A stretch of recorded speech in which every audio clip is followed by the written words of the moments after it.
now.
See here?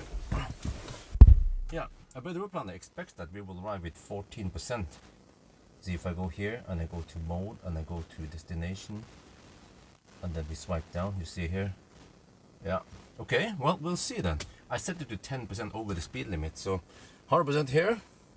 I guess we'll also check with the route planner. Okay, claims it's going to take 3 hours. I think it's supposed to take 2 hours and 55 minutes. So I will note when we drive and then we see. And let's see how wet it will get on this trip.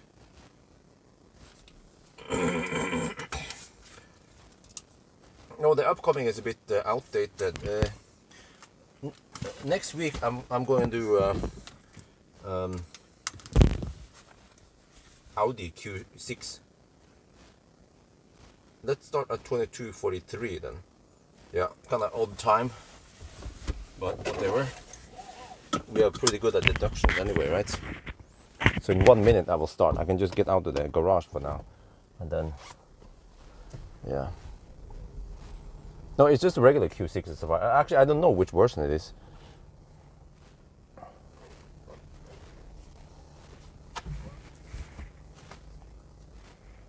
Let's see. Okay, just auto. All right, reset. Trip what? Reset trip 2. There, reset trip 1. Okay. What are my thoughts on looks? I mean, it looks okay. I wonder if cruise control will work.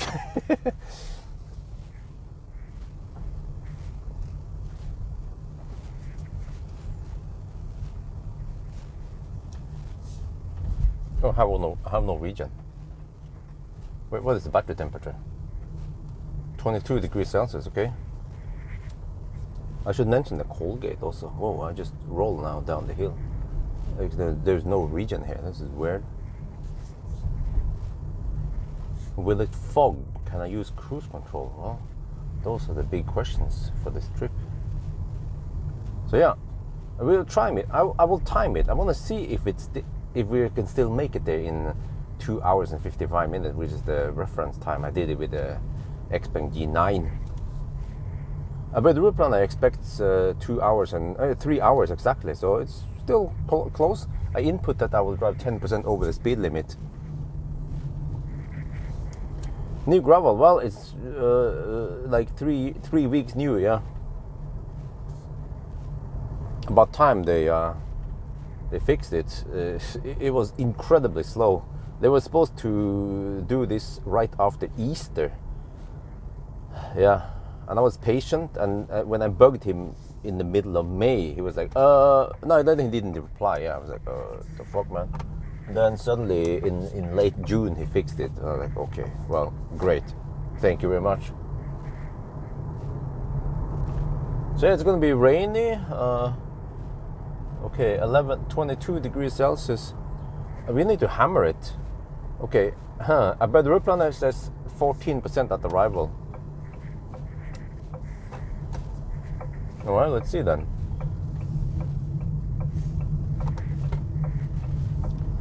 And guys, I have plenty of input to a better route planner on what they can do to improve the app and also everything. Yeah, to make a better route planner even better. And I was thinking about writing an email with a list or some shit, like an Excel or some shit, right? About what they can fix, but maybe I have a better idea. Well, wow, that bus is hammering it. I wasn't supposed to go in front, but it seems like I have to go behind it.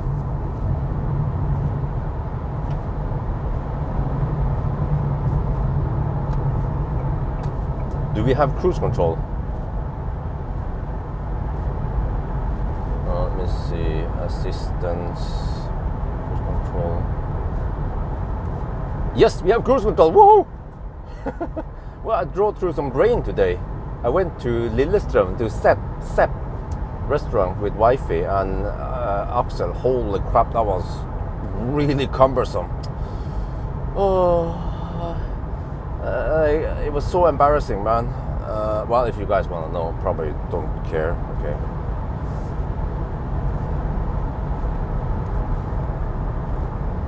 How do a better know about consumption? Okay, let me see. A better planner expects that the consumption will be. Wait, where do I see it?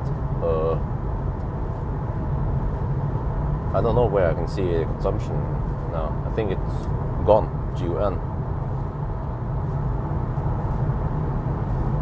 Probably just needed to cool down overnight or some shit. Or I had to do the rain dance and walk around the car 3 times and suddenly break. Or no, Tony fixed it again. Yes, that's right.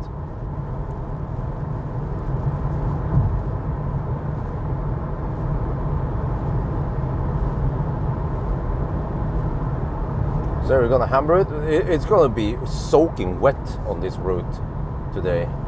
So yeah, I mean, I'll be happy if we can just make it to Geilo, right, in a single charge.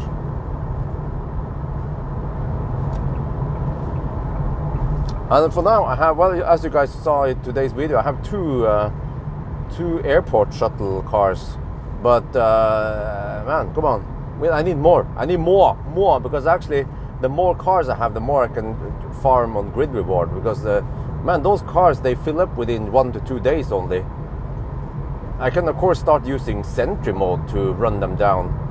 Yeah, that actually works also. That's kind of funny. I should make a video about this, because with Sentry mode I can usually lose the juice I charge on grid reward. So, but it's weird because I'm actually making money on grid reward by charging, and then I just need to burn off the energy somehow, so I can get ready to make more grid reward. And the press car I need to make it ready, so I can't just camp it on 50% or whatever.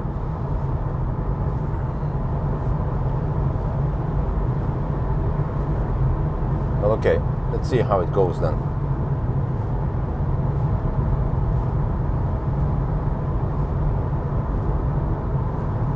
Maybe the rain magically cleans something, or I don't know. I don't know why that suddenly cruise control worked, but let's hope it works, so I don't have to use slow down here, but so I don't have to use limiter all the way to. And now it's fogging. Oh shit, man. Well. Good evening. Okay, I'm going to test the new BMW 5 Series station bag. Yeah, I requested to borrow it. It's just that nowadays it's a bit hard to get people because they're on vacation, but normally they'll be home by the end of July or the beginning of August. At least most people are home in the end of July. On a scale of 10, how comfortable is the 600 compared to? Well, it is fairly comfortable. The only minus is that it is quite tight here. Yeah. But it depends what you mean by comfort. Well, I took wifey and the kids with me, and damn, this car is small. Like, You know, even the BYD Dolphin has a lot more space. So, yeah.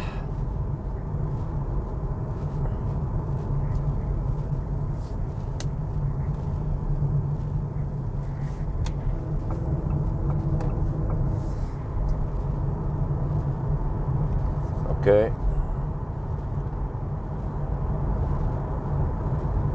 I wonder, yeah, I think the rain should start around, I'm not sure, Hønefoss, or maybe before, maybe Roa, I don't know, I've seen the weather map. There's no rain here, but it's supposed to rain cats and dogs on the way there. Not sure if I have to slow down because of the rain or not. My battery 23 degrees Celsius. Let's see if we also Colgate or not. Yeah, I think this is the last trip. Actually, I actually did not do an acceleration noise test. It seems like people don't care. So I was like, okay, whatever. I'm not gonna make a video and get 5K views only. So I'm not sure about this video even, but I'll try to make it interesting. At least I'll try to learn more about the Better Route Planning. Man, it's fogging. Shit, why the heck is it fogging? Okay, let me fire up the front defrost a bit here. And also didn't do a headlight test. Because it seems like the interest for this car in general is quite low. So that's why I just skipped those tests. And I feel like going on a trip to Geilo. So actually I consider other places, but then I have to, yeah, I don't know. Not sure what is over there. I could go to maybe Haukelifjell or somewhere. I'm not sure. So, okay, there's some traffic. Oh shit, I might have to hammer a couple of guys here. See, but most of these guys, they go into Nannestad, Maura, somewhere else. So, usually past Maura, it gets quite clear. This is just local traffic.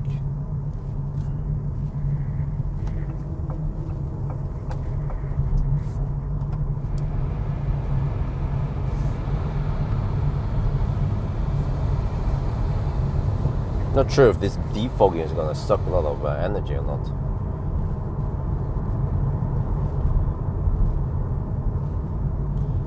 Well, I have to return this car tomorrow. So tomorrow is a little bit complex task for me. I have to bring Isabel with me. I'm going to leave home by 9 and then I go and return this car at Bertelåsten in Lørenskog. And then I pick up the Soul and then I go to Leos and stay there and play with Isabel for around 2 hours. And then I go to IKEA and eat over there because the food at Leos suck. And then around 1:30, 1-ish in the afternoon, I move over to Frysjaveien, Møller. They said that the Audi Q6 e-tron will be ready by 2 in the afternoon, but I'm gonna hammer there around 1:30. Usually they finish, the car gets ready before that time. If not, then I could just dick around there with Isabel and take out the car seat or something, or I don't know. And then, normally nowadays, there's not much stau at all in the afternoon. So people are on vacation, so that makes it a little bit easier. And then I'll be home maybe by 2-3 in the afternoon tomorrow. That's going to be a long enough day for me, especially because I'm driving through the night. So, yeah.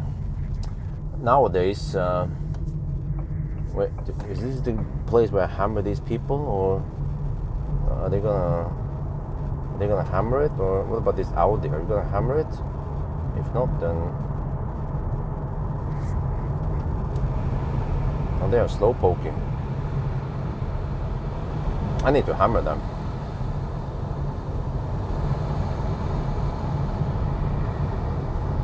Here.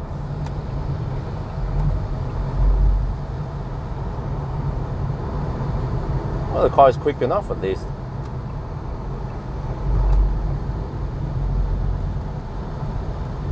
Building up the heat. It would be interesting to do a range comparison test with Fiat e-tron. Yeah, absolutely. We're gonna do a range test anyway. Yeah, hopefully they have improved it. What kind of platform is the Q6 based on? Is it MEB? I don't know what EVKX. You have all the stats, right? How big is the battery? How fast is it charging? I don't remember.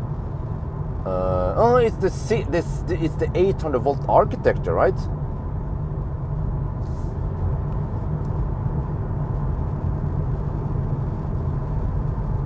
It's PPE platform. I see. Wait, does it have a 2-speed gearbox and shit? Does it use, what kind of, is it PM and induction motor or something?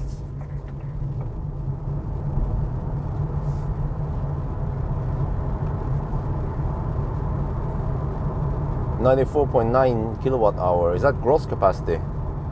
270 kilowatt. Oh, I need to do a test. Oh, I can't wait to test the 1,000 kilometer challenge then. I mean, well, it has a gearbox, a reduction gear, but just single speed gearbox.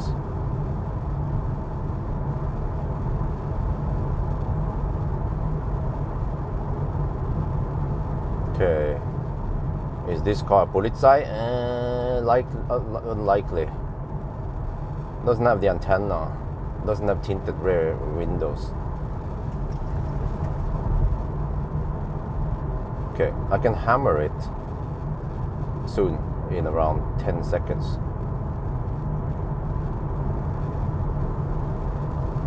Let's get ready here. Here's the stretch where I can hammer. Set the width for the clearance.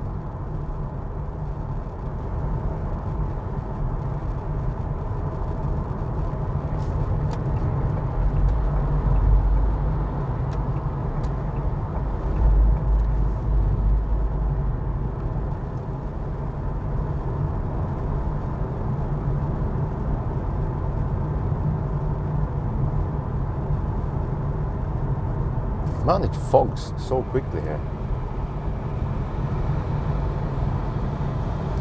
ASM in front and PS. Okay. Oh wait. Okay, that's a more common setup than nowadays.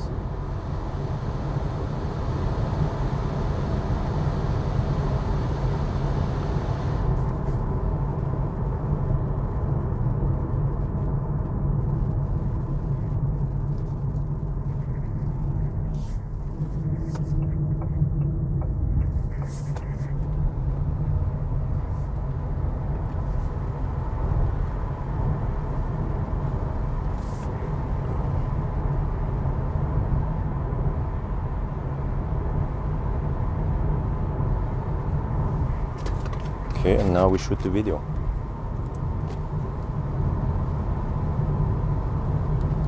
Oh, seriously? Is it? Wait. Okay. Thought the microphone's acting up again.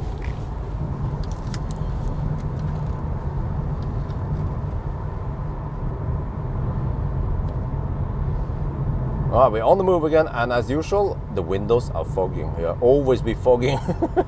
I don't know what's wrong. Recirculation is not on. Eco mode is not on. Okay, we cruise at 90 on the speedo, which is roughly 88 kilometers per hour GPS speed. And then we see that battery is at 23 degrees Celsius. Okay, nice. What about estimated at arrival? 14% at arrival. All right, alles good.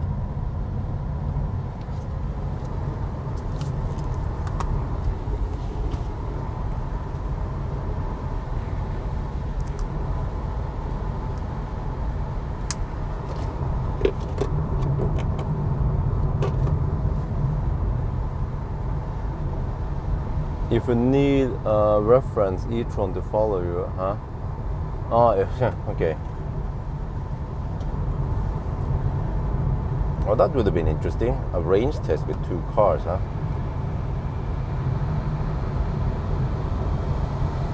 Oh, 3 pounds from Wojciech Kritzel.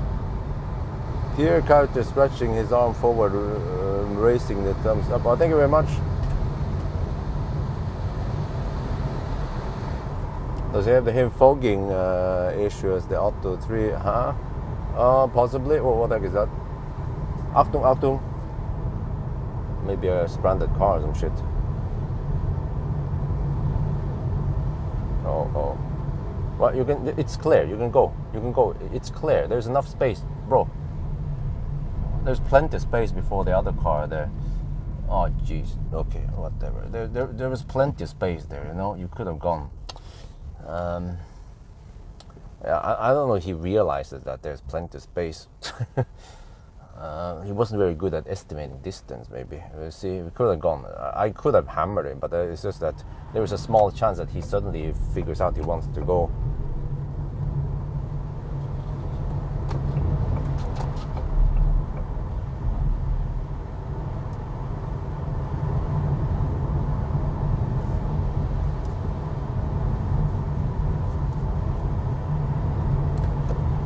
Okay, let's hammer.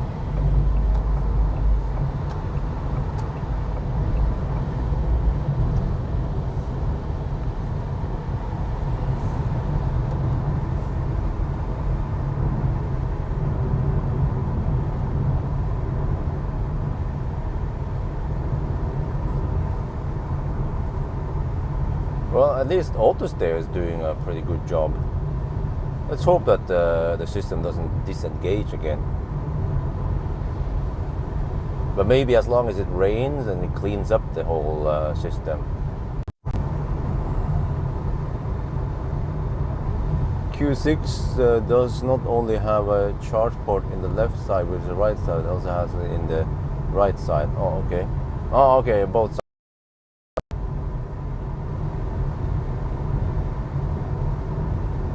Yeah, so 270 kilowatt charging, probably quite flat also.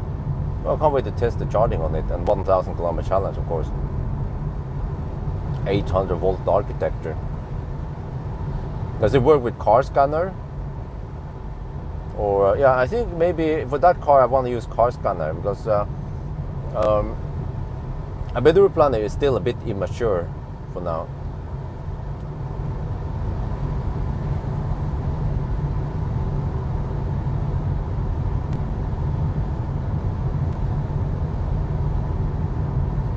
Let me pay attention to the estimated arrival. 16% of the arrival now.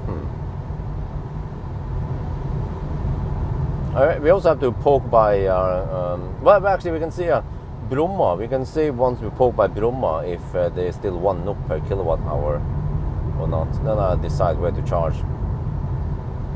I mean, the biggest charge chunk. I want to try to get back home not too late also. Hopefully I'll be home by 5, right? I'm not sure about 4-ish, but now more like 5. Don't want to dick around too long, but I still have to charge up a little bit, so we have juice. But then I also get some home charging before I can leave. Did the trip to far? Oh, okay, you did far. Similar to my trip to Geilo, actually. Wow, 58 kilometers per hour average speed. Holy shit balls. How much below speed limit did you go? Because when I do my Sunday driving, I actually go a little bit under the speed limit and I average 70 kilometers per hour. So if you managed to average 58 kilometers per hour, you must have gone under the speed limit by almost 10 kilometers per hour. I know the road to Geilo, to Fagernes is fairly quick, especially over Filefjell. Lots of 80 zones there. Of course, also 25 kilometers of +5, but is that plus? Oh shit, we have the freaking. Okay, let me use this. Auto high beam shit. No, I will turn that off.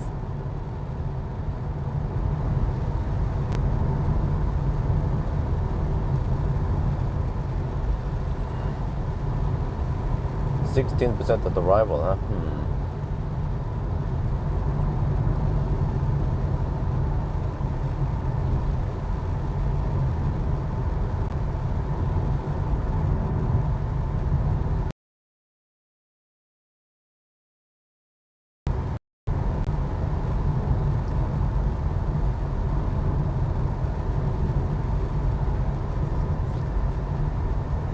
Well then, must have been lots of traffic there.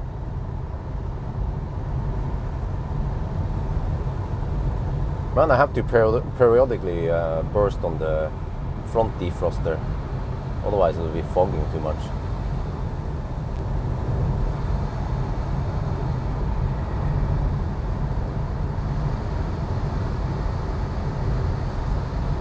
Not sure how that affects consumption. I have 79 kilometers per hour average speed now. So yeah, we can count down the days now. What day is it? Is it 14 now? Wait, I haven't checked here. We're about to turn, 14th of July, okay. 10 more days then before Lynn arrives. And I get parts of my freedom back. So I can finally do some work in the daytime. So I don't have to do these night runs. And I'm just gonna go all in, man. Wifey has no right to protest. For example, if I want to go to Arctic Circle, okay, I'm not gonna go there with every car, but at least some of the important cars, like the ID7, yeah. Well, actually, I'm gonna go all the way to Bodø. I'll have to call my mom and ask her where the trailer wheels are. Only got past, so okay.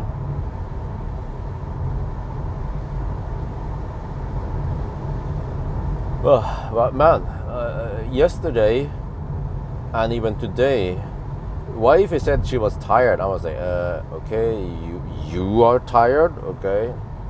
Because yesterday night I went on the stress test, so I didn't sleep at all at night. Well, actually, I slept 2 hours. Oh no, I think it was 2 or 3 hours before Isabel woke me up. Yeah. Yes, yesterday. And then wifey she said that she was tired. So I said, okay, you know what, whatever. I'll put Axel in the sling. So I carried Axel. And then I was just watching over Isabel. And Isabel would just play by herself most of the time, jumping on the sofa and stuff. It's only one with income, huh? Well, yeah. But, I mean, you know how it is, Lars. Wait, not connected. Wait, what the fuck? What happened there? Did the OBD die? Oh, there, okay. Right, okay. So for a good 1.5 hours, I think, I was alone. I was watching Axel and Isabel alone, so wifey can get her sleep. But then I didn't get any evening sleep, but whatever. But then last night I got the full sleep. Mostly full sleep. And then today I did the same thing. I was watching both children at the same time while wifey was getting some rest. But then at least she woke up and breastfed Axel several times during the night and had to change diaper, and then she let me sleep through the night last night. So it's a trade there. The headlights, I haven't tested them.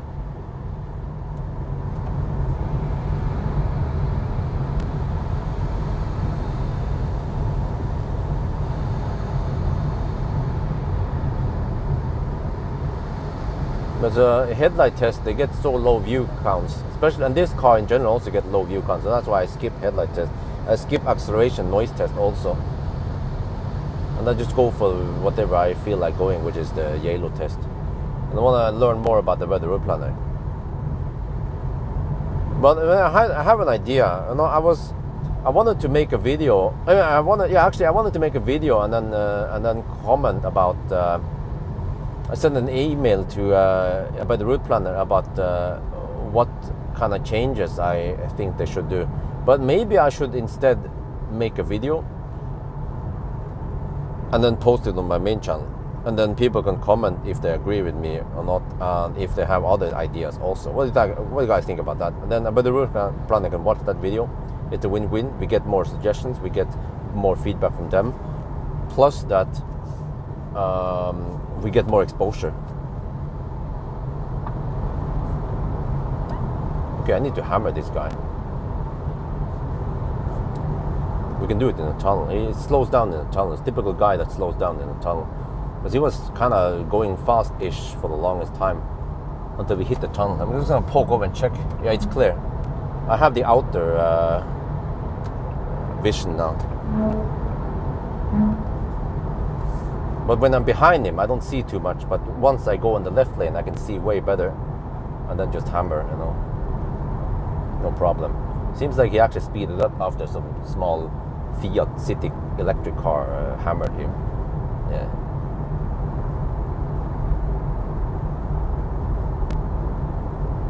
fix the profiles, okay? Most people buying Fiat will be driving around Rome. Yeah, exactly.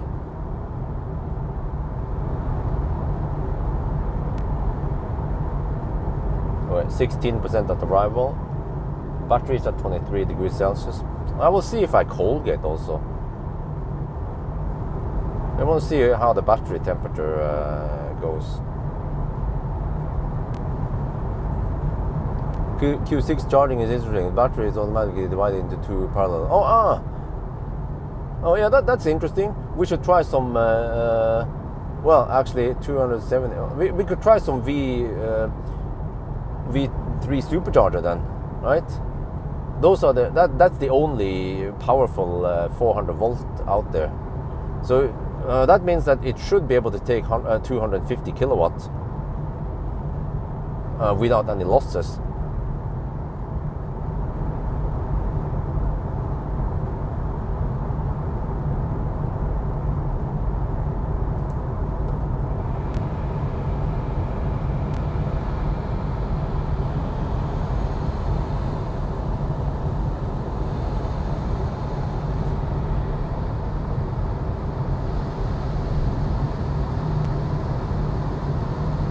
Right, so we have around 235 kilometers. We can average 217 watt-hour per kilometer to Geilo. Wow, that's quite high. I think there's a pretty high chance we can make it to Geilo without having to recharge.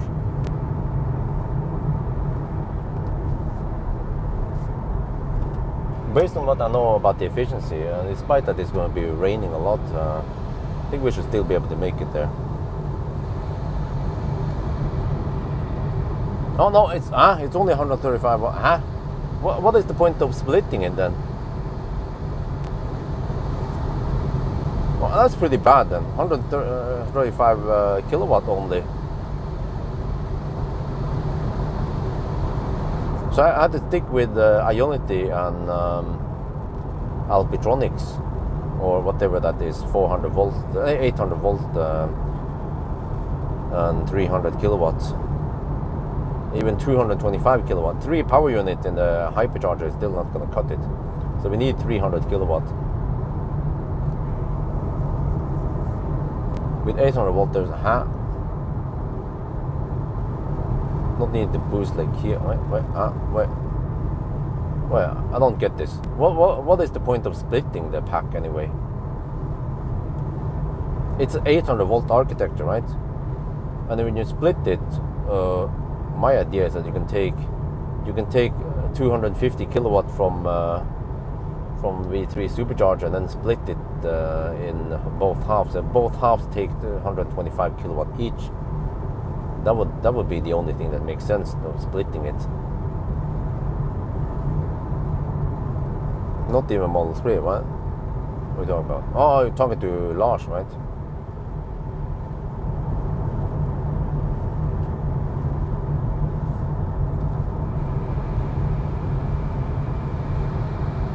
Native charge at 400 volt. Well, but okay, what does that mean then? Well, but how many kilowatt can we take on supercharger then? Maybe EVKX can explain. I mean, I'll find out soon. I can't split for. What is the point of the? What is the splitting then? What is the purpose of the splitting then?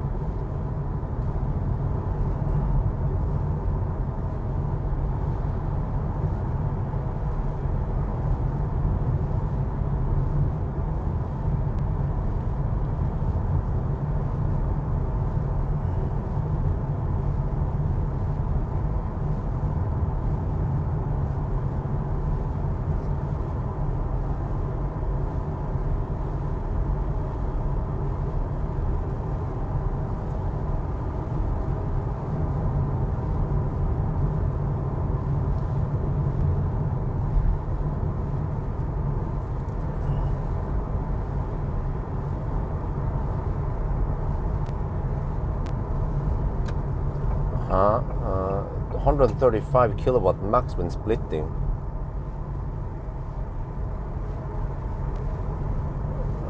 Wait, but huh? I don't get this. Okay, when you split it, what? Okay, can someone tell me what the heck happens at V3 supercharger then? How many? It pulls 135 kilowatts from the supercharger, right? And then it splits it in half, and then 67 kilowatt each pack or some shit. With 800 volt, these automatically, huh? Okay, huh? Wait. Oh, okay, now I understand. Are you talking about that the inverter and the motor, they are 400 volt based, but then the battery pack is 800? Is that how it works? So you don't really get the hyped up 800 volt architecture benefits, lower losses or whatever that the Koreans claim, but you at least get the faster charging. Is it like a quasi 800 volt car?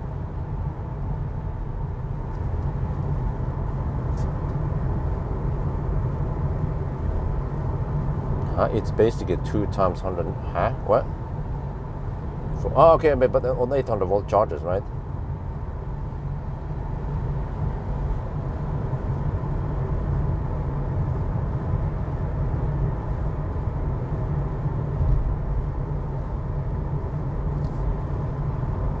Yeah, but is the rest of the? I mean, is the drivetrain 400 volt based then?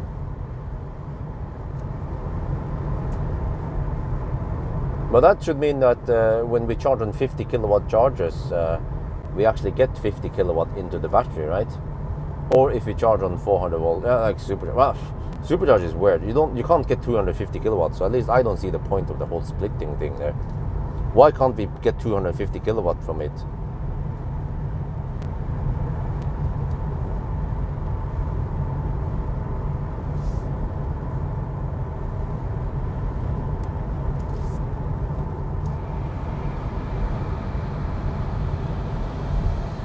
Faster charging is best, most important, and less losses. Who cares about losses?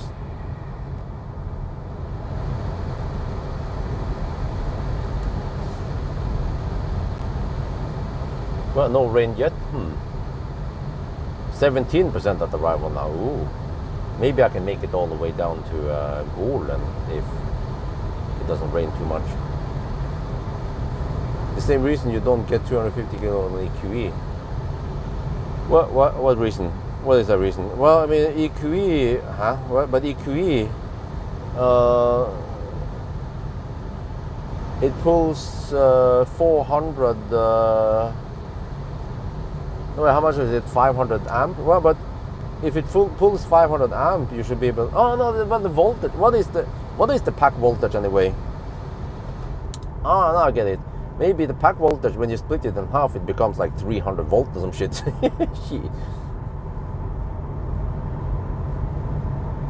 Or maybe it's so-called 800 volt system, but it runs on 500 volt, like the EV9 or whatever it was.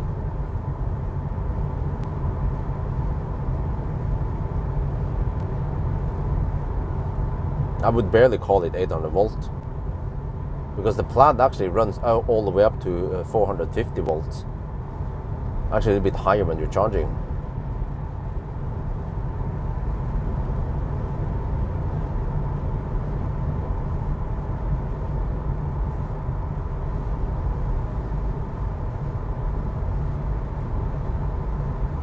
.662 volts, okay.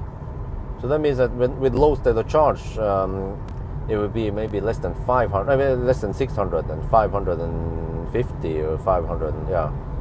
That means less than 300 volts on each pack. Okay, let's say at low state of charge 270 volts times 500 amp. Yeah, that okay, then it becomes 135 kilowatt. Okay, that makes sense.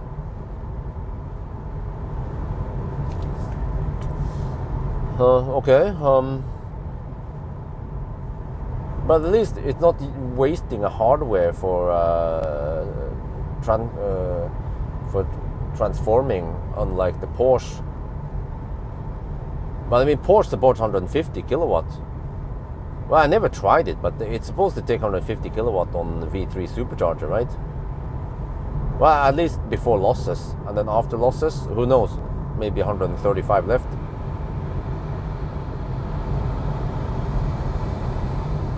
$270 volt. Okay, well, that's likely then. I have to actually do a charging test on V3 supercharger also.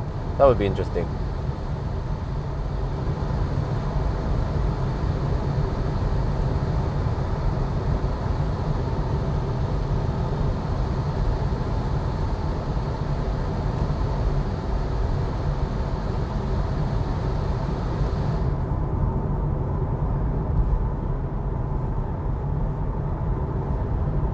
%17 at arrival. Okay, so far so good.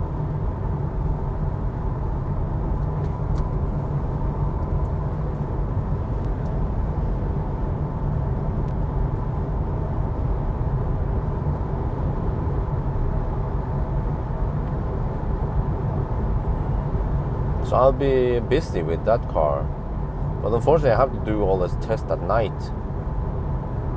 It's gonna be a busy day. I mean, busy week, man. I have to do all the tests: range test, banana box test, headlight test, acceleration, noise test. I might not be able to do any. Yeah, 1,000 kilometer challenge. I already booked a babysitter for. I have to look at the weather forecast Saturday or Friday or Saturday night, preferably. Yeah. Well, fortunately, I mean, hopefully the car doesn't have insane range, so it doesn't take forever to do a range test of it. But I have to do charging test right after. But then some other day I have to do the charging test on supercharger also.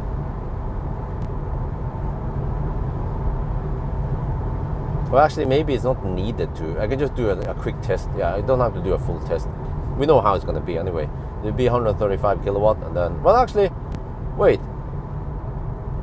It should mean that it starts at 135 kilowatt, but then as the voltage goes up, then it can increase and maybe hit around 150, 160 kilowatt, right, on V3. Okay, maybe I should test it after all. Seems like it hasn't been tested by other people that much. So I have a lot of potential to milk the ox for some thick milk here the next week.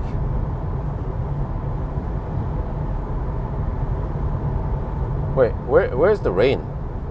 Guys, can you guys check the weather forecast? I was looking at Yr, but also windy, but it's supposed to be raining, right? Or maybe it changed. Well, I don't mind. Wow, 172 watt-hour per kilometer. We even have somewhat high average speed here, 90 zone and shit. And we are in the highlands. Wait, I can see elevation here. We are 306 meters over sea level.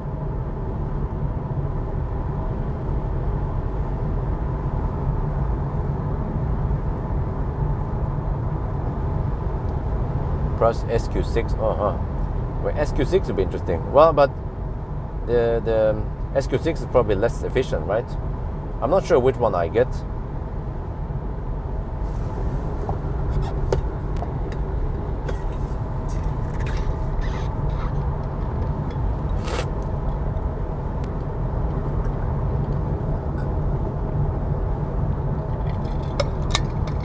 Oh, okay. Oh yeah, you look at the actual weather radar. Yeah, that's the most accurate. Just at Goulsvik, okay. So no projected rain in the next 90 minutes, right?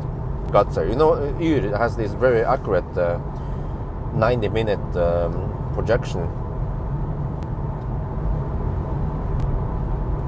Well, that's good for consumption then. The road is just slightly damp now, so of course there's slightly higher rolling resistance, but still not the worst. 165 consumption. Wow. They're the same motors. Okay, interesting. Just tweak it. I mean, just unlock more power, just like Tesla, right? You're in Geilo. Okay. Okay, a little bit of misrun. Okay, cool.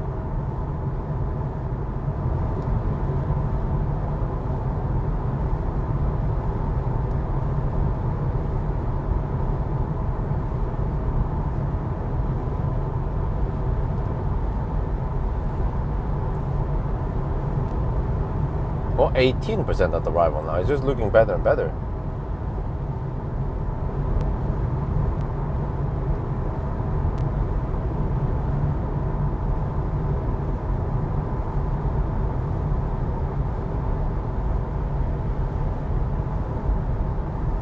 Okay, I can make another video now. So maybe I should make a video once we are closer to... no, let's shoot it here. Okay.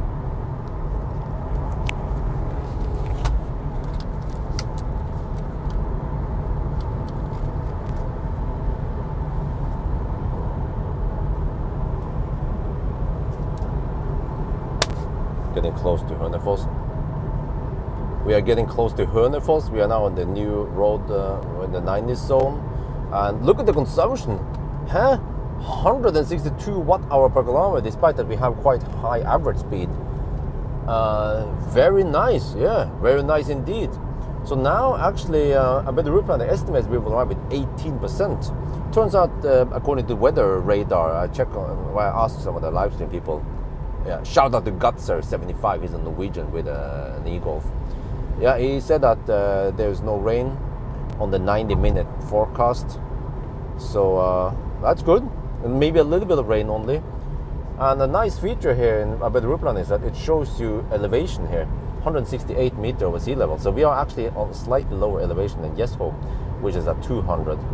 So yeah, battery is at 24 degrees Celsius. It's slowly heating up. I will also check if we will be we'll be cold gating or not once we arrive in Geilo. But it is summer and it is 16 degrees Celsius, so hopefully no cold gate, right?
Here's Eggemoen Airport.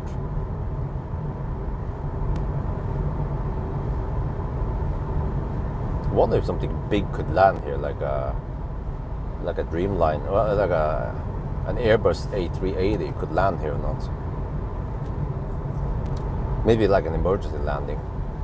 Maybe it could land, but it couldn't take off from here.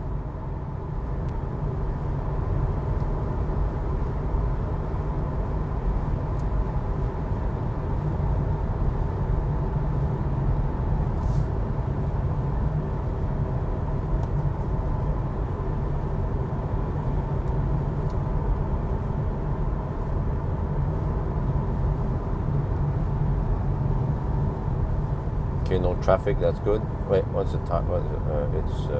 It's Sunday night, yeah, okay.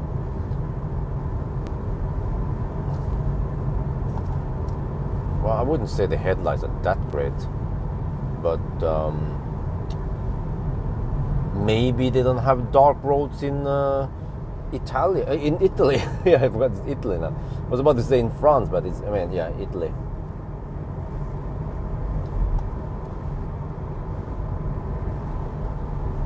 Would it be tax-free? What tax-free? Oh, okay, talking about large, right?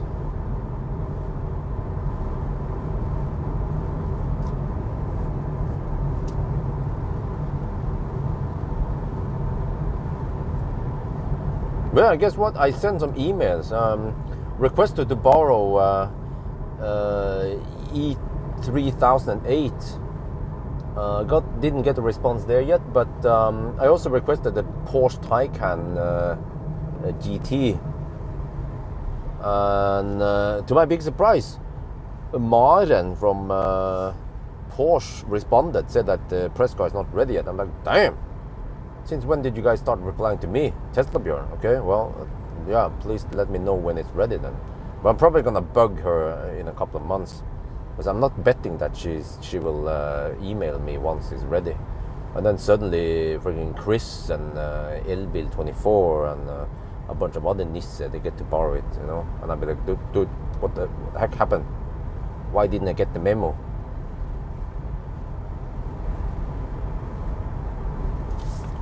And also requested to borrow Mini. Yeah, there's some Minis coming out. I need to stay up to date with what the heck is coming out there.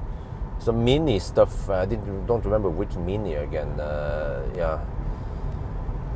What else? I mean, there's still a bunch of vans I could have tested, like the Fiat e-Ducato or something. I'm not sure how interesting that would be. Van test. Kyle from Outer Spec, blah blah, live streaming, doing 315 in Taycan GT Nürburgring. Oh, okay.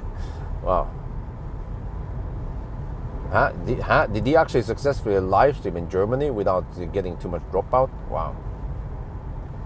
But man, did he dare to go 315 Nürburgring?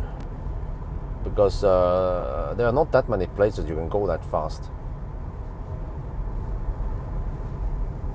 Autobahn, yeah, okay, that makes more sense. I mean, you have to be a skilled driver to hit those speeds before you have to hit the brakes. There are places, you know, the stretch before Carousel. I don't remember what it's called again. That is pretty long and a high-speed stretch. Also in the beginning, before, yeah, in the early place you can go, but you have to be careful because there's a dip one place there, so you could fly if you have too high speed or not know what you're doing.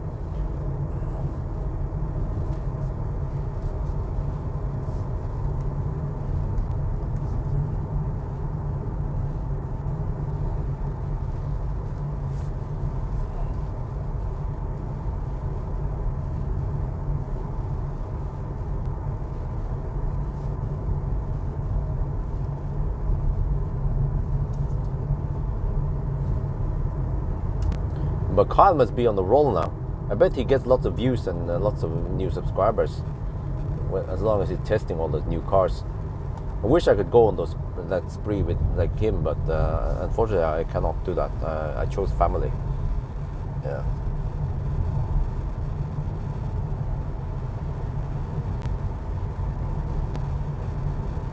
But we'll see. I mean, hopefully next year I can start doing some more interesting stuff.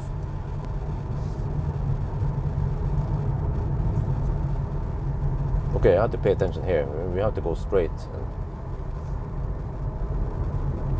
Well, it's been 50 minutes now into the challenge or whatever you call this.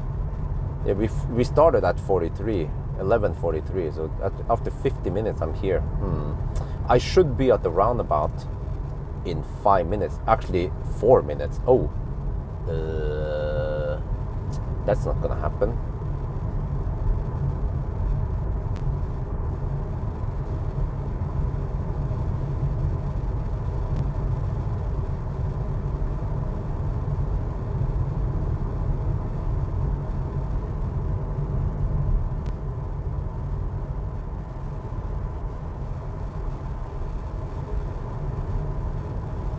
Maybe I was slowed down too much by the other cars.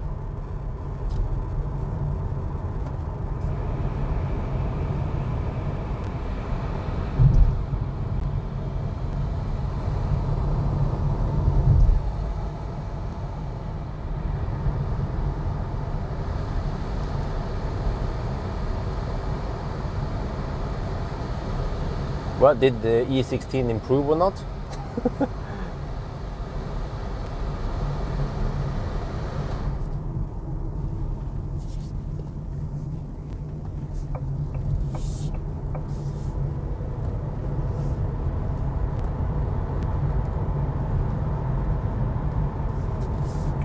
Man, I wonder when I'll be able to borrow the Ioniq 5N.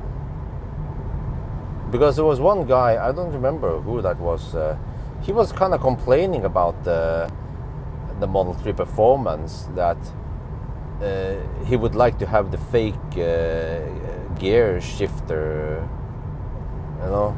I'm like, huh, really? Who wants that shit, man? Want to have fake gear shift?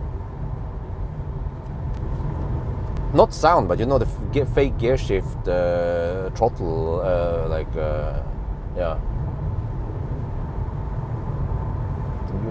gear shift jerking or whatever you call it.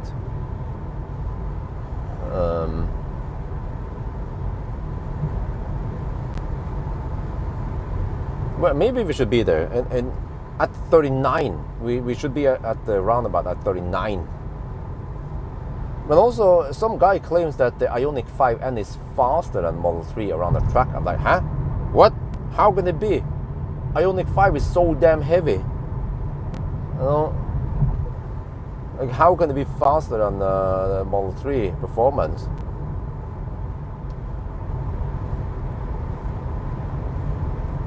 Well, wait. What kind of power are you talking about here in the Ioniq 5N?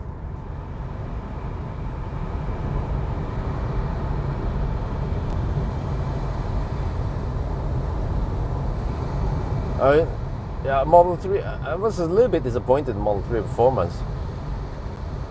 But it's still pretty quick, but it seems to have around, 500 horsepower only. So of course if Ioniq has more than 600 whatever, then that could make sense. But it's not only about power when you go around the track, it's also about weight. Yeah, 625, okay. 100 or so more horsepower, but it's so freaking fat, man. Compared to Model 3. Model 3 is just super nimble. Oh, thermal throttle, okay, that makes sense, yeah. But then it mostly boils down to what kind of battery chemistry they use. Not so much about the 800 volt system, because it means that the cells overheat eventually. Okay, let me see, I have to pay attention here. Or does it matter? Yeah, what the heck, man? A car from behind approaches really fast. 38, yeah, we are spot on there. What the heck, man? Freaking auto steer tried to steer me out of the thing here.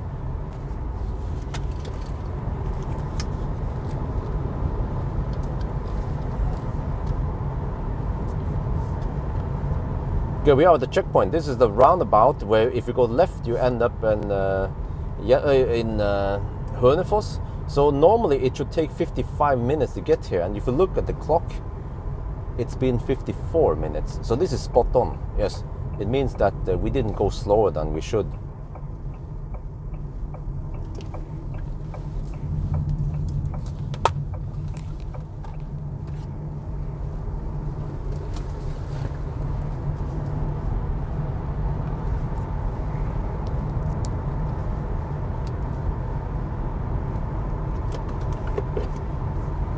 Well, it seems like we even hit it in 50. Well, pretty much 54 minutes and 30 seconds, roughly. Yeah, so that's spot on. Well, 478 kilowatt. That's pretty impressive because Model 3 is only at around 400-ish. I think that's what I measured.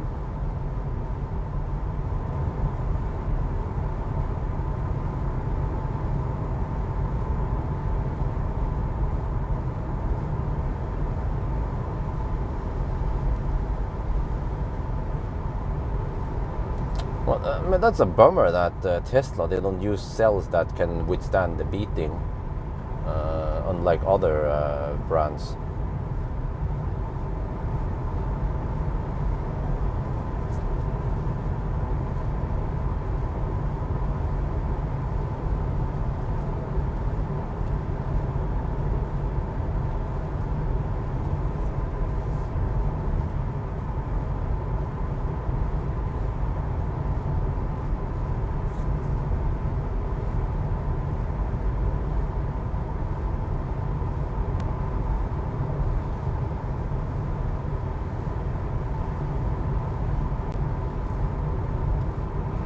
Okay, I have to watch out. There could be moose around here. I don't remember where the mooses are supposed to be.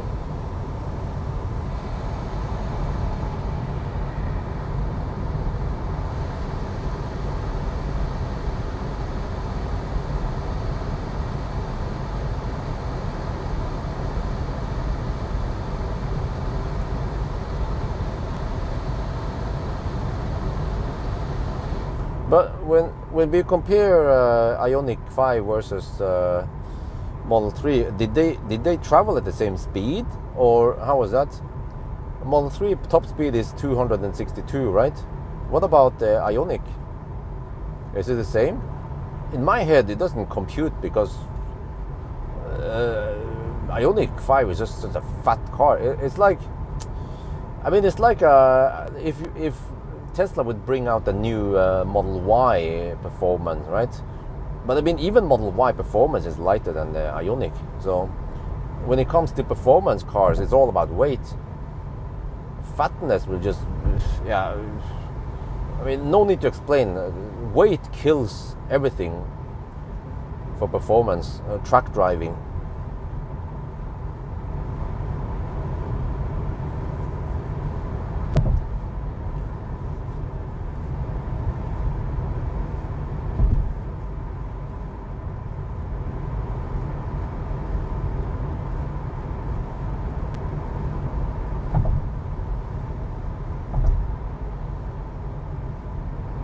Not sure why most car manufacturers, they can't make light cars.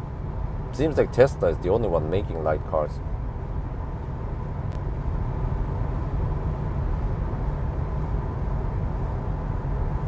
Oh wow, 260. Oh, very impressive. Just wonder what kind of consumption it'll be at 260, man. Yeah, Ioniq is not a very efficient car. It's a bit boxy. But I noticed when I tested the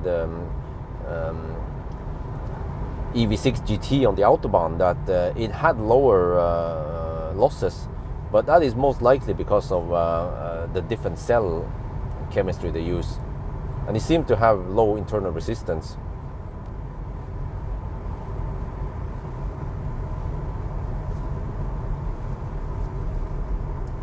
Maybe we just have to wait for fat cells.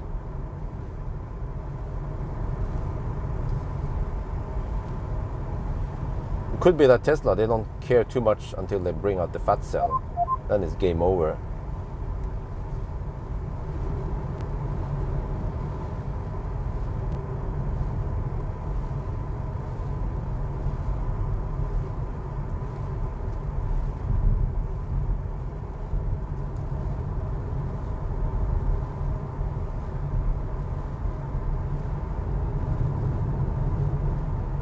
What car? Was it Taycan? Wow, that's high.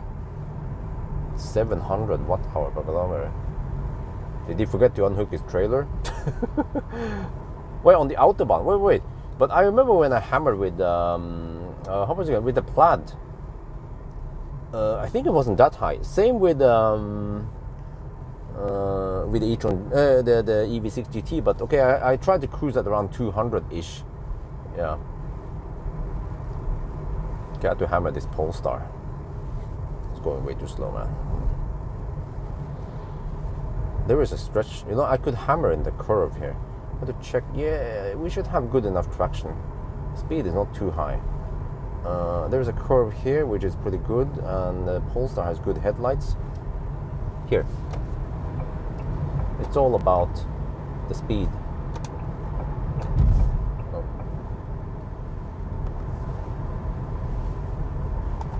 Oh man, my puny headlights.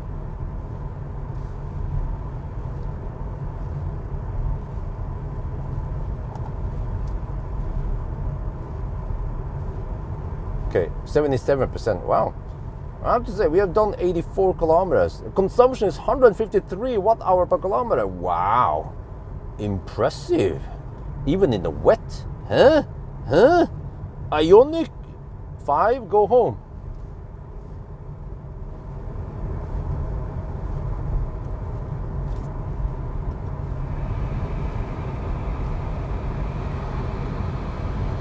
Yeah, that's true. Well, but okay, well, it's mostly about cost, but I think it should also be good sales in general, from what I heard.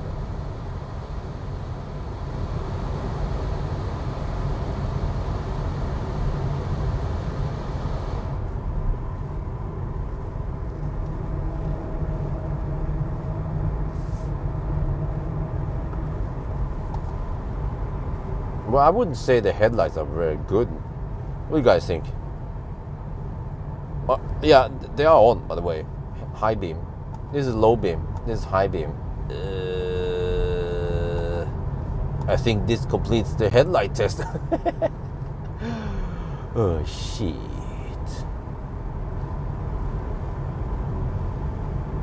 I could probably have high beam on and the oncoming traffic wouldn't notice that they were on. You know what I mean? You know what I'm saying? Okay. You guys ready?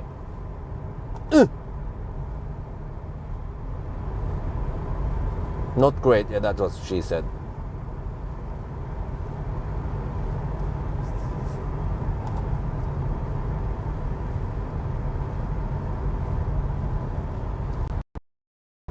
Okay, but why didn't ABRP Planet tell me this before? Huh? In the beginning, it claimed 13%, and now it's 20% or 19%. What the heck happened there? Huh? Can you guys tell me what's wrong with ABRP Planner? It's my sponsor, and it's not doing a great job. I mean, well, okay, it's a pretty good job, but still, it missed a little bit.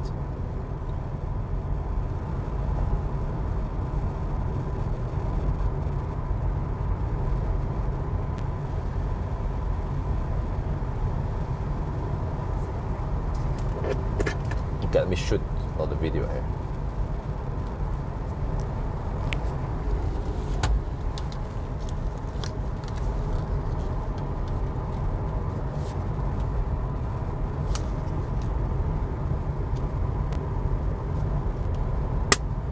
After Hønefoss, we have passed Hønefoss. We are now 148 kilometers away, and consumption is only 154 watt-hour per kilometer. Wow, that is simply amazing. I think it's time to say, Ioniq 5, go home. And then now, ABRP Planet estimates we will have with 20%. Huh? But wait, why didn't ABRP Planet tell me beforehand or in the beginning that I will arrive with 20%? It just starts going up slower and slower now. Okay, whatever. I'm not sure why. I'm not using the Fiat 600e profile because it doesn't exist. I have to use Citroën EC4, but it's close enough. Same drivetrain, same battery. So what's up with the traffic here?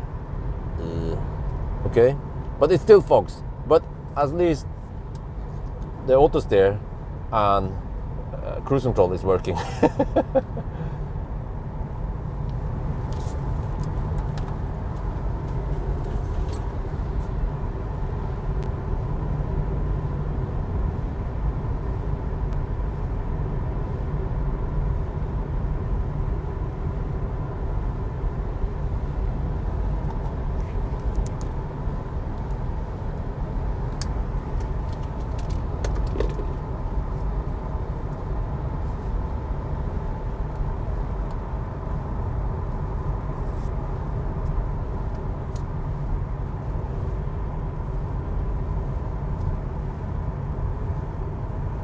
Okay, eventually if it gets dark enough, I can talk about the headlights.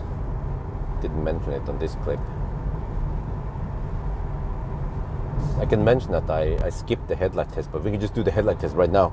It will take 30 seconds to display how bad they are, and then we're done. No need to beat the dead horse.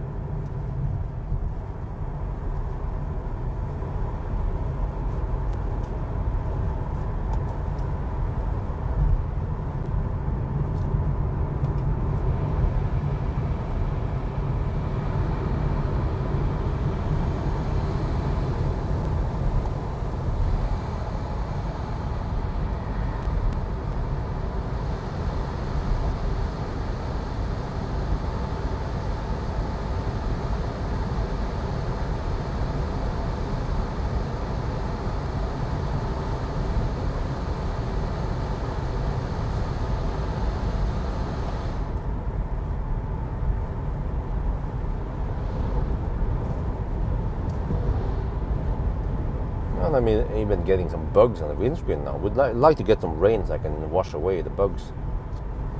The self-washing windscreen. I'm cruising at 10% over the speed limit. It claims 190 watt-hour per kilometer at 100. Huh? What? Oh. Okay. 20% at arrival. Wow. I mean, if I actually arrive with 20% in Geilo, then I should be able to go back to Geilo or some shit. Let's see. We can see how far we can actually go before we have to charge. How about that? This is like a, well, I wouldn't say a Sunday driving because I'm driving over the speed limit. It's like a real world range test. How about that? Wonder how tired it's gonna be tonight, man. I brought some battery. Yeah, I should get battery as my sponsor, and fuel on, because I tend to eat fuel on nowadays. I don't have time to cook properly. Hopefully I can get more time to cook once Lynn is here, and after Isabel starts going to kindergarten. Oh man, that would be heaven.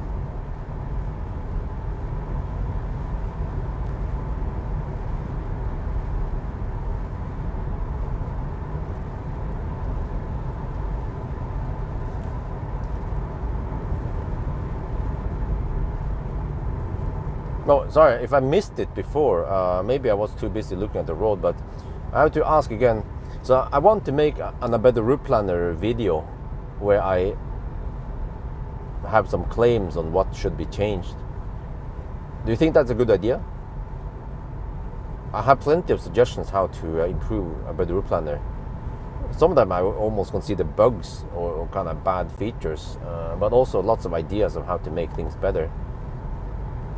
But maybe about the route planner guys, they already considered this and they were like, nah. But then maybe if they see lots of comments about people, they're like, yeah, go for it, yeah. Then, what is fuel on? Okay. Maybe it's not obvious for you guys, but fuel on is food. It's pre-prepared food, but they actually taste quite good because they call it sous vide, right? So you have to heat it up.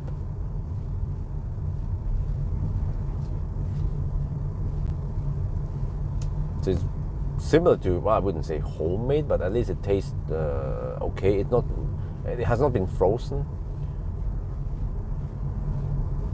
but it works. They have reasonable prices, they have good meals, and it solves the time problem for me right now with the freaking family, man. Like, I can't believe how much time it takes now. Hopefully it will be better soon. With Axel, he still needs to be carried all the time. It's kind of strange because at night he tends to sleep very well, which is good for wifey. She will sleep for 2-3 hours at a time before he wakes up and wants milk. But in the daytime, man, we have to carry him all the time, or most of the time. We put him in the bed after 5 minutes. Oh, jeez, man. You have to train him to not get too used to it. But it's too early now. You don't want the newborns to cry too much. You have to wait until they are maybe 3 to 6 months old when they have stronger mental. I have to hammer this guy, man. He's going under the speed limit.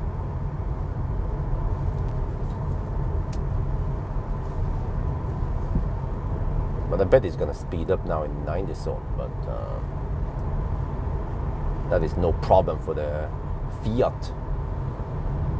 We're talking about Italian legacy here.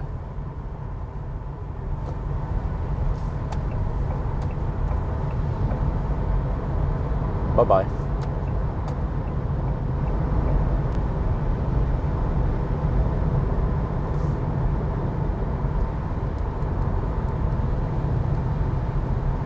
Like an Italian stallion, you know, just unleash the power. What are the chances that they're gonna laser up here? I've seen Polizei laser on the top of the hill once, and I was like, damn, that's nasty, because people tend to hammer past some slow pokes, and they want to utilize the whole stretch. So many people tend to hammer it, but yeah, near the top here, and then they laser right there. I'm like, man, that's like a hit under the belt. Because past this point, there's a long stretch where you can't hammer. They should at least laser further down the road, like 500 meters down the road instead, after people have slowed down.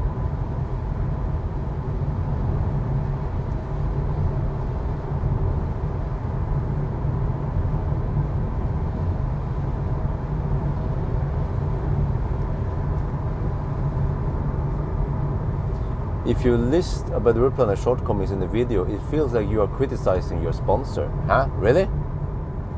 Well, but I sent an email and asked my sponsor, about the Aeroplan dude. Let me see what he says. But I know, I mean, it's not criticizing. It's actually useful feedback. You know, we can be open about this. I think it's a positive thing. Because then it means that I have some ideas, and people can disagree, or they can agree, and they can come up with new ideas. It's like a nice open brainstorming, you know, a roundtable discussion.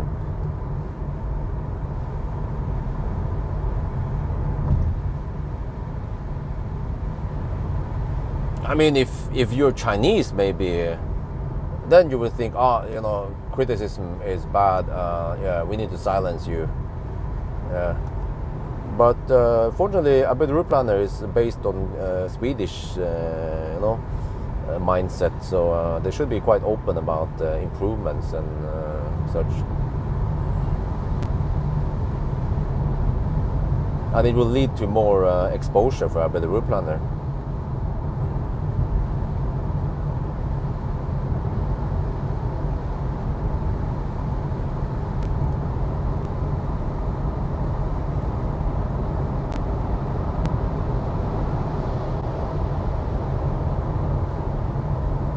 Well, speaking of lefse, I found out recently that Isabel loves lefse.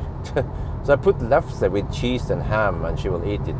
Quite simple food, quick to prepare. I know sometimes I can make an omelette and then I put cheese and ham there, maybe some ketchup, and then I slap the lefse on it so it becomes a hot meal. So I'm kind of lazy, but I should try to make some pasta for her and some other food.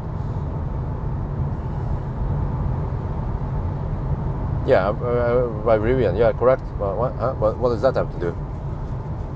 Well, okay, well, then it's American, yeah. Exactly, it's constructive feedback.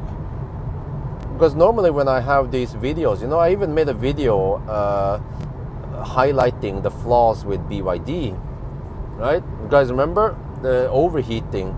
But I didn't just say, okay, criticizing would be like, man, BYD suck, you know. Like, they claim that they are the world's biggest EV manufacturer, but by the end of the day, they just make shitty cars with poor thermal management and overheat, and they have poor software that doesn't handle the thing properly. But I didn't do that. Okay, I made a little bit of side slave spikes, a little joke during the 1,000 kilometer challenge about thermal management not managing properly. But other than that, I came with some constructive feedback on how they can improve this by tweaking the software. Not sure if they can do anything. It's kind of weird, right? I mean, why not? I heard that. What was it again? Some of the EVs, the older EVs, you cannot activate preheating because it doesn't work. I'm like, huh? Why can't you just activate the battery heater? No, they simply cannot do that because they haven't designed the car to do that or some shit like that. I don't know how it works. So, yeah, it's supposed like those old cars, you know, like Zoe will replicate like a mofo during winter, but it has this heater blanket that it can only activate if it's freezing cold, but it cannot do that to charge faster. No. So I'm like, what the heck, man? Wait, what is that? Is that a car? Oh no, it wasn't. But Millennium Falcon, yeah, 12-year-old car, 11-year-old car got preheating in 2019. no problem. Of course, there's a battery heater, we can activate it.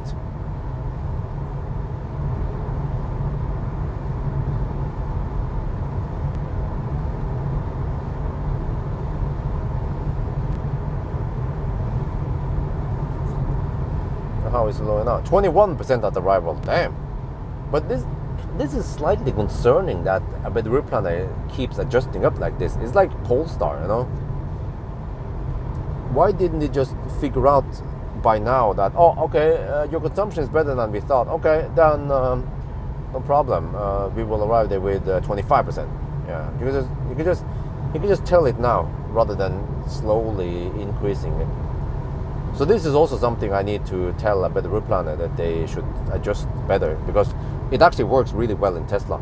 I will be referring to Tesla a lot, the way Tesla works.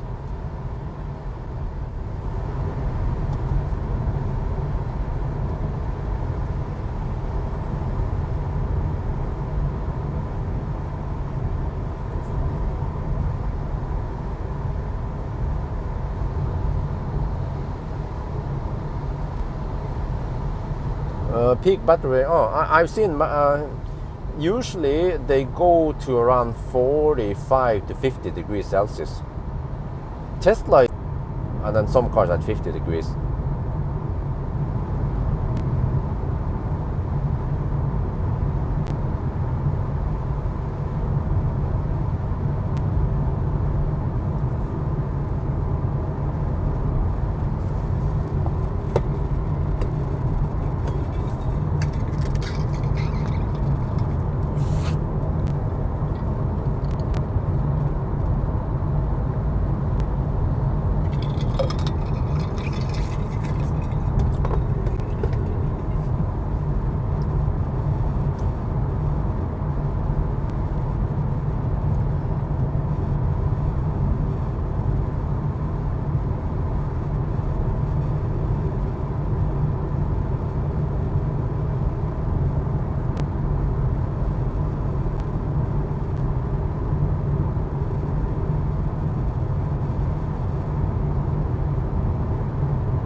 Bọc.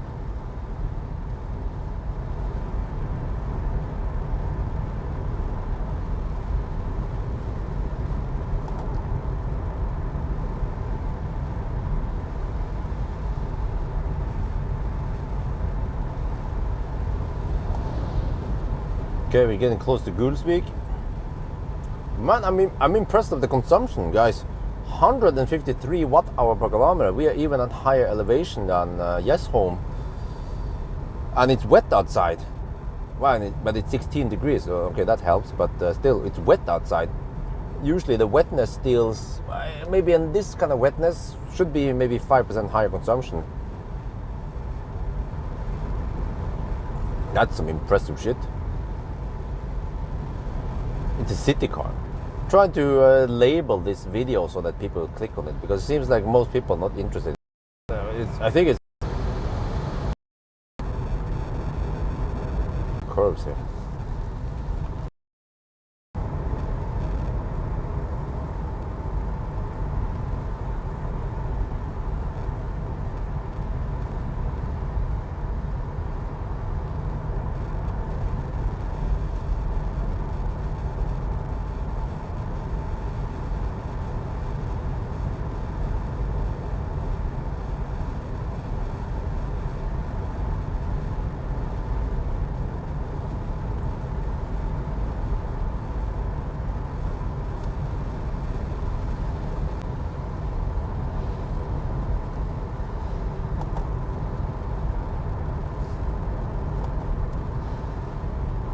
Okay, are we back now?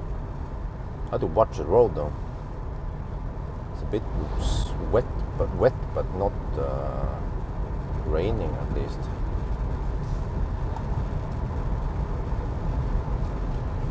But yeah, I'm not sure how long you stay, Cool Silver. I should give you some update on upcomings maybe.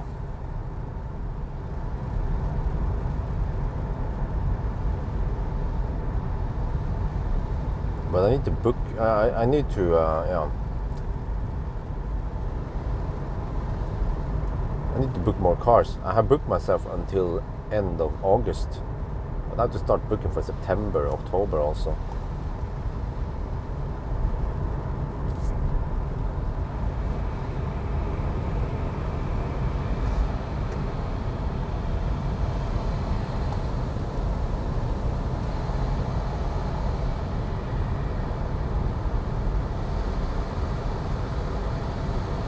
Okay, if you can then remind me at the charging stop, I can quickly give you an update on stuff.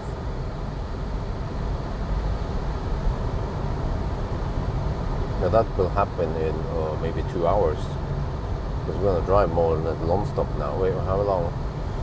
So I have to take current time plus 1 hour and 17 minutes. Because we started at 22:43, kind of odd time. So we've been on the road for 1 hour and 27 minutes now.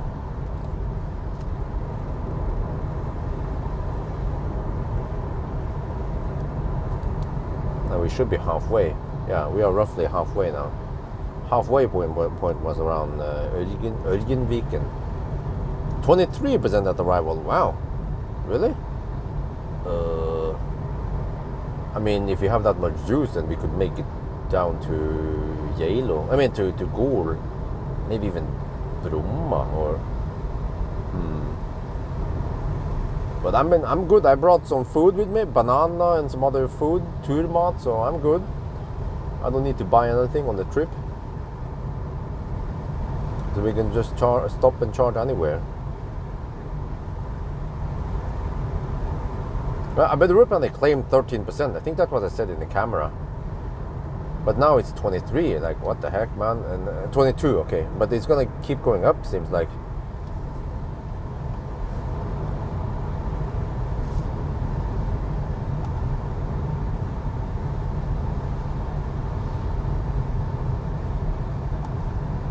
But eventually I have to do some races with Pawel and Valdemar and go to Bodø. I have to make some video that gives me views. But I've been stuck in this loop now for the past actually few months, and I get quite low view count on the videos also because I didn't get the right cars lately. Not too interesting cars.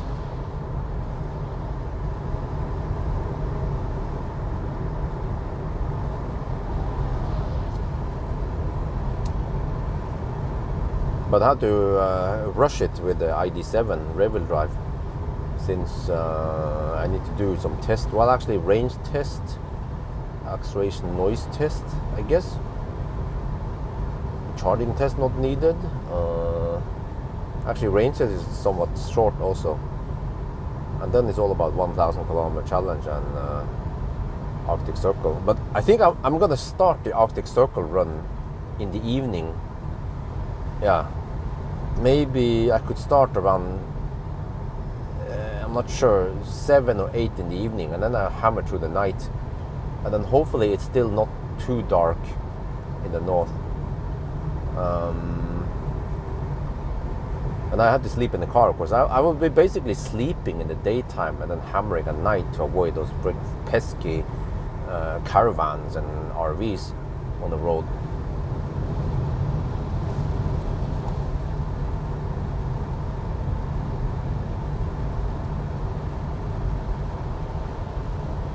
Wait, but how do you keep the HVAC active at night again? You have to use the rice and dumbbell trick. I don't think they have implemented any camper mode yet. That's one thing that MEB, well, that's one thing that more car manufacturers should implement. NIO has it. I'm not sure about Xpeng. Yeah, some of the Chinese brands, they finally copy Tesla, but seems like the Germans and they are just, I don't know, focusing on other shit. Well, okay, the Koreans, they have it, utility mode.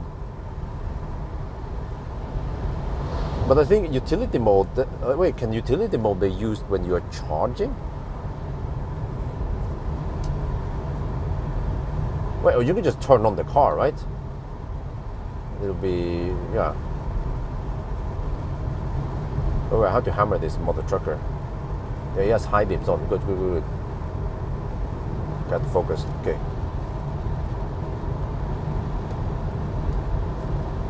Yeah, coming through. Yeah, it blinks. Achtung, Achtung.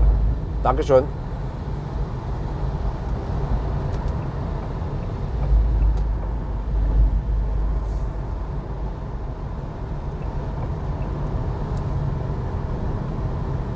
Well, I thanked him with the hazard light, but he didn't care.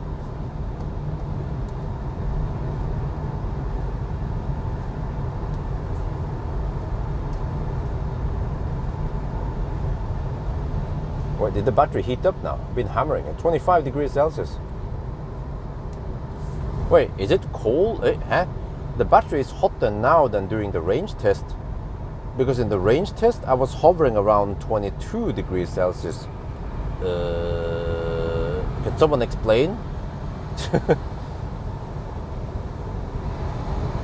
Well, actually, it was a bit colder. Yeah, the range test, it was only 14 degrees Celsius.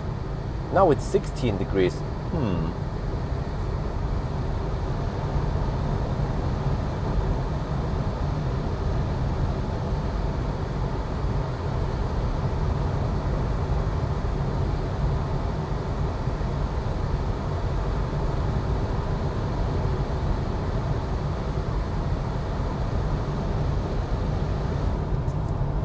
Well, I could bring EcoFlow with me and just run the heater on low-ish, right?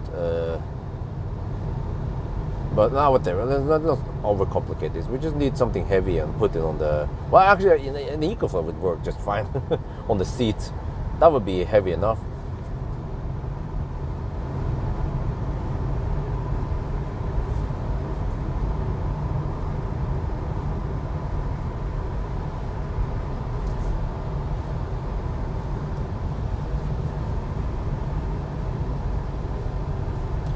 I could bring the air fryer or some shit, and maybe the toaster if you want to cook.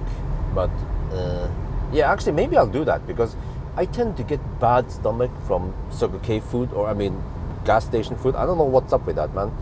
Like every time I eat gas station food, or not every time, but like 80% of the time I get bad stomach if there is something animal based.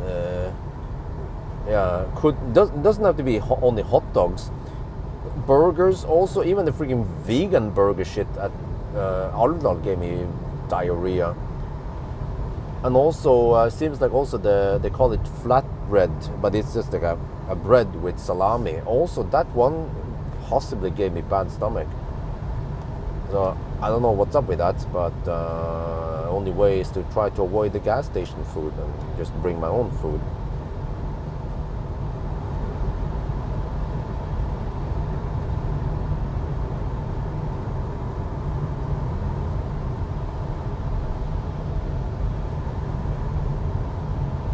Okay, but I mean, if we arrive with 22% in Geilo, if that's the case, then we have plenty. Yeah. You know, initially I calculated that the budget to Geilo is 217 watt-hour per kilometer, and okay, I mean we have uphills there, yeah, but right now the consumption is 153. Huh? 153. I didn't expect it's going to be that low. I'm thinking, maybe 160, 170 if it's wet outside. No, 153. We have even done some 90 zones. Yeah, okay, the 90 zones are past now. So from now it's only 80 or lower. But man, that is some impressive shit, man. Maybe it's even more efficient than your e-Golf, Gutser.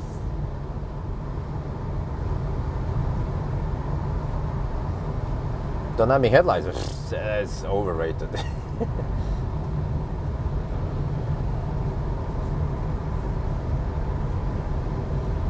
Wait, do you guys know? EVKX guy, he knows, right? The new Stellantis drivetrain, the new motor, it is more efficient than the old, right? And it's also more powerful than the old.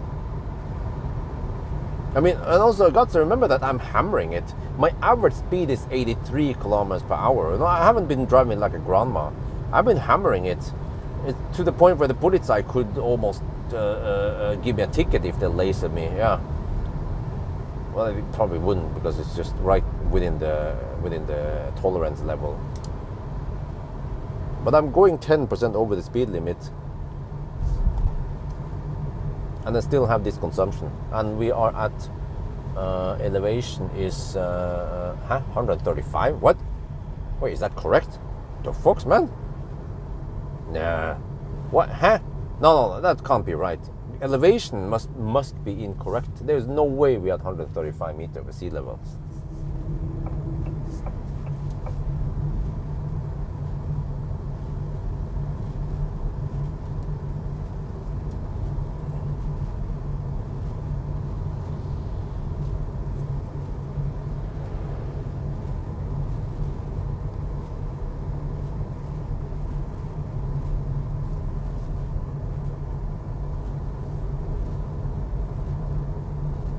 Oh shit, was that? No, it's ambulance, okay. I thought it was an RV. I'd be like, bro, are you lost? You're supposed to be sleeping now at night.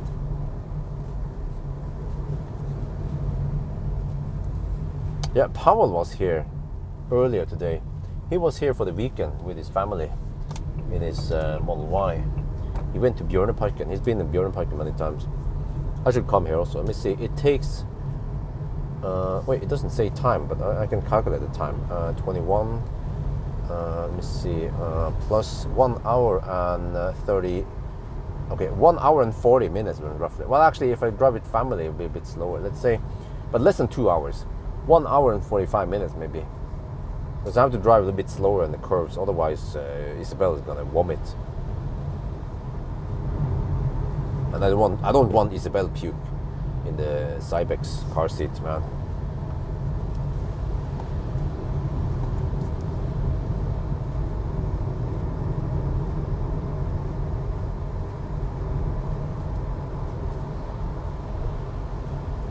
$210 meters over sea level. It claims 151 right now. ABRP planner. I'm not sure if that is correct.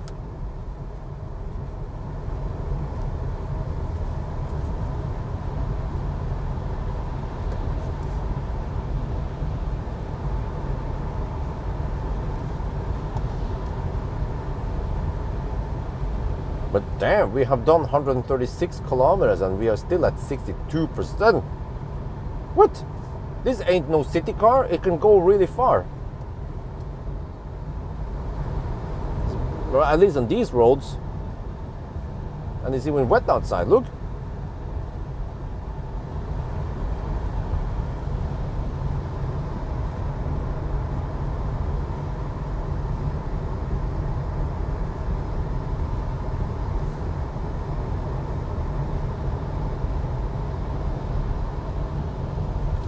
You know, I think this would be good enough for most people, around 50-ish kilowatt hour.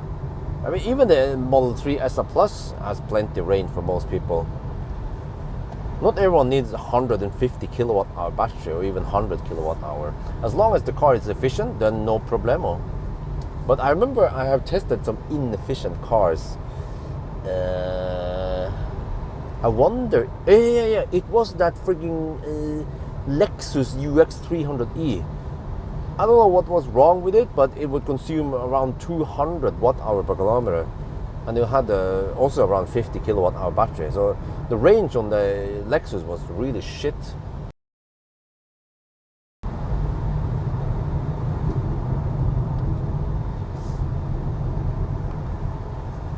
Okay, eventually I need to hammer the ambulance. Well, but we have to watch out for moose over here. Achtung, Achtung. But the ambulance has pretty good headlights. But this is also the stretch where I should hammer. We have nice straights.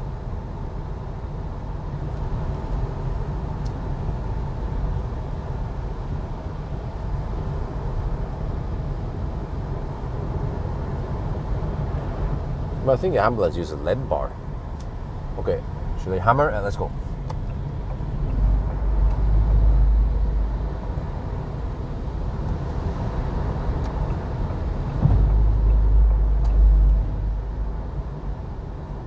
Watch out, this is the moose stretch.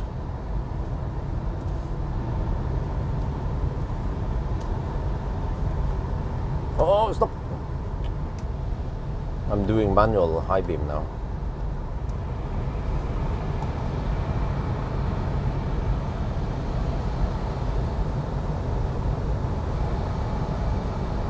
Man, I can't have any fogging now, man. Could be moose behind the fog. On defog, defog.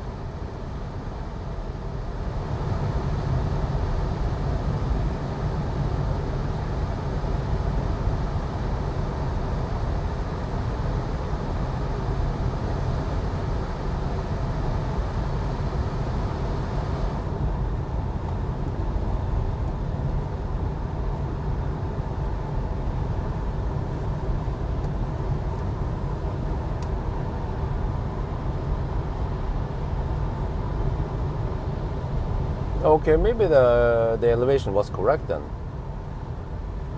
Oh yeah, I think that makes sense because Hønefoss is at lower elevation than Jesholm.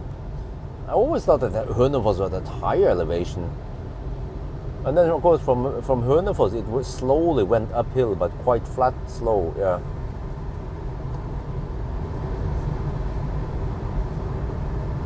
Man, these headlights are not good.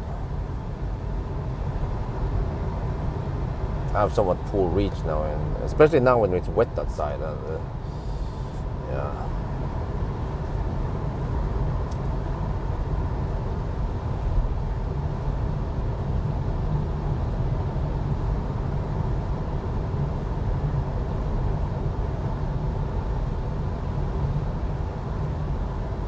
You know, I think if we would slow poke and maybe have HVAC off and shit like that, and it would be dry outside. If I did a Sunday drive, yeah, that's what I'm saying, I could probably average around 120 watt-hour per kilometer.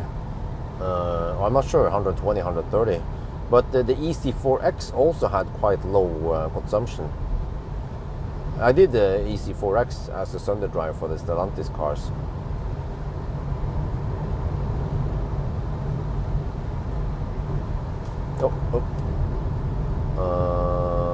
Roundabout is that okay? Man, I was looking at the chat and then the oncoming car came and it didn't. Okay.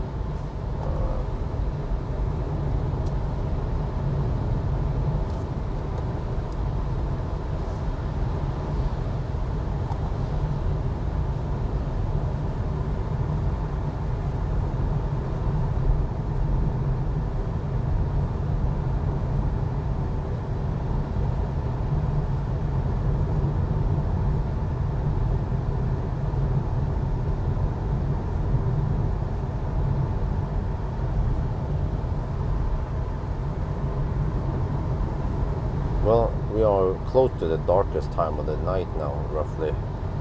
But it's just that it's wet outside. I should shoot a video somewhere and talk about the headlights. Maybe I'll wait until we have a bit better straights. Or maybe it doesn't matter. We can just do it around here.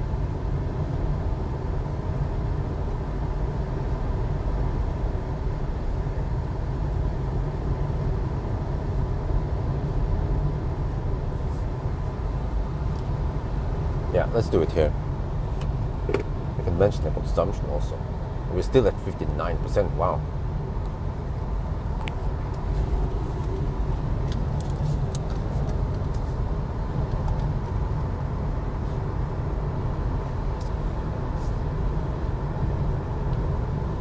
We have been driving for a while now and it's half an hour past midnight. And you know, I mentioned initially that I skipped a couple of tests, like acceleration noise test and also the headlight test. Well, we can have the headlight test over here. How about that? All right, are you guys ready? Low beam now, and then boom, high beam. It is a bit weak. Also, we have this French style where we pull the stock towards us. It was like this on the Renault 5 I owned, and that was my first car, a Renault 5, and then eventually a Renault Laguna. So, yeah, not that strong headlights. It's like, are you in yet? Are you in yet? Yes, of course I'm in. But look at the consumption though. It is 156 watt-hour per kilometer. That is amazing. No, 154, so 154. And you see, we have done 150 kilometers soon, and we're still at 58%. So it means that we can go over 300 kilometers. Wow. And it's only 234 kilometers to Geilo. Okay, we have a little bit of uphill, but you know, I did the math beforehand that in order to reach Geilo, the budget is 217 watt-hour per kilometer. So right now I'm feeling quite confident that we can make it there. Also, the route planner claims that we will arrive there with 24%. Yeah, that's great, but why didn't it adjust it immediately to 24 or whatever, right? Like Tesla.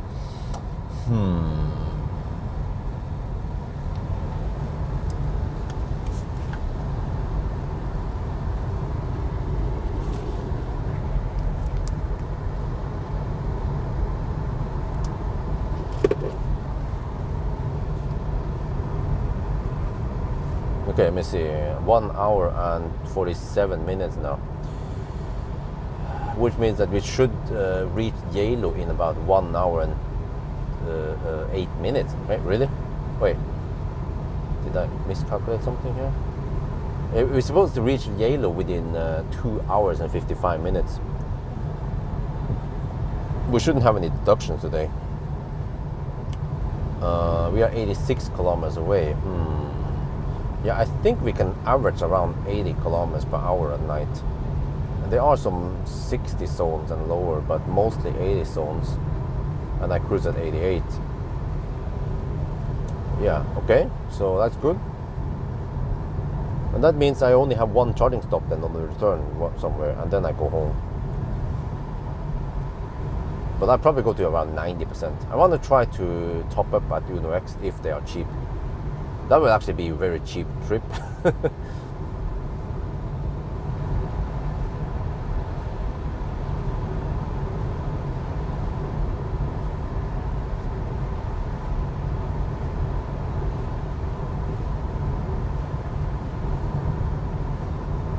You needed to tell about the route planner to fix tunnel, tunnel handling. Okay, what's up with that? Well, I mean, there will be, if I make that video, that criticism video, there will be plenty of comments that the route planner can read and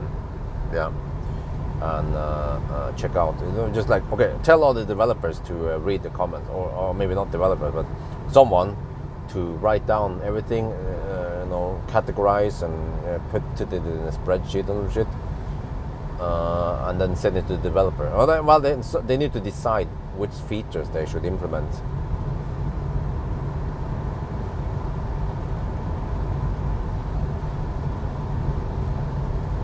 And also, actually, another reason why I want to make a video about this is because my opinions about things might not be, well, I mean, other people might not agree with my opinions. For example, when you navigate to a location far away, you get all these charging spots on the way. And I want on the map the charging spots to be numbered and the same corresponding number in the list. And also when I pan or zoom in when I'm in the driving mode, I don't want it to snap out like that, but maybe they want it to be like that. And also these buttons for well, it's a button called mode. I'm not sure, like, what the heck, with an eye on it. Find it a little bit misleading or hard to understand what the heck it means, that mode button. I didn't know that meant orientation, map orientation.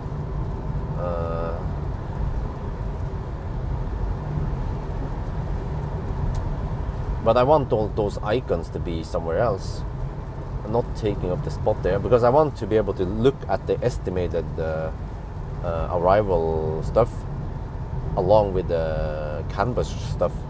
So then the icons in the middle, they are in the way. So either you make it customizable or you customize it so that most people are happy with it. The best would be to make it customizable, just like a snap-on you can move.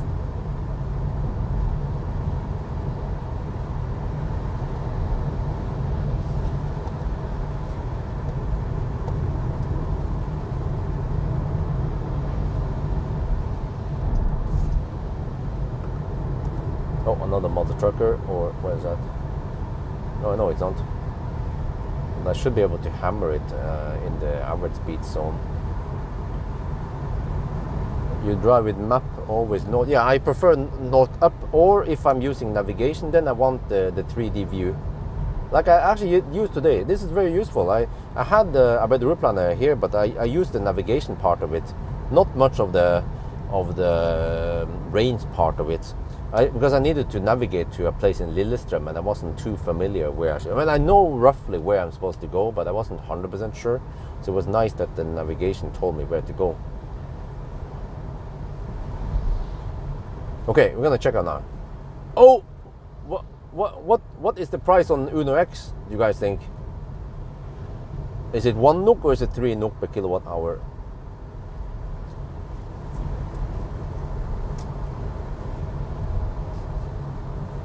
But I better upland that don't do this, huh? What?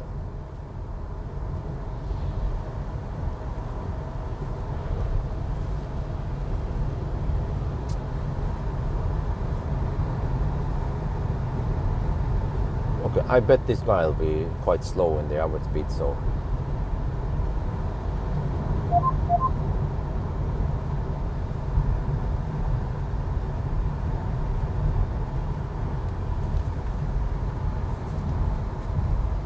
Yeah, it is 3 NOK per kilowatt hour. Okay, that's good, because I've been kind of struggling to go on Uno X lately, but now I can just charge on anything. Well, actually, I probably prefer Ionity or Tesla. Yeah. But Ionity, that would be what is this? Skoda Enyaq. Ionity, that would be only in Gol. So I'll probably go for some Tesla then. Let's see, I don't remember where the heck I'm supposed to hammer. I think it was soon. This should work. Well, actually not there, it's a little bit too early. After the next curve, yeah. Yeah, like I said, I mean, like I expected, this guy is just slow poking. But on the next here we have a nice straight. Hopefully he's using his high beam. Yeah, go.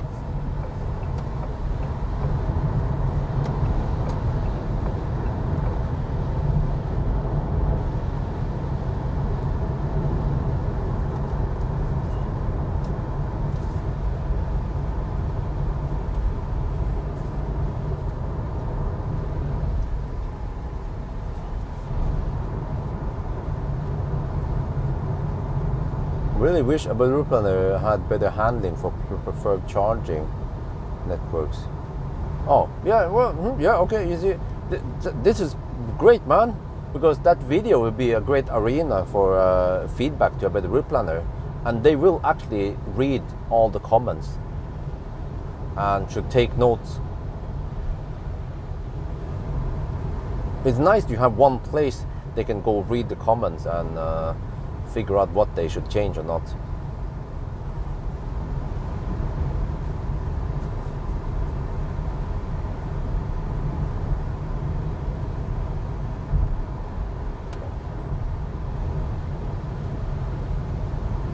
$38 plus 17, okay, 45, okay. Wait, so we should be in Geilo in 1 hour and 10 minutes. But we are 76 kilometers away. What? Really? Is the average speed going to be that shitty? Or is my reference time off because I drove the Xpeng G9 and it slowed down so much in the curves? Yeah. Yeah, this is also a trip to double check the reference time. But eventually I should try to get the whole of a classic Ioniq. Should do some tests just to, yeah. Maybe just a Geilo and a 500 kilometer challenge with a box, a 9 box.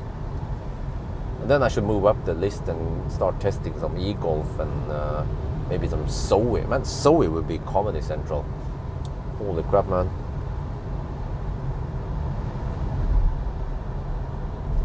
I'm not sure if I dare to go on an adventure with Zoe.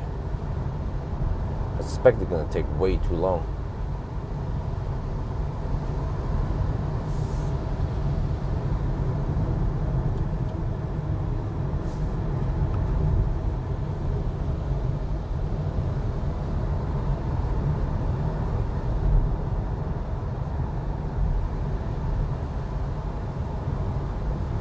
If you do +2 for Tesla, it should be preferred, huh?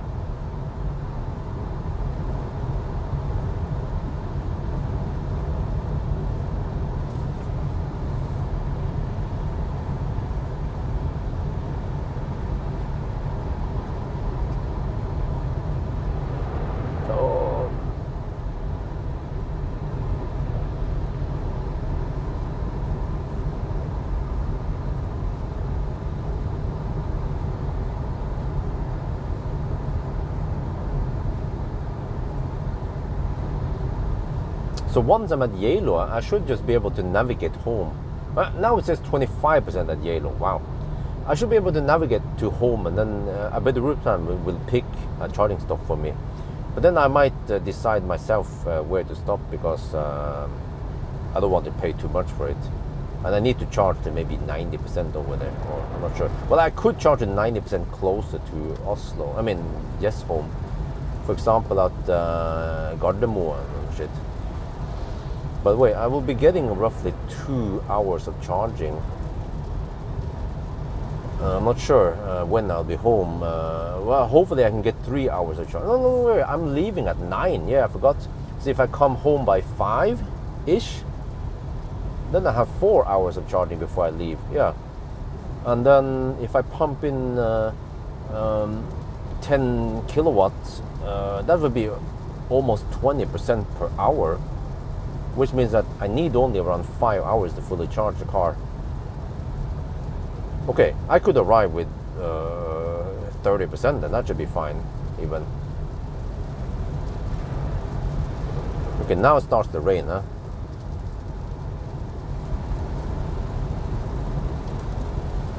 $154 still consumption.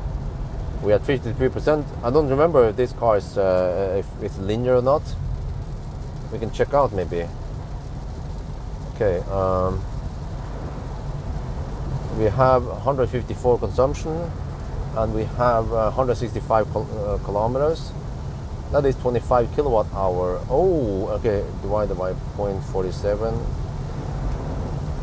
Okay, no, it's non-linear. Yeah, we are roughly at 50% now, but it shows 53%.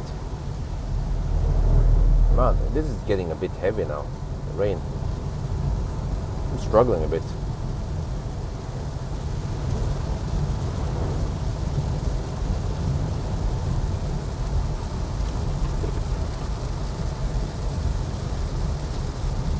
This is the rain we were expecting, right?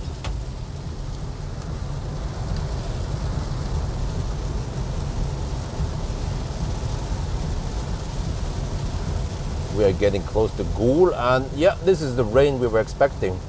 Quite heavy rain.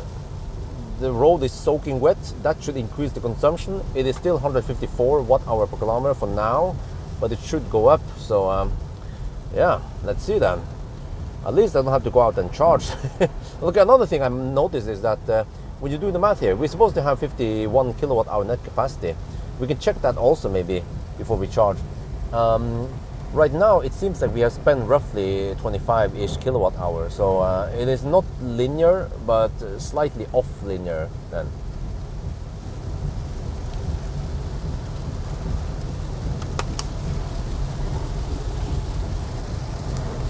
Okay. Man, how to avoid these water pockets. Full focus on the road right now. Is it going to be like this all the way to... Wait. Got there, can you check weather forecast? The 90-minute forecast. How long is this rain going to last? You know the route, right? It would be nice if I can get out of the car in Geilo and just take a shot over there.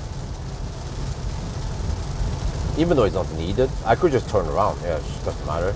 Maybe I just reset one trip meter once I'm in Geilo.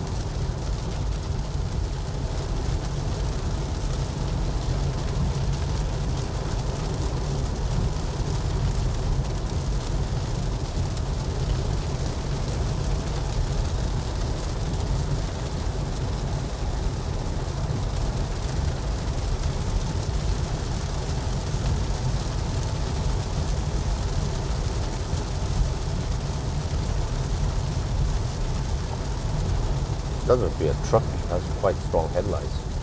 Well, actually, it's not. No, it's a ID4 GTX. You could see it in the headlights, taillights.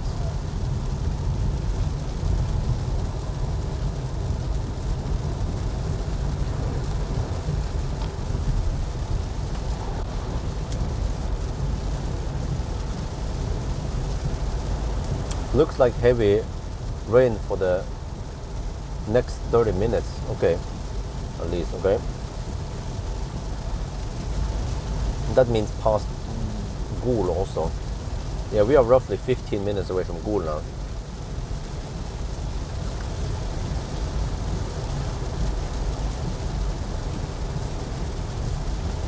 But it could have been worse. When I look at the weather forecast, I was like, huh? On windy, it looked like it would be wet almost all the way.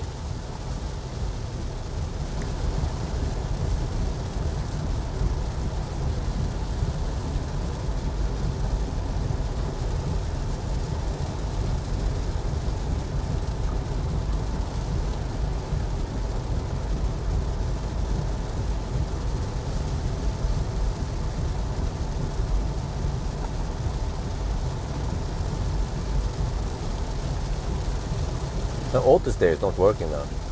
Not sure it's because of the rain or the lack of lane markings.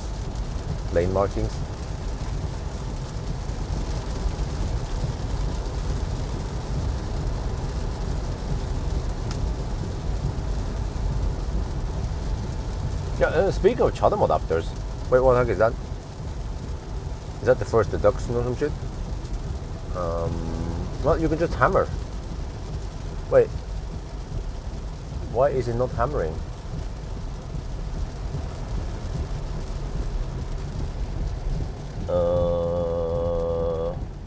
Vi arbeider igjen.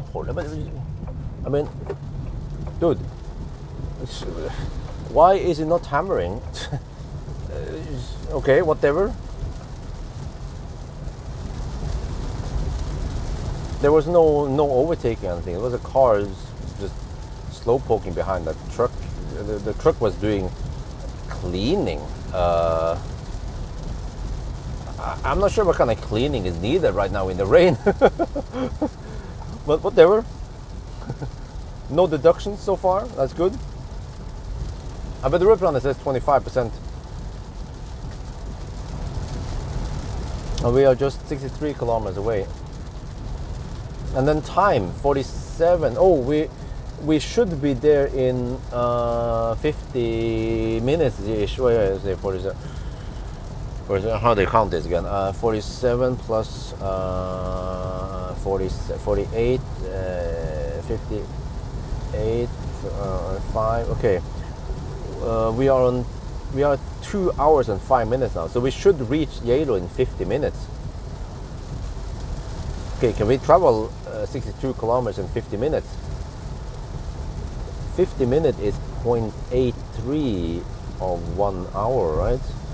Wait, how is this? And then I don't remember what kind of average speed I can get over there, but it is a bit challenging weather, to be honest. And this is a dangerous part, because if there is a moose on the road, it would be harder for me to spot it. I have spotted moose in this weather before. It was near Hokksund, with Optimus Prime and the trailer, and the moose was right in the middle of the road. I was like, oh! So I had to be careful now. Can't dick around too much in the chat. Maybe I should play some music. Yeah, I should do that.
I got an idea, just to spice things up a bit.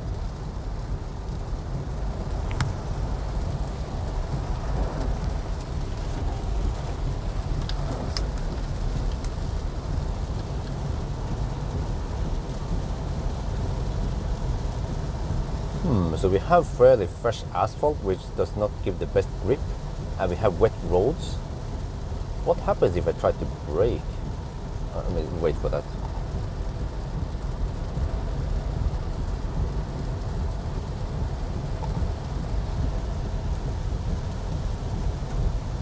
So we have fresh asphalt here, which does not give the best grip, and we also have wet roads. So I wonder how good the tires are, and what about the braking distance now? We should do a braking test. Let me wait until we get to the straight, and then I'm doing 80 kilometers per hour. Okay, let's see. Wait for it, wait for it, wait for the straight. Okay, it's straight enough now. Okay, even a little downhill. Let's.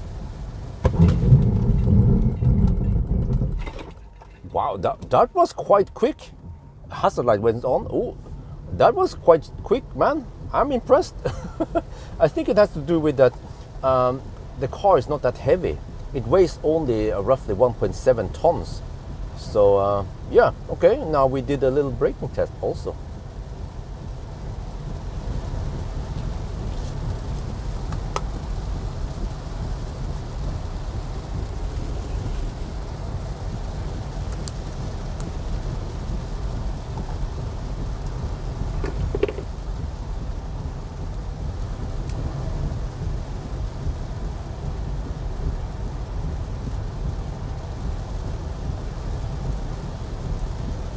Dude, that Tesla in front was going so slow. Holy macaroni.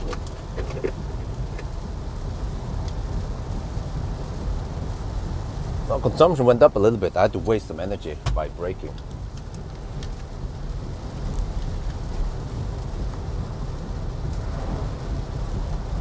Yeah, I just noticed something else here. Now we're driving in the pitch dark, and I can see parts of the interior. The camcorder I'm using is actually very light sensitive, so you can pick up this.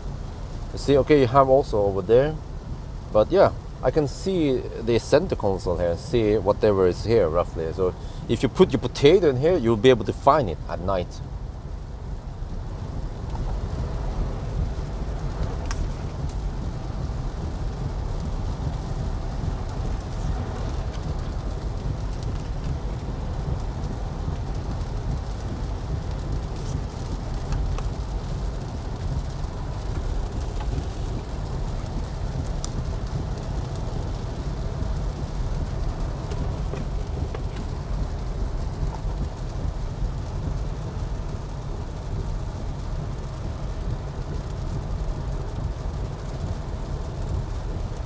Well, 157 watt-hour per kilometer, still not a disaster.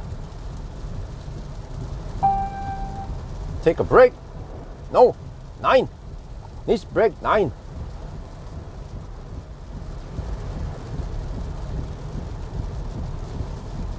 Car wants me to take a coffee break. I don't drink coffee. Sorry, Mac.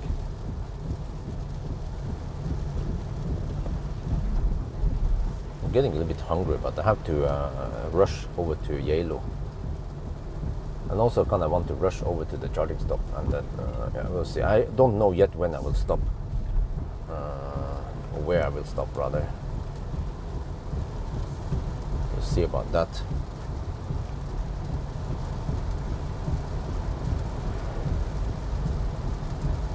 $156 watt-hour per kilometer. Okay. We're down to 47%. Well, it's slightly non-linear, so I would say more like 45%. But that means that even on these roads, we can go possibly around 350 kilometers. Wait, damn, wait. That means that I should be able to reach Geilo, and wait, from here to Geilo is 53, so that means wait, 53 is 100 plus 100, huh? 280 kilometers roughly to get back to Geilo. Okay, I could stop at Geilo, or I could even go further. But I would prefer some supercharger or Ionity, but then not Ionity, then okay, supercharger then. Or actually, or I could just charge just enough to go home. Yeah, and then I'll be able to charge almost to 100% again at home.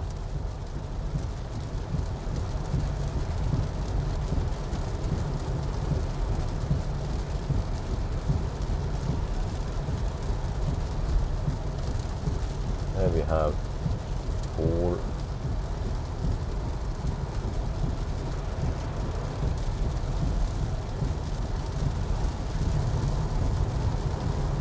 I actually think it's not going to ruin the consumption that much. Okay, it will be worse, but shouldn't be night and day. Maybe just 5% higher. Or let's say, I don't know, 157. Yeah.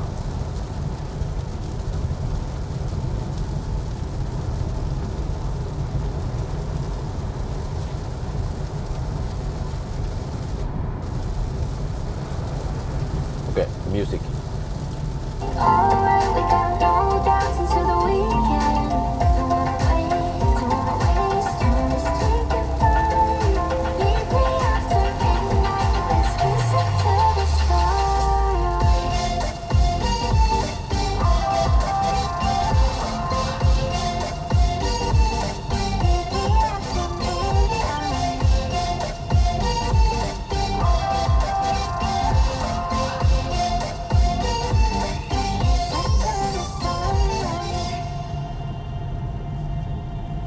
Volvo.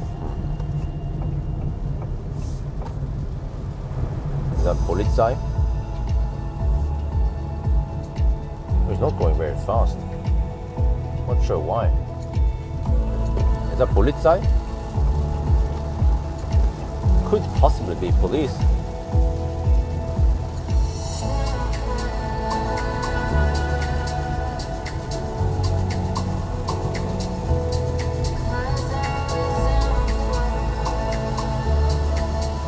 I'll probably use a Nista.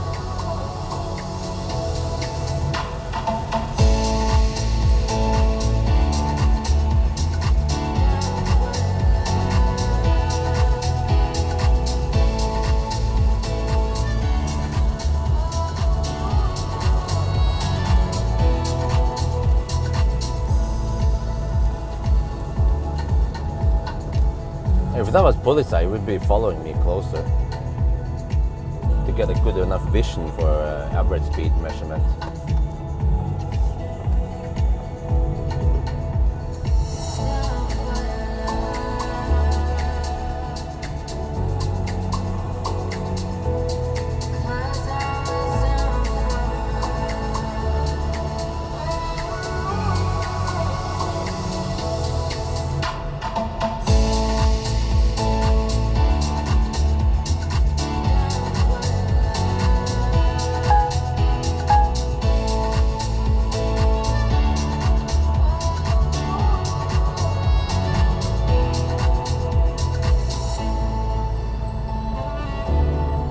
Well, it seems like maybe the heaviest rain is over by now, or for now.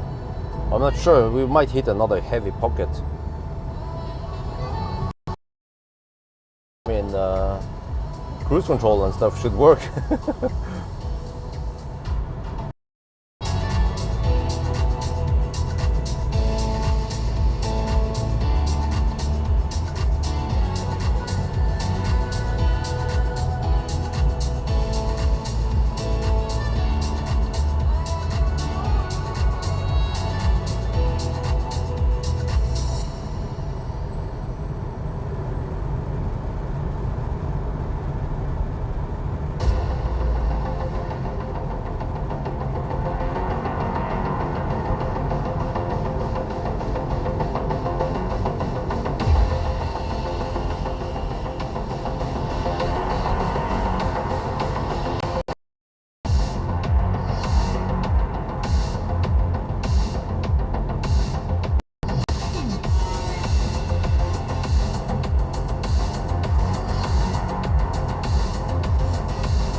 Oh, that was moose by the road on the left side. It was I think a male, quite big.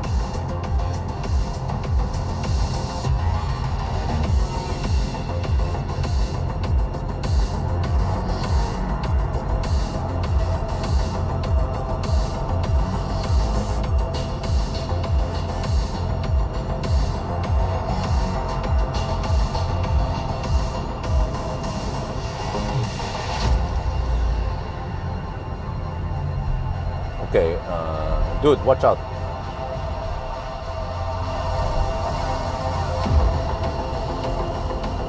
Hope he understood my flashing.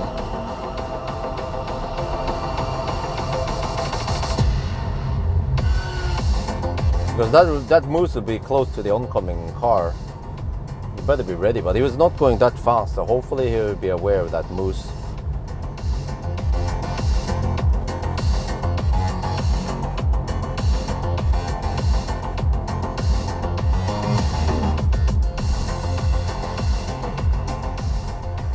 Wait, we are currently at 2 hours and 20 minutes now.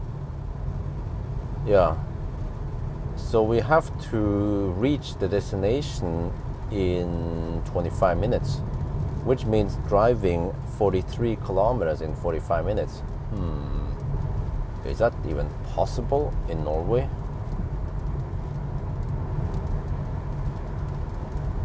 I think the chat just died now. Okay, whatever. Let me play music.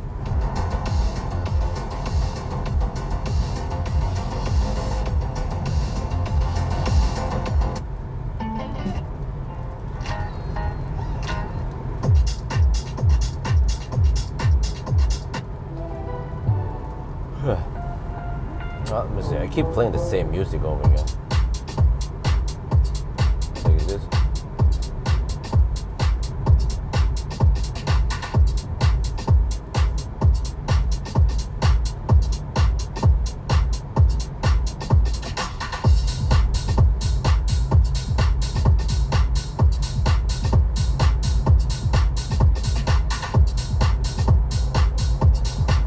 But the reply, yeah. Oh, by the way, about the route planner driving log, Gatser, do you get the same thing as me? Because when I look at the log, it is strange. It splits the charging session and even the drives in more segments than it should. You know, like I would have my drive from Alvdal to Elverum, but then it's been split into several drives.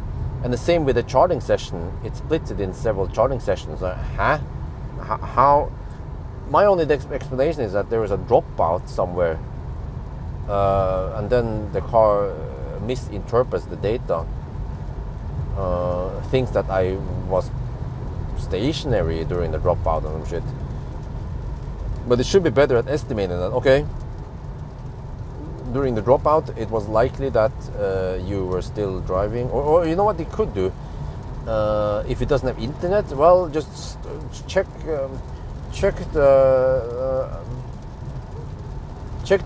CAN bus data, log the CAN bus data. If I was still driving, then just use that data. I think the CAN bus also stores GPS location, right? So you should be able to reconstruct the drive based on the CAN bus data.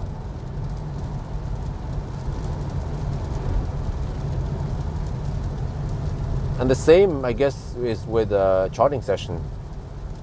So that is, you know, room for improvement. Because my log suddenly looked quite messy. But when I remember when I look at the Tesla log, then it was different, because then it went via Tesla's API, and of course everything was smooth. It just went, I think the data was collected differently then, or something. But here it seems like it's heavily dependent on the internet connection.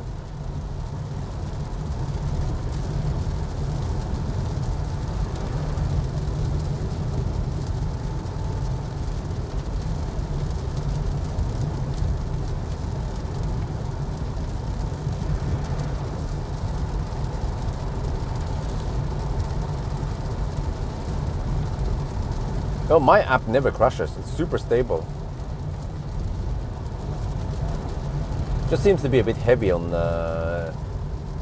on battery usage, because it goes up. I mean, it it slowly charges up, yeah. But when I use car scanner, I reach 100% way faster. Now I'm at 81%. It's been slowly charging up as we drive now.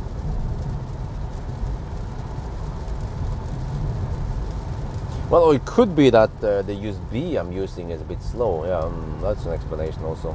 But I feel like the phone is a bit warmer than usual. Never feel that the phone is that warm when I'm using car scanner. But it's doing more than just showing some CAN bus data. It's also calculating lots of stuff and logging lots of shit. So that's probably why. See, you make it, but no, huh? You make live, but no videos more. Huh? What? What do you mean? You need to watch my main channel, bro. I've been posting videos daily. Man, it's kind of disappointing that some people claim that, oh, you know, you don't have what was it again? Yeah, some guy claimed that I was making just like house video and family and financial videos on them. Like, bro, watch my videos. I made some soul videos, and I had the KGM Taurus EVX, and I find them interesting. And also the BYD cars, you know, like, dude, where have you been? You have to watch my videos. I've been making videos, but for some reason people don't watch them lately.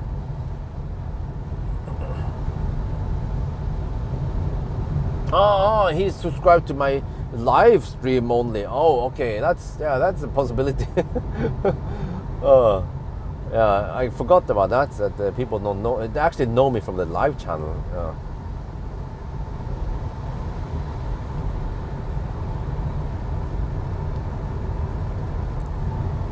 Okay, but at this point, I think we are quite confident that we can make it to Geilo. Everything points in that direction. I have estimated that we can average 217 watt-hour per kilometer. The current consumption is 160 only. we are 34 kilometers away and we have 118 kilometers on GOM. So we can make it to Geilo. And then most likely we can also make it back to Geilo. So I might charge at supercharger Geilo, the old Geilo. Or I could go to, I don't know, other places. But do I need to? No. Do I need to go that deep?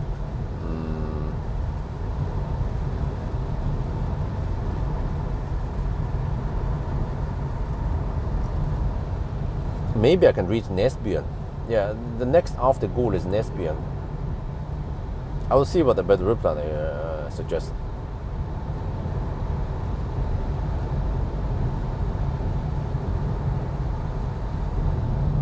You can link channels. Wait, I thought I linked the channels.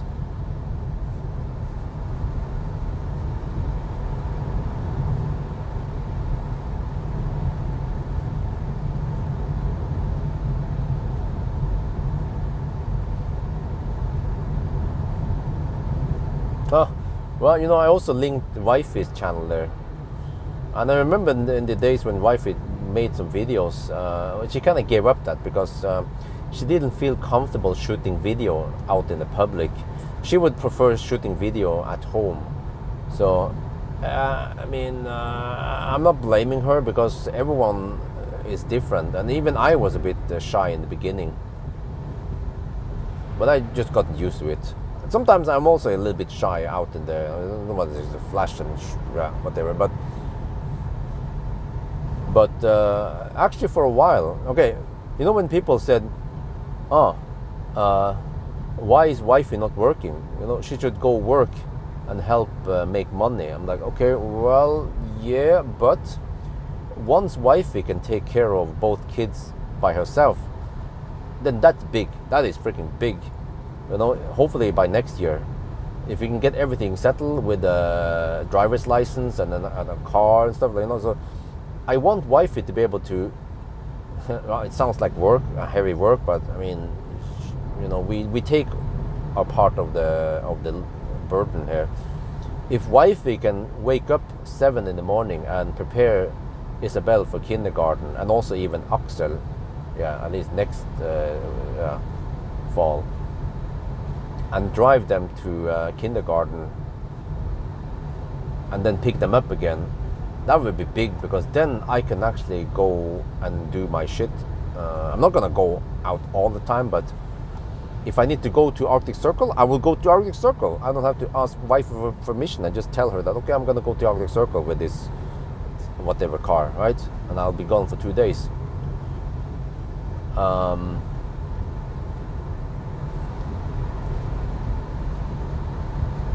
But eventually, I'm not sure if this is gonna work or not, but I suggested that Wifey could edit videos for me, but the problem is that she finds editing boring. So I'm like, okay, I can't change that, but that would be awesome, because it would be waste of time for Wifey to go and work at some restaurant or a clothing store or a kindergarten or some shit.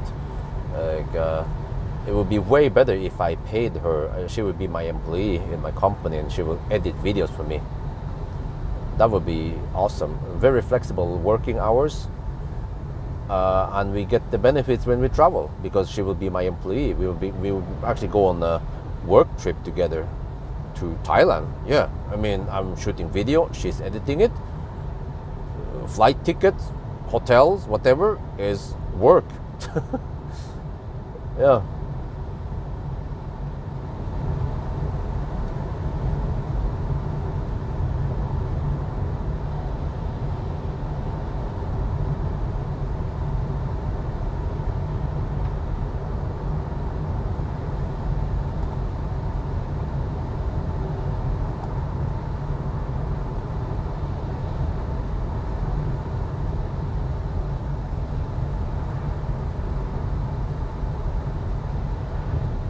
Well, I have a friend in US.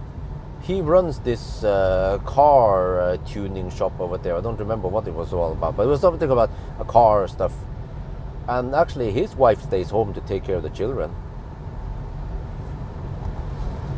And trust me, taking care of 2 children, that is a freaking full-time job. Just taking care of 1 child, especially a newborn and shit, is even a full-time job, like a toddler or something. No, eventually, yeah, once they become, let's say, 5-6 years old, then they are more autonomous. But as long as they are just newborn until 3-4 years, then there's a lot of work just to take care of them, feed them, and they change diapers, breastfeed, and there's so much work involved with young children.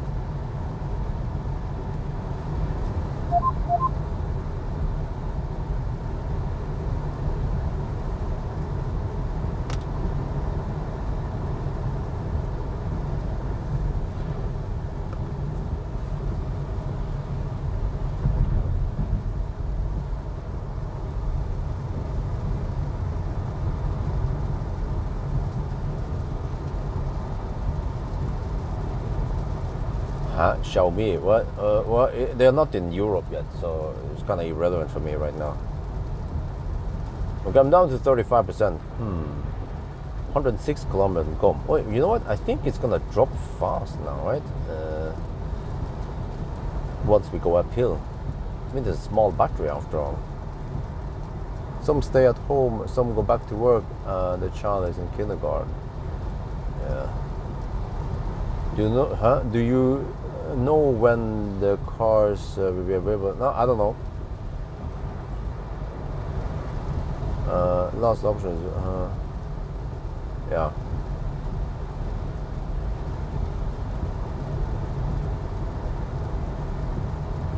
Share the also need to share the income equal if one chooses lifetime. Okay.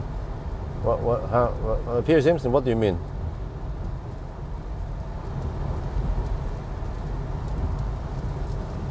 The way it works is that I pay for everything, pretty much. Food, house, car, hotel we go to, restaurants we go to, toys, clothes for the kids. I pay for basically everything. And wifey, yeah, but so it's like whatever goes in the economy is spent on whatever is needed for raising children and keeping us alive. Oh shit. Yeah, I forgot there's a speed bump here now.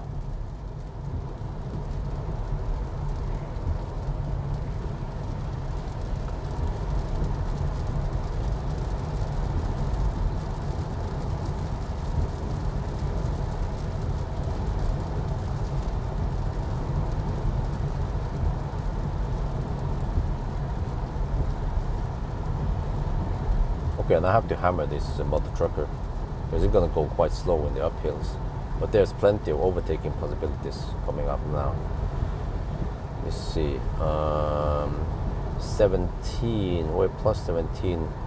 2 hours and 35 minutes now. That's 34 minutes. Oh, okay. We are just 22 kilometers away. A Polish truck. Okay, let me see. Yeah, there's some hammer stretch here.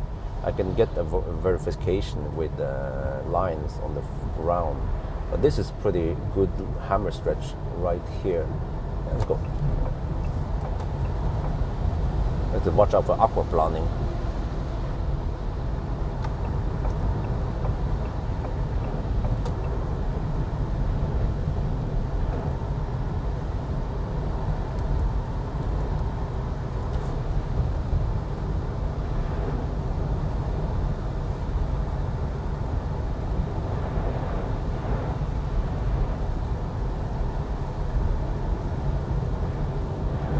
I have to watch out for this curve here.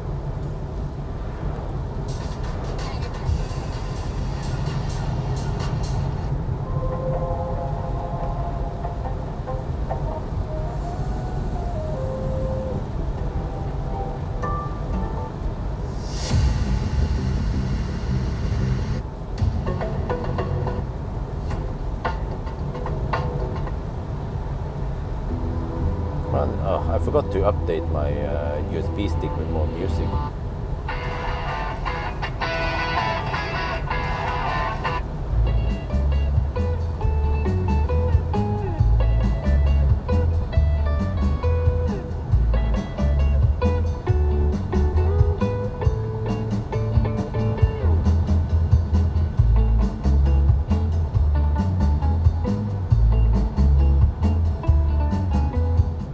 You know, I saw this. I saw these Facebook reels.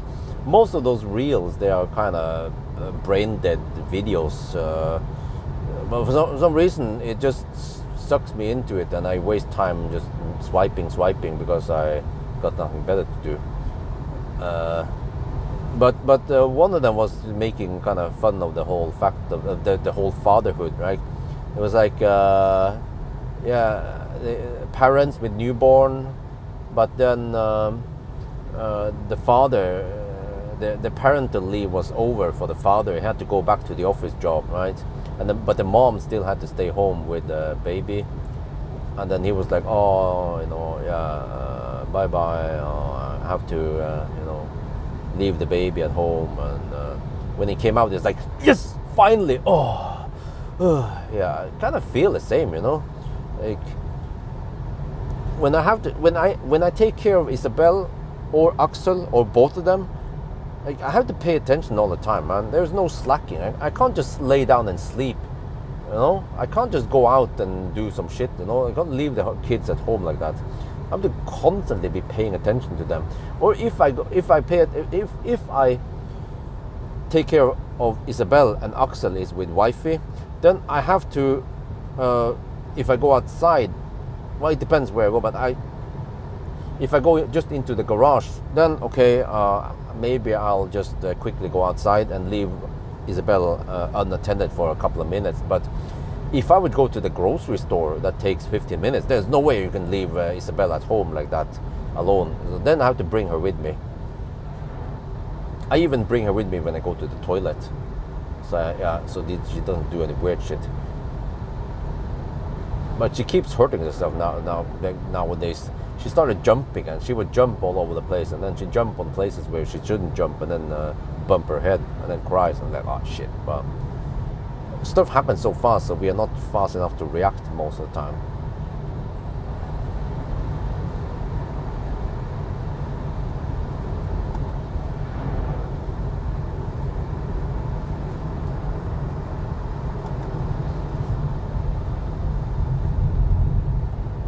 Are we gonna set a new record?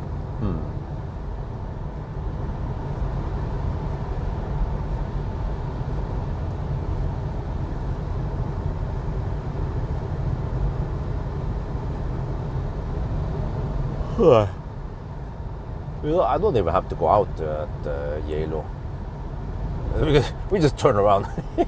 I'm too lazy to leave the house. Leave the car.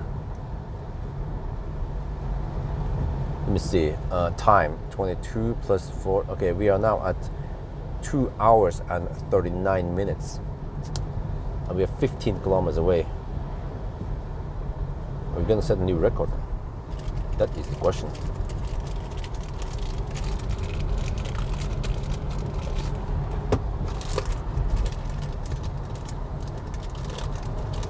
First only Saturday, and then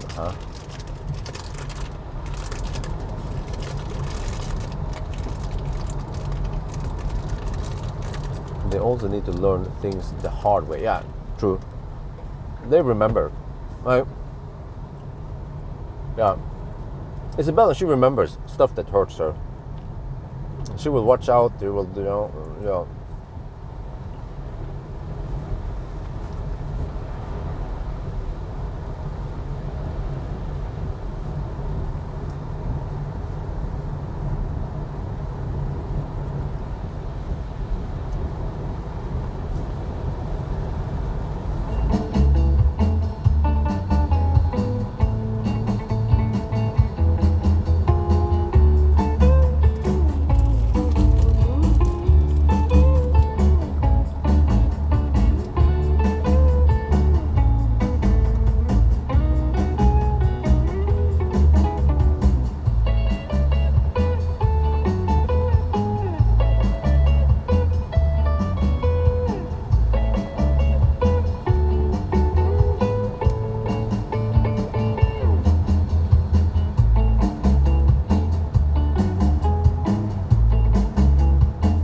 Yeah, by the way, guys, if you have any Norwegians here, my offer still stands when it comes to the airport shuttle thing. Yeah, I don't know if people saw the video today, but I have 2 Teslas now, 2 EVs parked in front of the house.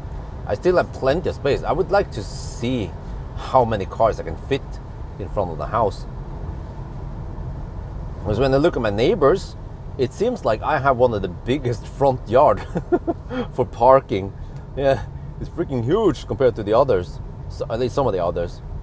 So yeah, fortunately wifey didn't protest because that's a lot of space. We could probably have shrunk the front yard a little bit so we get more space for garden and shit in the back. But I was like, okay, I don't want to waste time cutting the grass and do all that garden work, man.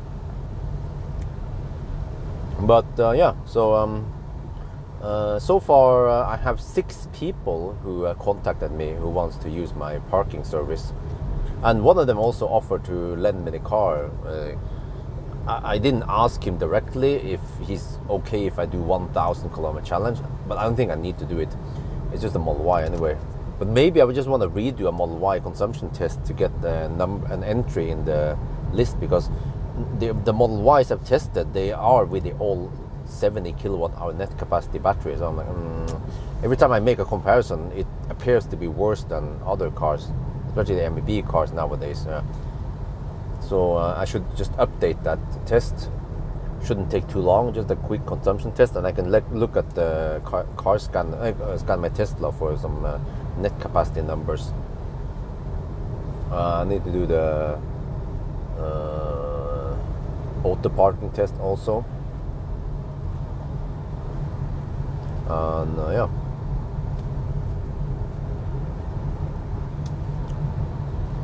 But there's a lot of money to save in that service. Even if you go for the cheapest parking, which is Dal parkering, I think, you still have to pay around, I think around 600, 700 NOK per. I'm not sure if that was per week or something, or yeah. Maybe someone can check Dal parkering.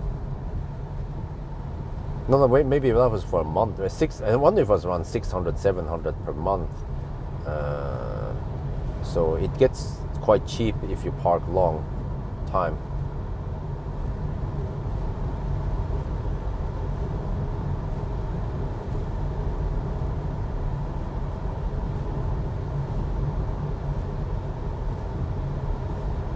But my parking is kind of similar to a P10 or almost the terminal parking, because okay, you have to come to my home, but then I drive you right to the terminal, and then you unload the cargo, and then yeah. How about insurance? If there's an incident. Oh, what kind of incident? But I mean, if there's insurance, it applies to the insurance of the owner. That's how it works in Norway.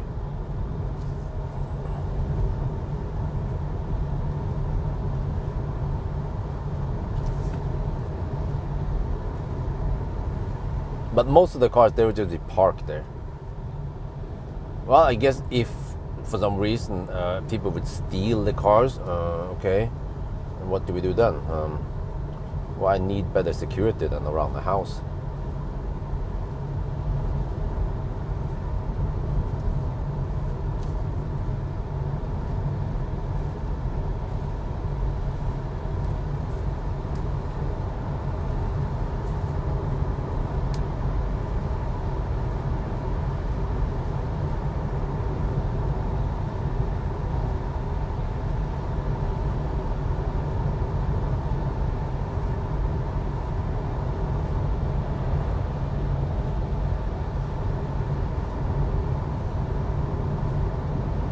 Oh, I saw something across the road there.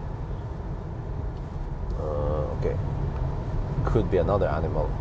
Looked like something small, like a badger. Wait, time. We're getting close to 32, 42, 50. Whoa! It's 49 now. It's 2:49 already.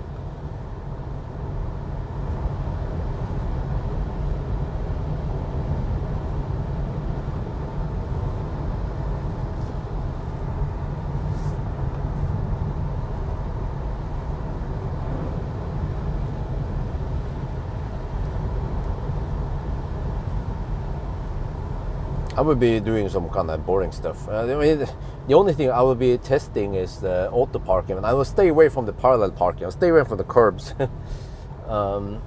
Just some auto parking, maybe some range test, and that's pretty much it. And then I'll just keep the car there. I'm not gonna borrow the car to drive around with the family or anything. It'll just stay parked there.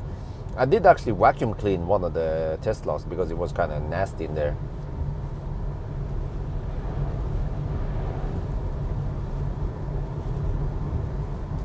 Oh, we are 25%. Oh, we're almost there. Oh, 33, 43, 50. Yeah, 2 hours and 50 minutes so far. Huh, wait, am I slightly faster than the Xpeng G9? Seems like that's the case. We could round it down to 250, right? It is currently 250 right now, and we should be there in 2 minutes. I don't know what happened. Maybe the G9 was too slow in the curves. We lost 10 seconds here, 10 seconds there. It became several minutes in the long run. And I didn't bother accelerating in every curve I drove the damn Xpeng at.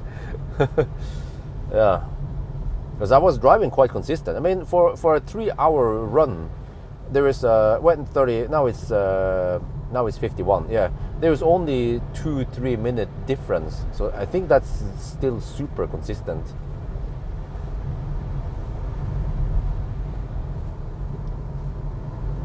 But I think I'm not even gonna leave the car. I'm too lazy to go out.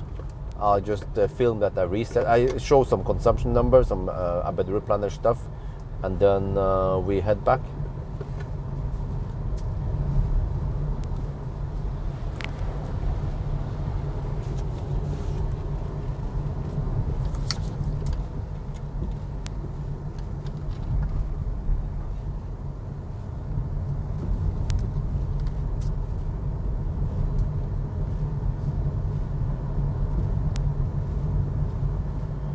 $52 now. Huh.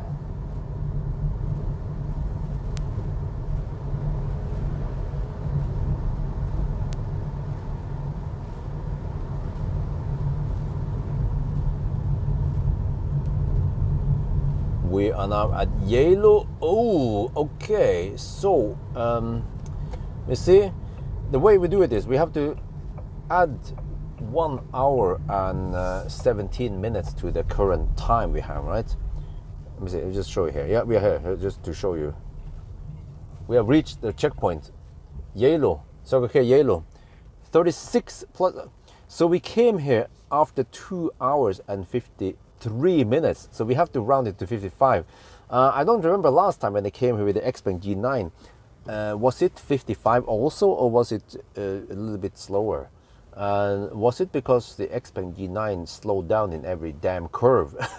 So I lost 10 seconds there, 10 seconds there, and then that became several minutes by the end of the trip here. So, but it's still super consistent.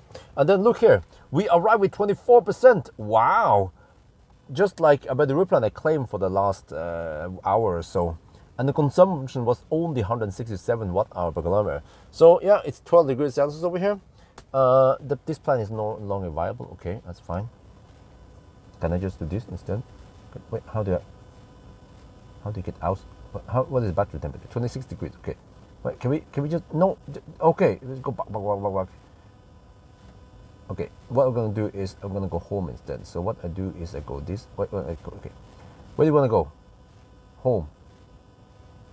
There. Okay, and then go. So let's see. Now ABRP planner should find a charging spot for me. It wants me to stop at.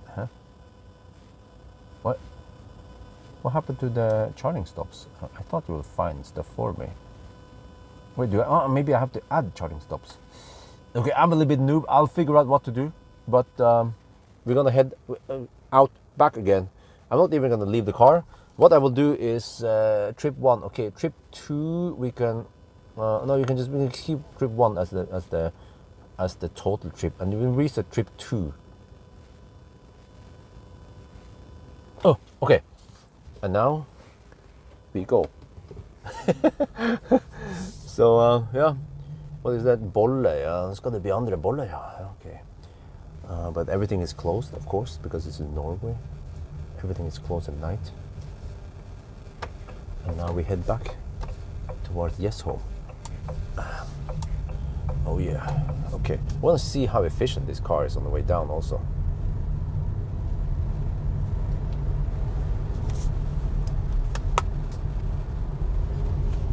Wait, I thought...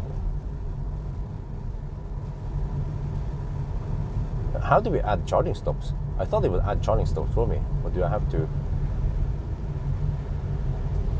replan? Okay, well, you replan for me then. Add some charging stops.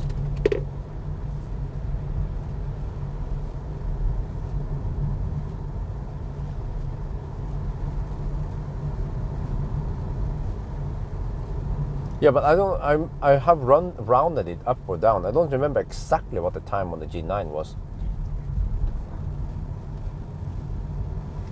But alternatives here, we have to click here and probably add charging stops.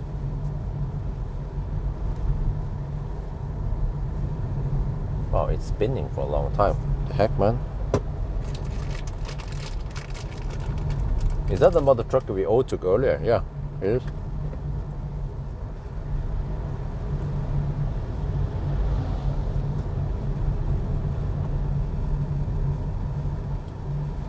What am I supposed to do now? Plan?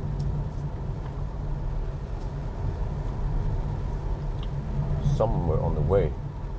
How they add charging stops? This is not very intuitive.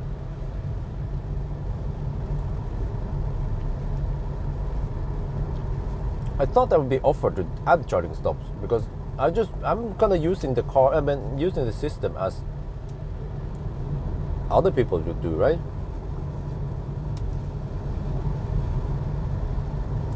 Why doesn't it add charging stops for me?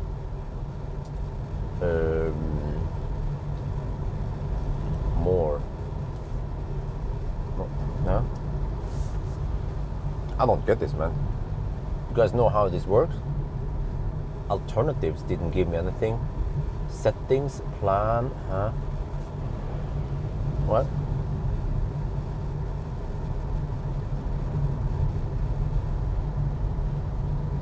New navigation at home. Oh, huh? No. Yeah, I just navigated back home. And then the car says this plan is no longer viable. Well, okay, yeah, but fine. If it's not viable, then give me an option to stop and charge. Then. Okay, I give up.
Okay, man,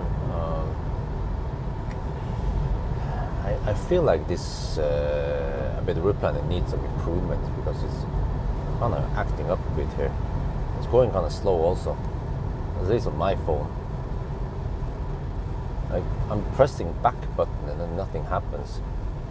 Come on, can you stop that shit? Come on, just stop. Okay. What now? Can we just kill? Clear. Okay. I want to go to Geilo instead. I want to find something at Geilo.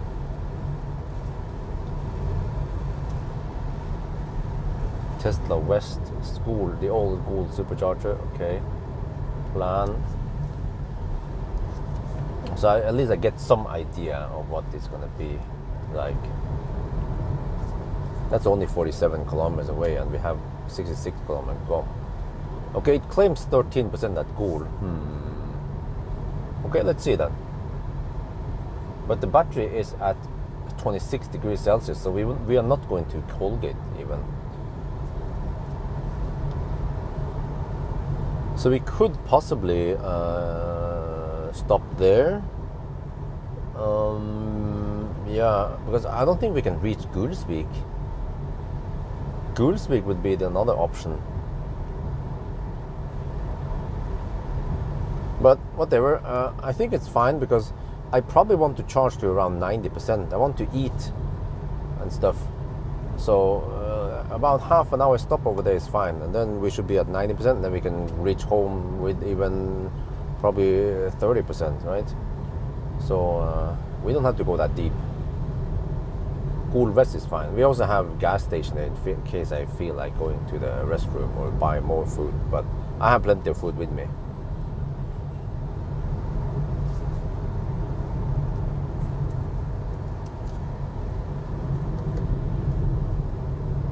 But it seems like the fogging has stopped. It was just in the beginning it was a problem. Maybe the garage has higher moisture level than normal. That is a possibility. Maybe I should run the dehumidifier in the garage.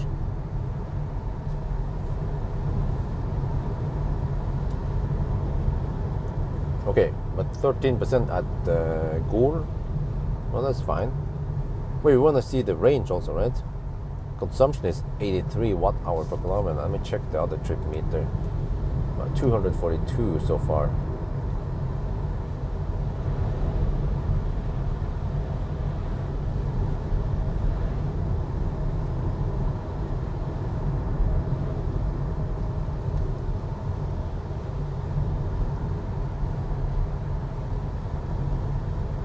The total consumption is 165, but it's going to drop once we go downhill again.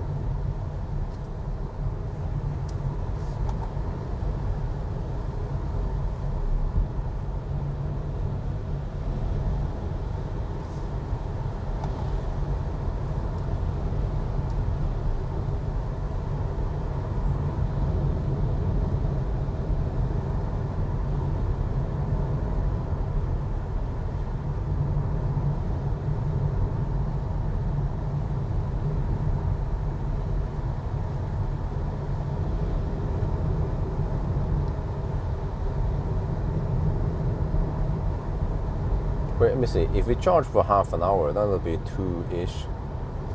And then... wait, I could be home by 5-ish. Oh, okay. Well, then I get 2 hours of sleep before Isabel wakes up. If I can get to sleep that quick. Yeah. But I don't get this, man. Because after I turn around, I navigated to a new spot, and then suddenly a Planet didn't give me a charging option. I should have been asked, hey, do you want to add charging stops? Yes, please. So I don't know what's up with that.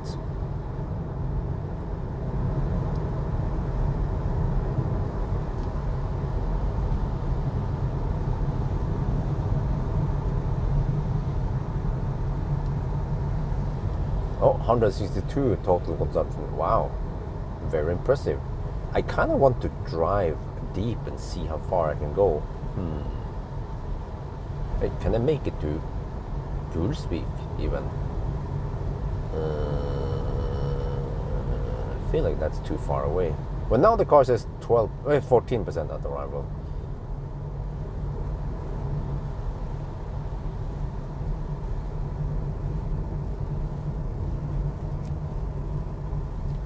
Okay, I have to see once I'm getting close to Geilo.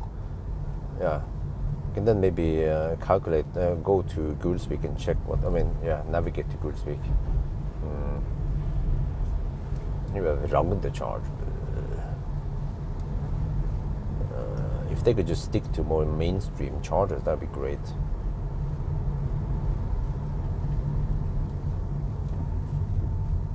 I still wonder why CPOs, they don't go for chem power, or well, actually Yeah, what is the best charger out there, right? What do you guys think? Huh? You have bailout at Nesbyen. Yeah, Nesbyen, Bromma. Yeah, well, actually, Bromma could work because 3 NOK per kilowatt hour is actually cheaper than Tesla when I think about it.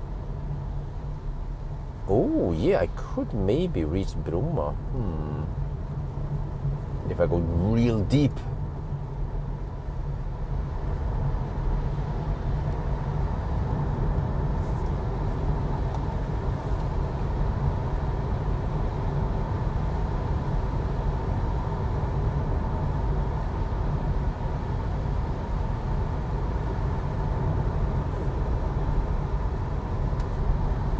But then I'm afraid that if I navigate to Bromma now, then I bet the route planner is going to act up and say, this route is not viable. This route is not viable. Dude, but great, whatever. Can you just say, I will arrive at 0% or minus 1% or something at least?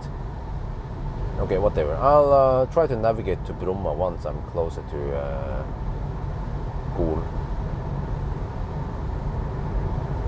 And I can always bail out at Nesbyen.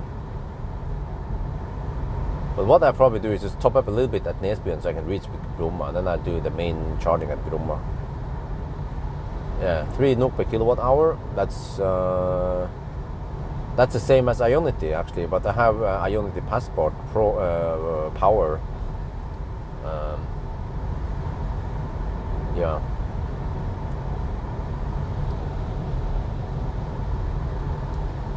But I think Tesla is usually around more than 3 NOK per kilowatt hour nowadays.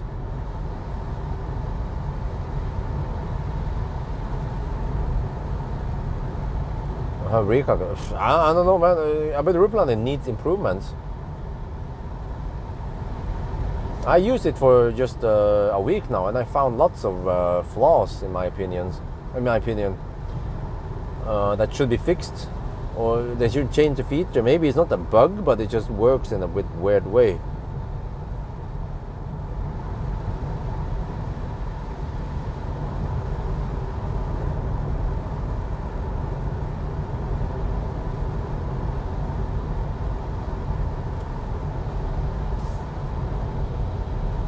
I think I could simulate this by just testing it at home. If I don't use the live data and I just say that, okay, I start with 25% battery and I want to go to Geilo, then the car might, I bet the route planner might not add charging stops automatically.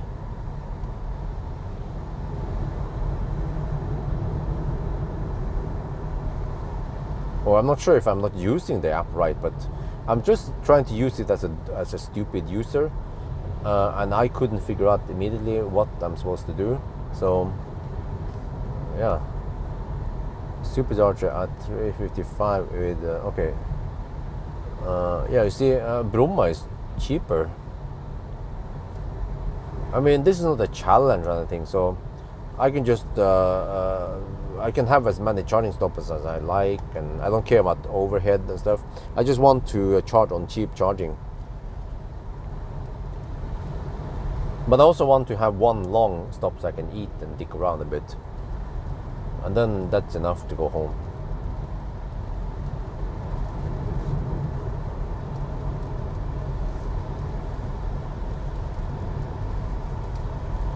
And actually it would be nice if it's not pouring down at the place where I'm stopped at. But actually it doesn't matter because I'm just going to go out and plug it in and then... oh, you know what? Uno X, we have roof over the chargers. Yeah, hell yeah. Forgot about that one.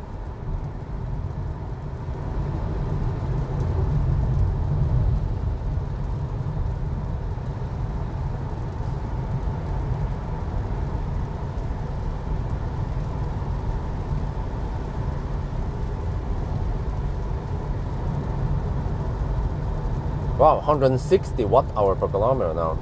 And we are still in the highlands. Let me see. Elevation 442. Wow. That is some very impressive consumption. I have to see once we are back home.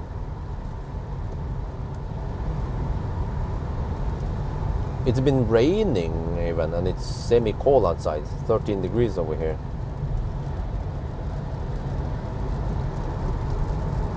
This is quite some city car.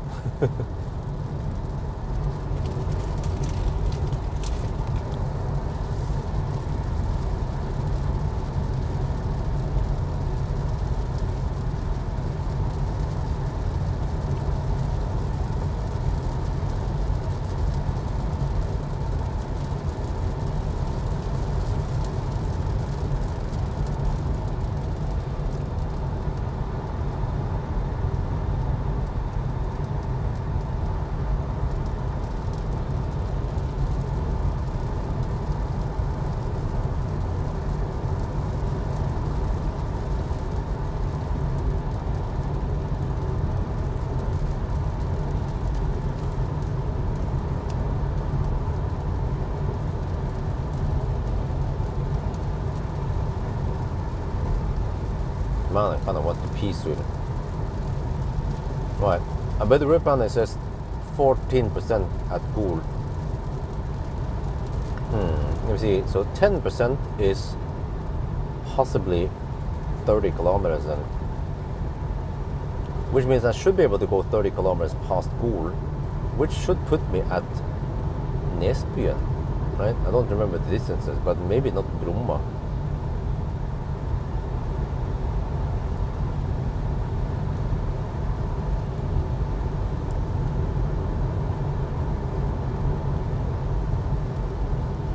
Not the best weather to drive at. I prefer no rain or snow when I'm driving. At night, I don't care. Night is good because of no traffic, but rain and shit. No, but I had no choice. You know, I could have done it yesterday, right? Yesterday night. The only problem, I was too damn tired because I didn't get enough sleep yesterday in the daytime. I had to actually stay awake so that wifey can get sleep.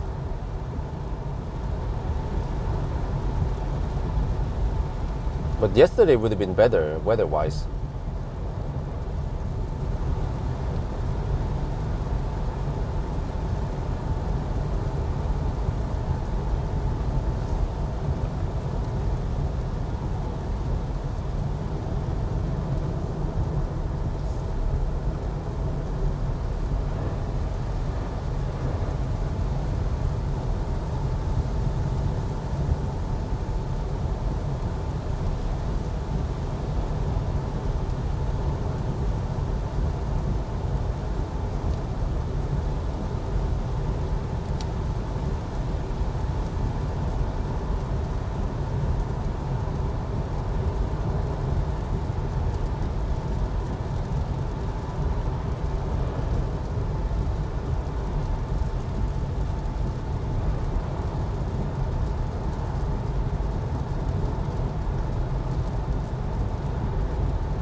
Right, 21%.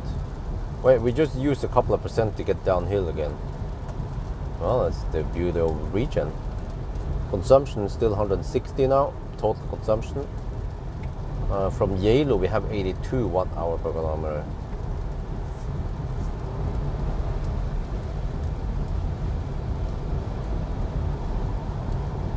And this is where they have the new speed bump, huh? But there's only one speed bump, fortunately. Okay, go.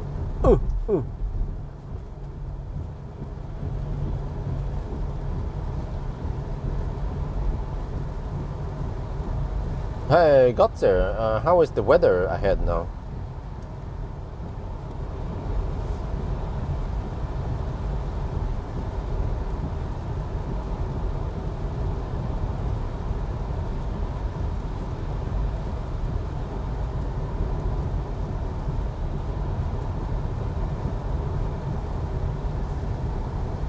Let me see, the car should tell me when I run out of juice.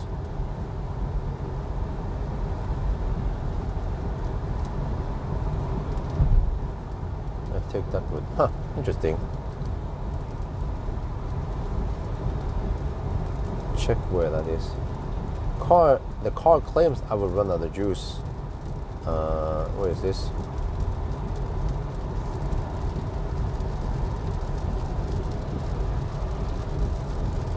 Past Geilo at least.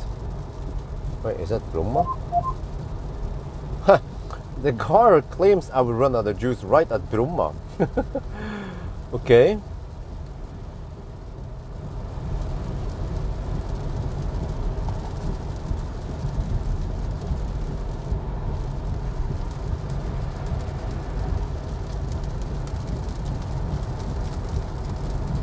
Should get better near Nesbyen. Oh, okay.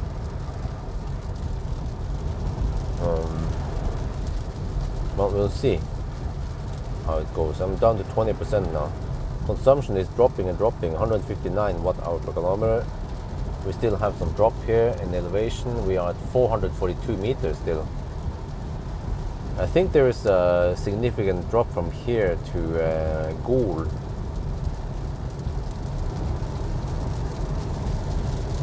But yeah, we have done 261 kilometers so far, and GOM still claims another 54 kilometers, but we have downhill, so seems like we can go more than 300, maybe even 350.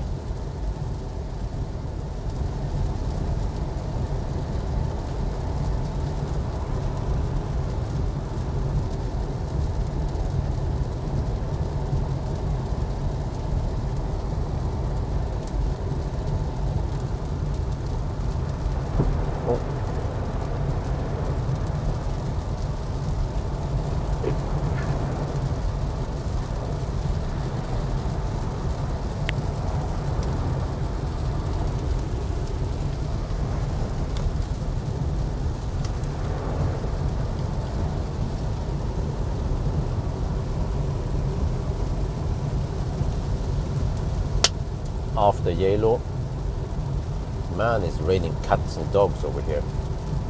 But the total consumption is 159 watt-hour per kilometer. Wonderful. So I have navigated back to Yes Home in the car's navigation, and navigation actually, well, can you see it? It's a bit harder. Let me adjust the brightness here. There, okay. The navigation expects that I will run out of juice around Bromma. Okay, and then I navigated to, well, okay, man, I forgot about that part. Okay, let me redo that.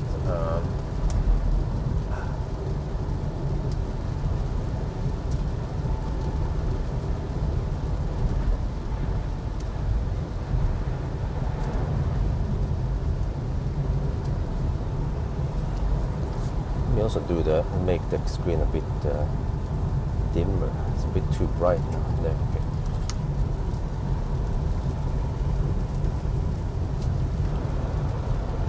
After Geilo, second take. Okay, we're heading down towards Geilo now, and man, the consumption is really impressive. Still in the wet, 159 watt-hour per kilometer. But you can see here on the Backseat that we are at 416 meters over sea level. So the consumption will be even lower once we descend. And then I navigated now back to Yes Home, and the navigation has this little battery icon thing where it expects us to run out of juice, and that's roughly at Bromma. Is that 52 kilometers away? Alright, but then you see that I have navigated to supercharger in Geilo, and but the route planner claims that I will arrive there with 14%. So yeah, let's see how far we can drive then.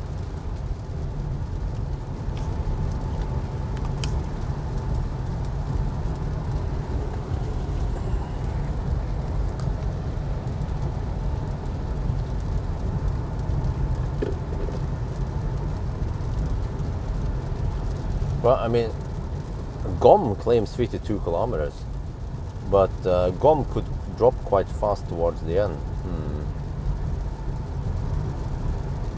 I could go slower, but no, that is not an option. So I just want to hammer it.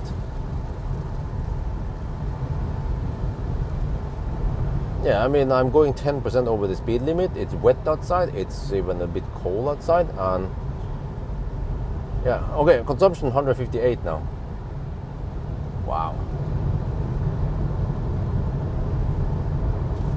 It must mean that the new Stellantis platform is efficient.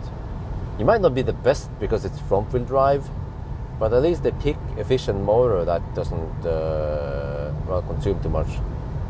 But also not that much horsepower. But they also must have done something with the drivetrain, gearbox, reduction gears, or wheel bearings and stuff, so that we have low rolling resistance.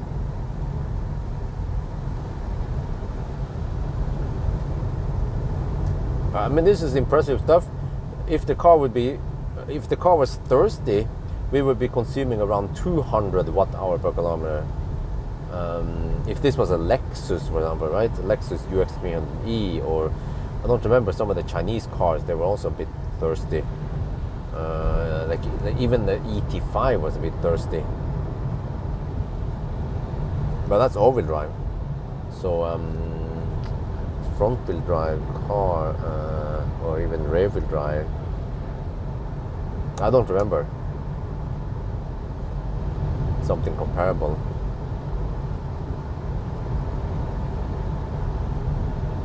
Yeah, I think even Zoe would be a bit thirsty. Not that efficient.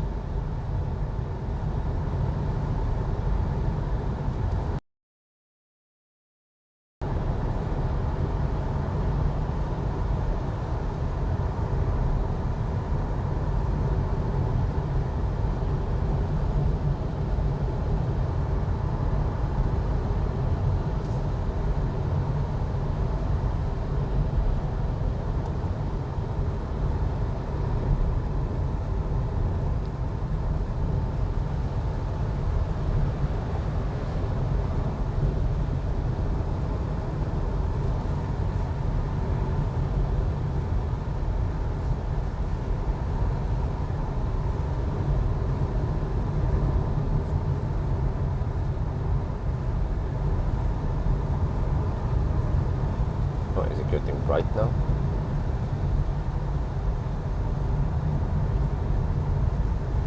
Two at night.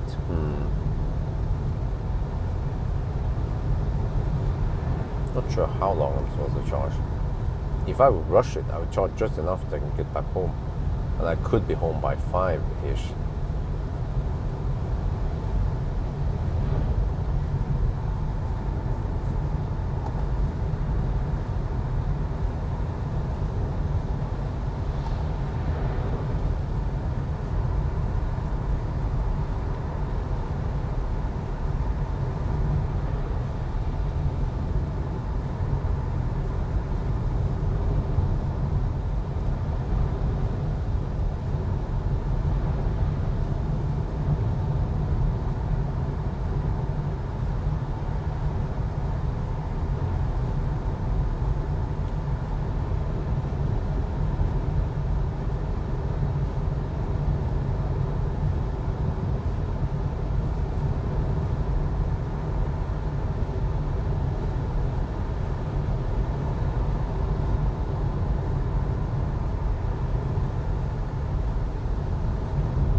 Okay, oh, slightly less rain here. Is it gonna be heavier now? Oh, maybe already. Okay. Oh, 157 consumption. Wow. We are just dropping more and more. Let me check battery temperature. 26 degrees Celsius. Wow.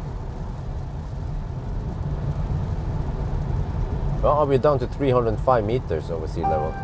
Ding! Take a break. Coffee break. Maybe you should take a break. Okay. Maybe I shouldn't take a break. Maybe I should just keep driving.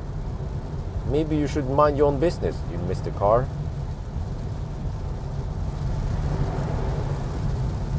Maybe I should disable that warning. Oh, there's another rain shower.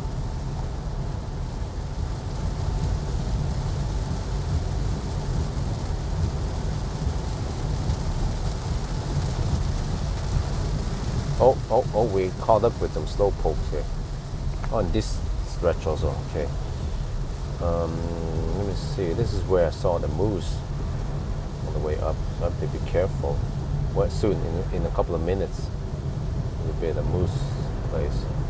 Oh wait, is this a different one? Oh, no, this is a different stretch, okay. Well, let's hammer then. Oh, it's over here, I remember it, okay. This is perfect hammer stretch. Let me see, yeah, that guy is going slow, and here is where I hammer. Coming through, coming through.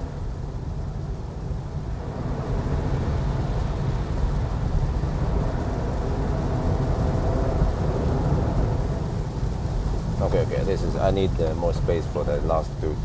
But he's going so slow, you know, like out there.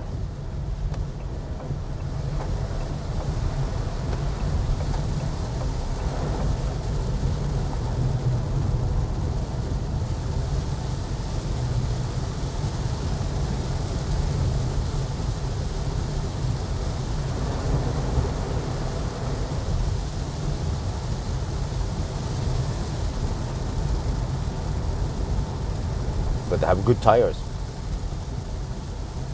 Efficient grip, something. I wonder if it's Goodyear efficient grip.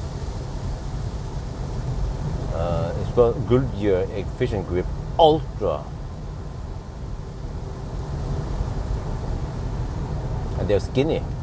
215.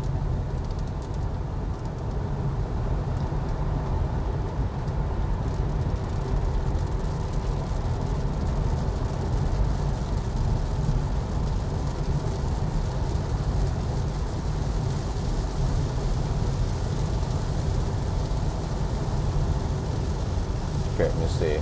14% and cool. Nesbyen, we have Eviny. Hopefully Uno X will pop up at Nesbyen also.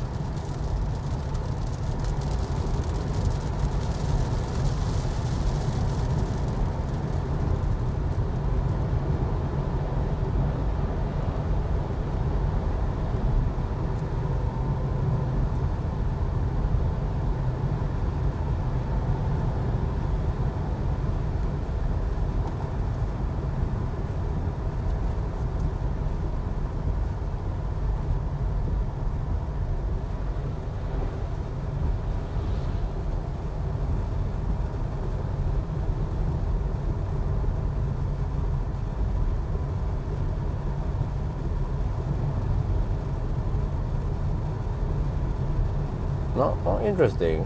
The car tells me I'm gonna run out of juice in 42 kilometers. Interesting. And I have 42 kilometers on gum. I'll be going proper deep. Oh yeah.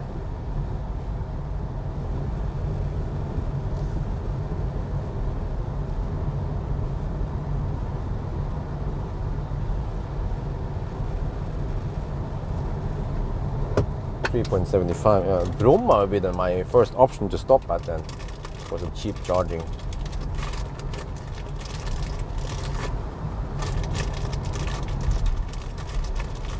Okay. It was over here I saw the moose, I have to watch out. Could still be around, you know.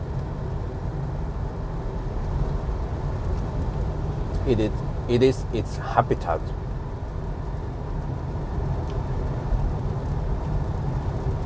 Okay, foot on the brake, ready to slam it. Slow down a bit.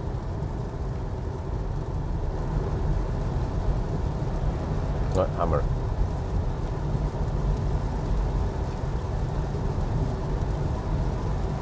Getting close. Ghoul.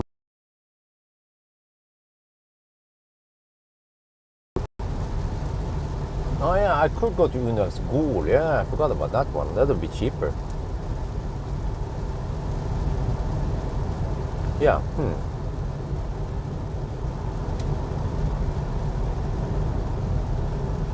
If I don't feel like going to Bromma.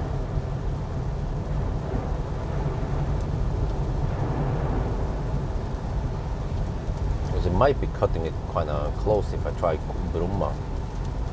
So I have 15% left. Let's say it's non-linear, but let's say, okay, 15, that is 7.5, around 7 kilowatt hour. Okay, and then I have to drive 40 kilometers. That is 175 watt hour per kilometer. Well, most likely I will spend less than that, but I'm not sure how non-linear it is towards the end.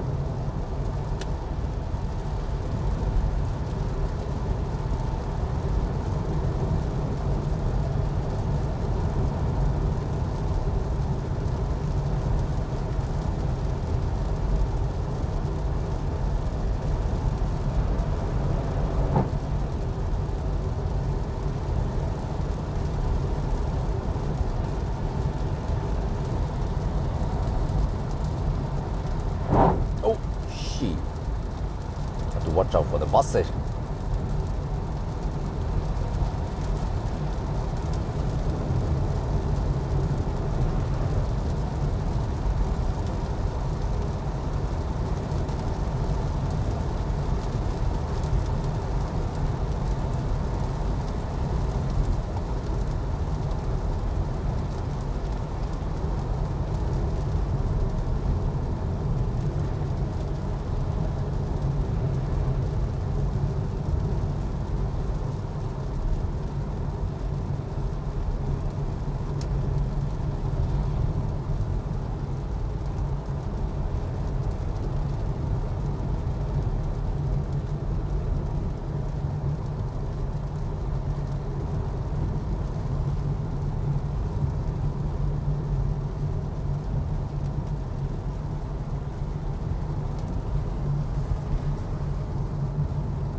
Okay, I'm down to 15%.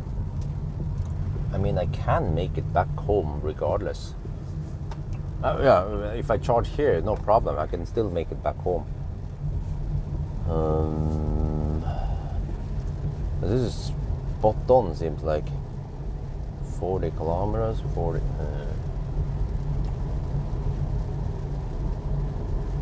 but I kind of want to try to make it to Brumma.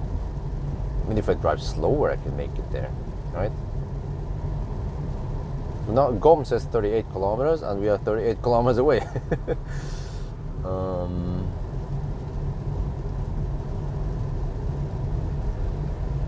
What do I do?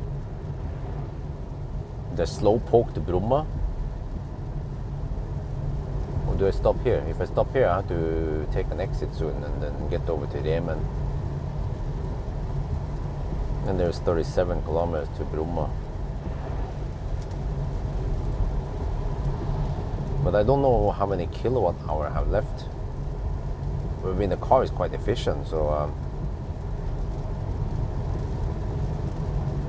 well, I mean, since it's not a time attack anymore, I can just go a little bit slower, maybe. And then reach Brumma. That would be quite awesome to see how far we can go. Okay, we're gonna YOLO it for Brumma. Go a little bit slower, no big deal.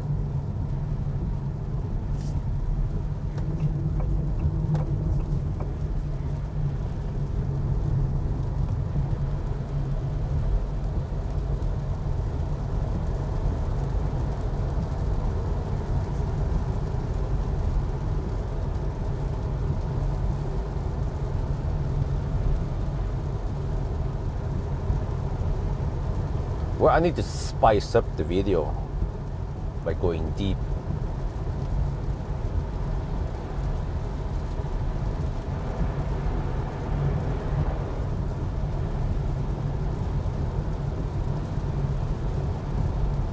Oh man. Wait, that's not... oh, wait. I have to check here. Okay. I forgot that when it claims 38 kilometers... well, that's past Brumma. I kept looking at...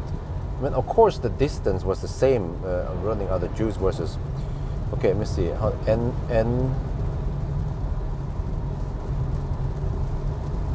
we are closer to Brumma than that. Let me see.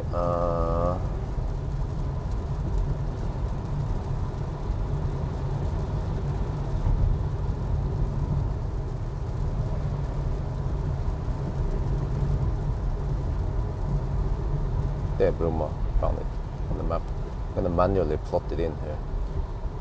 There, go. How far away from Bromma are we? We are just 29 kilometers away, and we have 36 kilometers. Go. Okay, that's plenty, man. I could even hammer it.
Okay, let me see if I get any good estimation by Abu Dhabi planet this time.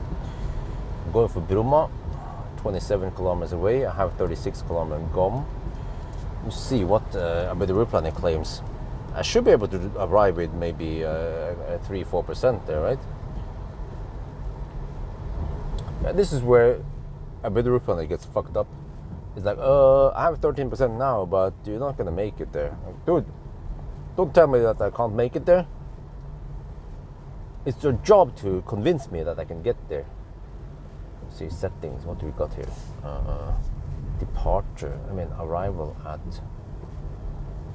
battery, let's see. Yeah, I said the destination arrival 0%.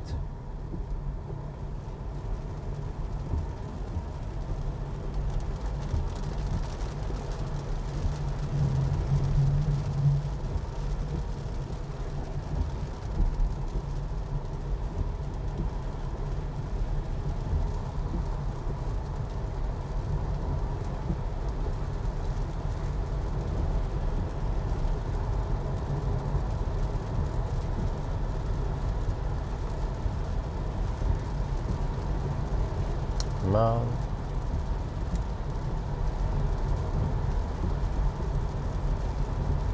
But I'm pretty sure I can make it there. Okay, I'm not sure how much we have. It says 13%. Yeah, I remember it might drop a bit fast towards the end, but still. 13% now. GOM claims 34 kilometers, and we are just 26 away. So, okay, we're gonna go a little bit deep. Yeah, true, but.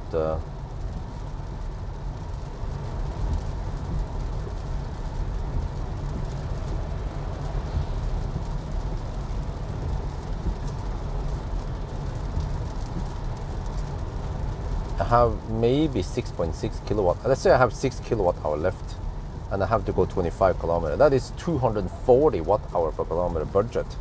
That's plenty. Plus, I have some downhill also for Bromma, so I'm pretty sure I can even speed up a bit.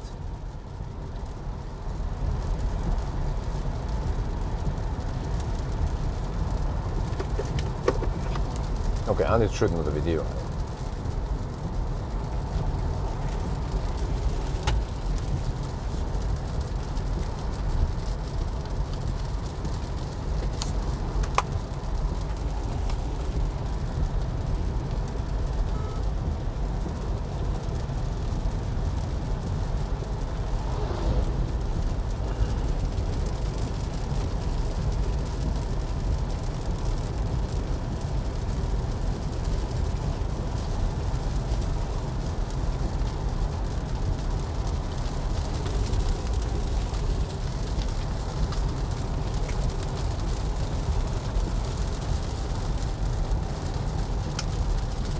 Oh, we're down to 12%. Oh, gee.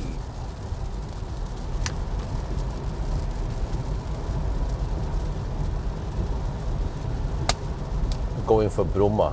What the heck happened to the focus? We just passed Geilo and yeah. We are down to 12% battery. And 32 kilometers of range left. And then we're gonna YOLO it. We're gonna go for Bromma. That's 23 kilometers away. That means only around 10 kilometer margin. But you see, I bet the route planner, when I navigated Bromma, it doesn't give me a percent at arrival anymore. But according to my calculation, we can make it there, maybe with 2-3%. So this is where I think a better route planner needs to make it better. Like, okay, if we can make it there with 2%, then we make it there with 2%. Yeah, don't tell me that I can't make it there. Okay, whatever. And also, yeah, we also have a little bit more downhill for Bromma. So, yeah, you can see maybe the landscape. Well, it's a bit hard to see right now because it's raining and dark, but there is some downhill, yeah, and not too fast speeds over to Bromma. So, yeah, if we can't make it there, we can always bail out. There's a bailout point at Nesbyen, also between here and Bromma.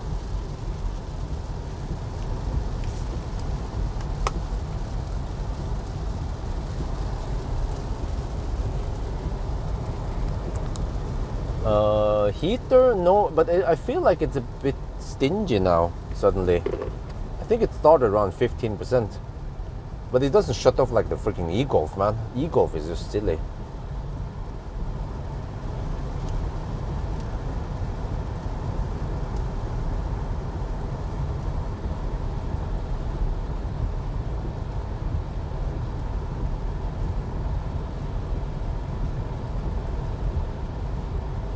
Oh wait, maybe it is there, but it's not visible on the screen. Yeah, I think it is visible. It seems like my screen is a bit weird, so I don't see the percentage thingy there.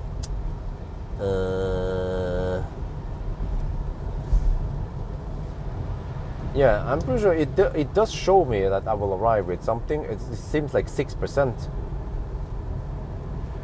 but it's just that it's not visible on my screen.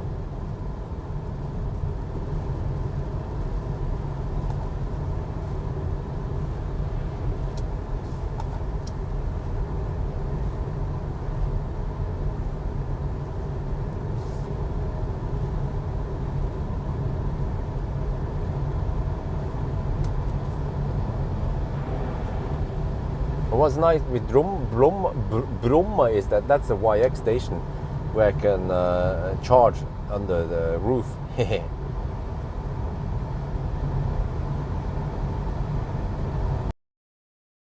Shoot that video. But if this is a client side mistake, then yeah. Okay, let's see now. Not sure if it redraws everything. It's still a bit weird, but I can see 6% on the edge there.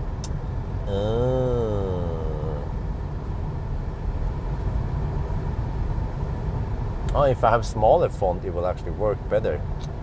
Yeah, but then the numbers are a bit smaller. Okay. Which is a bit hard for an old man like me to read. But okay, let me shoot another video.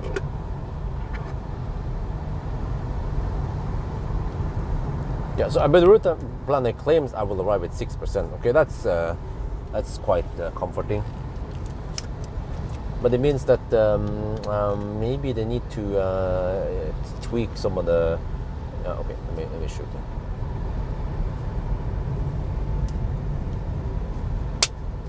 Oh, okay, excuse my noobness, but I changed font and some sizes of whatever on my phone, and then suddenly I can see that this seems to be, is it 6%? Okay, a bit route planner did tell me that we will arrive at 6%, but it's just that it actually goes off screen, and it was harder to see it in the previous setting. But yeah, now I see that I'm sitting on an old phone with maybe somewhat shitty resolution, and I can actually see the bar at the top there, plus whatever stuff we have on the bottom, but it just looks a bit smaller, which makes it harder for me to see as an old man. So, but I would actually like the icons in the middle here to be moved away somewhere else. But whatever, maybe I'm too demanding. But okay, this is very comforting then.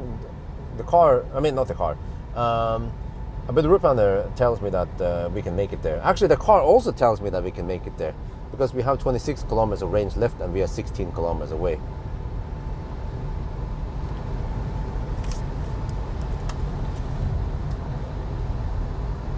Android Auto, yeah, it has it, but I haven't connected it, and I want to also use the car's navigation to get some info.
Well, even this kind of works. Okay, made the text slightly larger and it's still usable. Yeah, okay. It's yeah.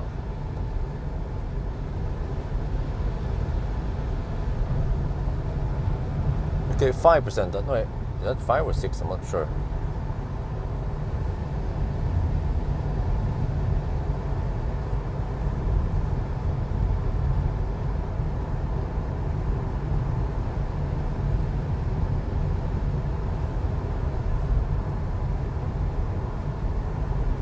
USB plug, okay.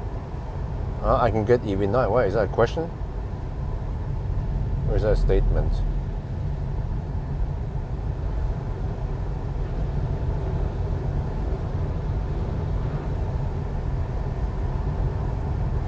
But EV9 is an expensive car. I don't know if you have paid attention to the recent videos about my finance issues. So EV9 is not something I could just go and buy anytime soon.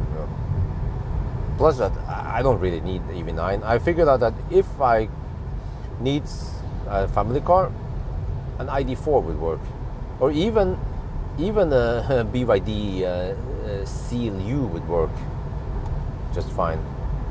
Okay, Bromma, last bailout point. We are at 9%, 22 kilometers of indicated range left.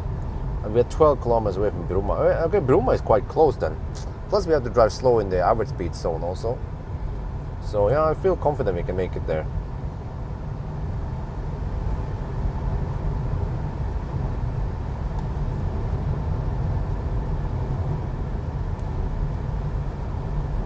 But I mean, EV9, I have 2 kids. I don't have 3 or 4 kids. So I don't need EV9. Is the CLU hybrid? Huh? You have to start watching my channel, bro.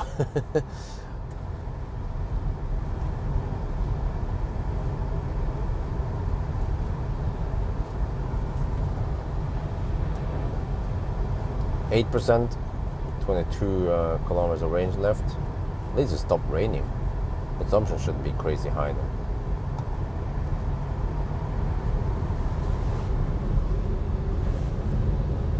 Yeah, now I can also try to estimate the net capacity by driving quite far. We've done over 300 kilometers now, wow. I can even extrapolate the remaining.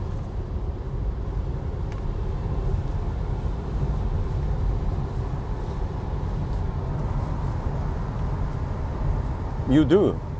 Well, why the heck would you get the hybrid version?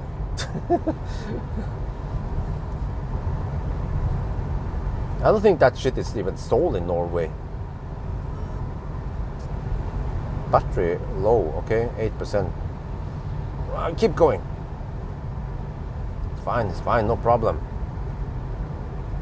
You can even hammer it. What is it bugging me about? Shit, stop bugging me. Oh, it's a speed camera. Okay. It's our speed camera.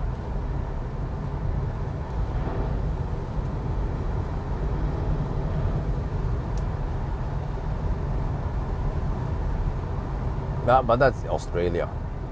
Who cares about Australia? Europe, and I live in Norway, not Australia.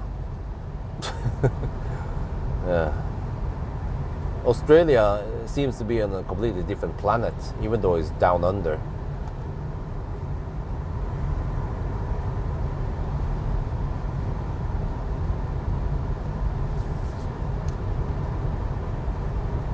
Wow, consumption 154 watt-hour per kilometer.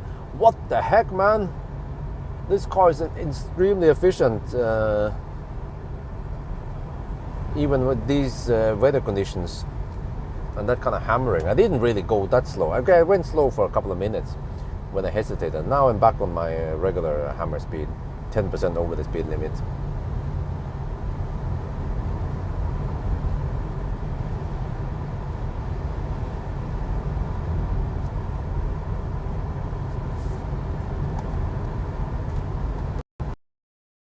Feel like it.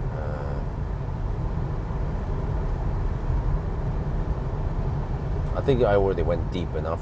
Been driving for, well, I don't know, almost 4 hours, right? Yeah, I feel like taking a leak and prepare some food. I brought hot water with me and some instant food.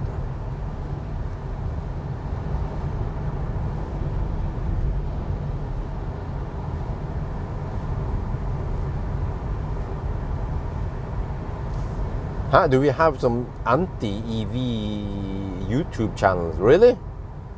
What kind of channel is that? Seriously? Are they sponsored by the Sun or some shit?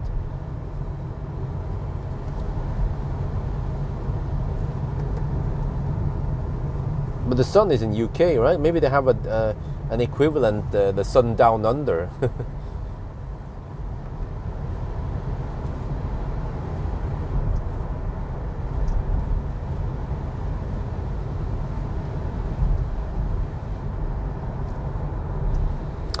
Maybe when I was on the Alvdal trip, it also showed me percent at arrival. No, over there it kept saying this route is not viable anymore. Okay, I remember that part. But here, I think earlier when I look at this, I think I saw as a line, which was probably the arrival line, but then there was no text next to it. So this is a design flaw. They have to fix this somehow so that it's easier to see it. So actually, right now, when I'm doing the test, I bet the route planner, they're getting plenty of input from me. But I just happen to use an old phone, you know, it's kind of silly, but we uncover lots of bugs, maybe. They've been testing only on new phones. But remember that there are some old farts like me using old phones. 6% now. We are just 3.7 kilometers away from Bromma, so we are fine. 16 kilometers of GOM range left, no problemo.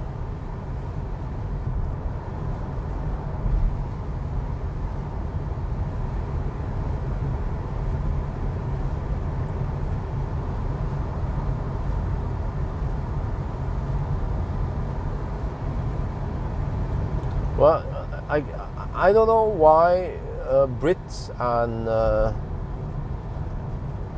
Australians or Aussies, why they believe in that shit. Like, don't they watch news outside of their own country? No? The rest of the world is moving to electric, except for UK and well, actually UK is not that bad anymore, but Australia is kind of bad.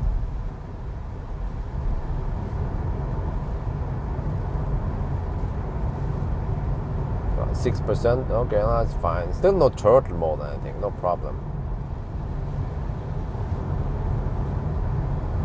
Wait, what was the consumption since Geilo then? 114 watt-hour per kilometer. Okay, nice. Okay, let me shoot another video. Or actually, I can shoot a video once we park. Yeah, I don't have to stress too hard. We're almost there. Let me get the camera, let me get the mic ready.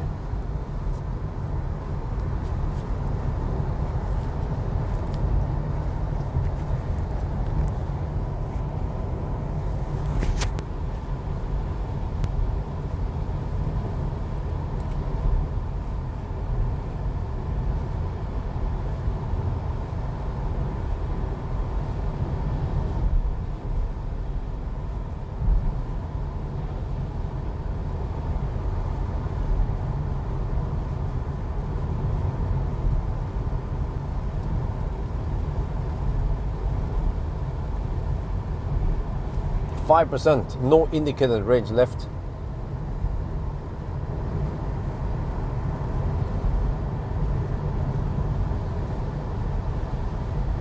There we are, Bromma. Yeah. Okay. Let's go for the Uno X. 3 NOK per kilowatt hour. Well, that's still okay. That is still very good. Actually, the best around here. Only Ionity can match it with the Ionity Passport Power. So this is heaven, man. Let's see, just take this down. Maybe I should be a little bit further away just to see, so you can see it better.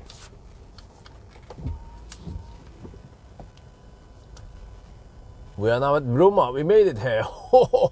Look at that. We have chargers under the roof. Oh yeah. If it would be raining here, then it would be no problem. So let me see. I can use this doll maybe like this. Okay, that's great. Well, maybe I can use the other side because then, yeah, let's use the other side. Then we have the screen on this side, which is more convenient for me. So, whoop, and I can show you there. Look here.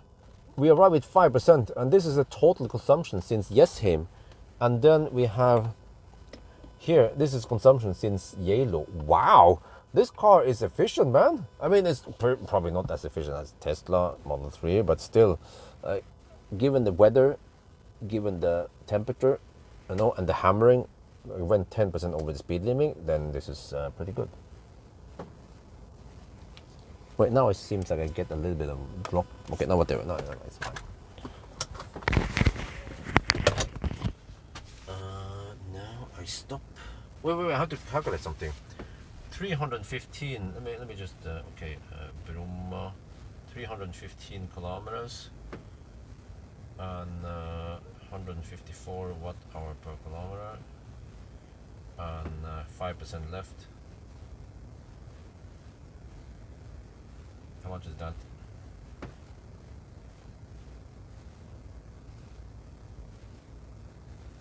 Oh, 51 kilowatt hour, yeah.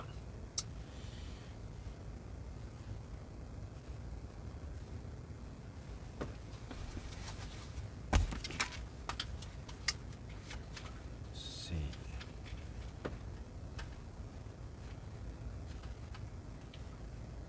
Oh yeah, before I forget it.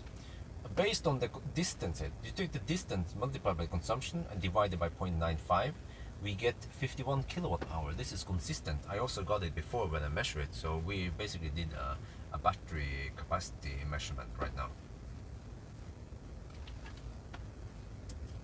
Okay, and then we stop.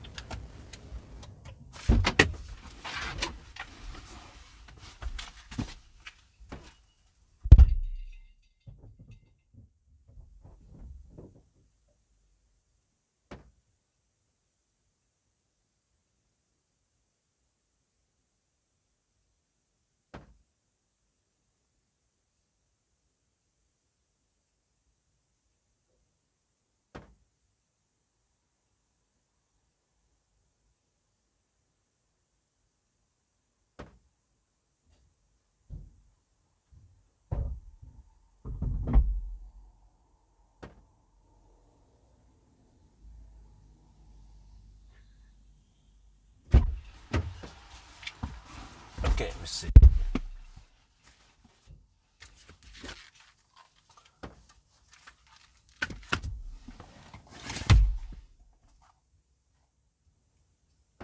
Let me just go here. Live data.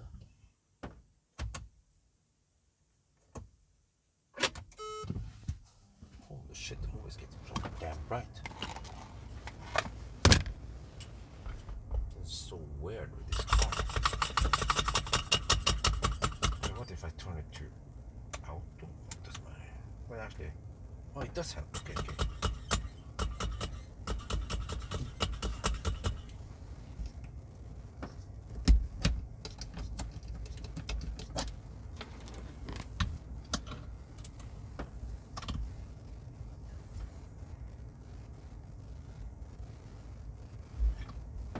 Oh yeah, what are you getting now? Oh, look at that. Oh, no, do it. There, okay. Move this over. Need to catch this in the beginning now.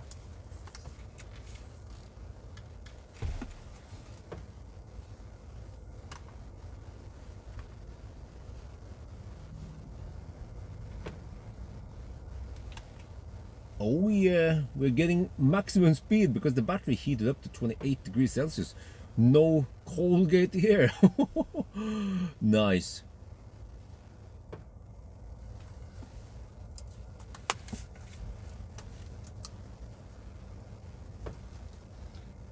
Then I'm going to prepare some food.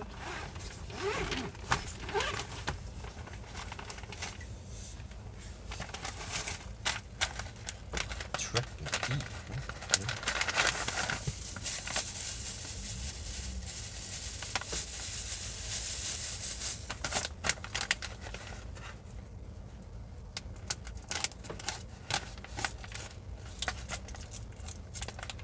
What the heck is this food anyway? Huh? There's something I had in my storage for a long time. Interesting. Some kind of pasta.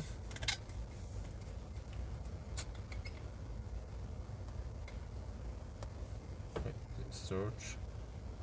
Let's search for yes hole there. Okay, go.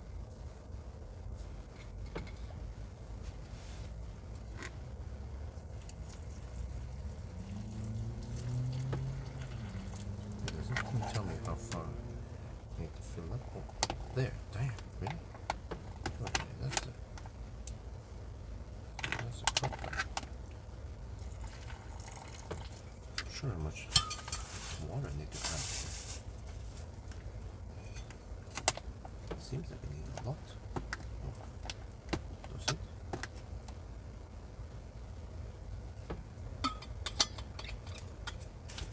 Does it say how much water I need?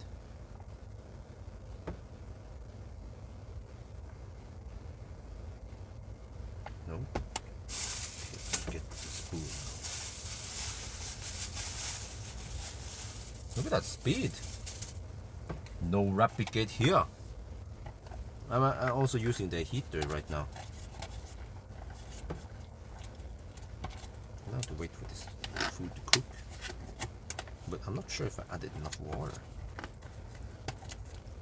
It would be great if the package told me how much water I need to add. I don't want it to be too wet. I also don't want it to be too dry. Okay, you know what? I think I want to add more water. Be careful now. Auto.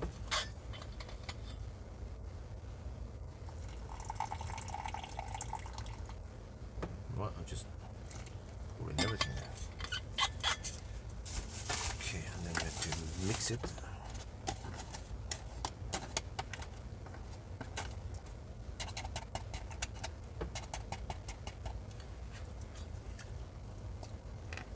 Then we wait around 10 minutes.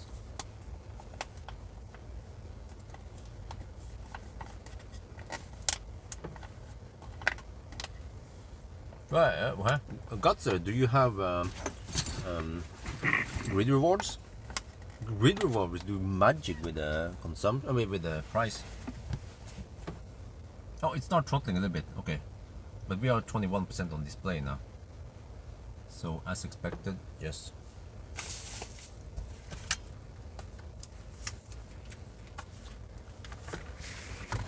Let's see. Now I want to shoot a video.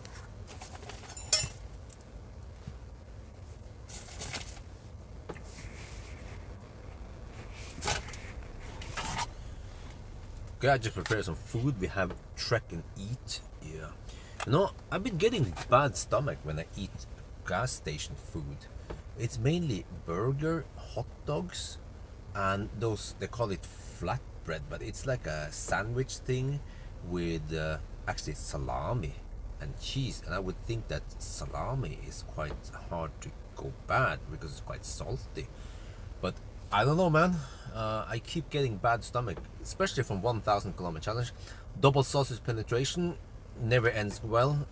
What you guys see is just what happens during the challenge. After the challenge, I'm like, oh shit, I have to go. Oh, shit. Yeah, so that's why I bring my own food to avoid that kind of shit. And then I have to keep eating bananas to maintain the banana box supply. So this is the right way to open a banana. Yeah, like this. This is the way the monkeys eat them.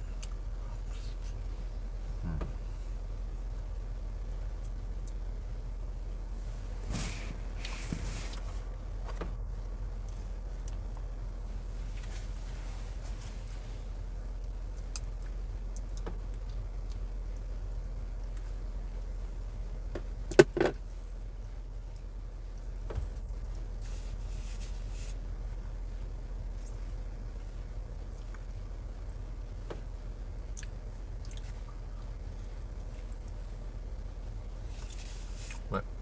It's a bit too bright. Can you guys see the numbers? You don't have to see the charting curve, right?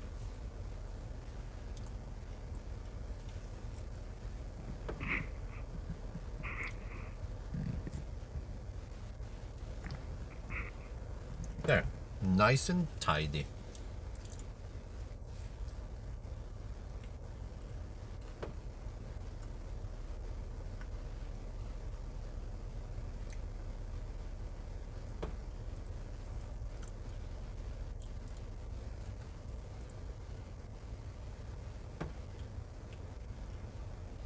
Something is dripping on the roof here.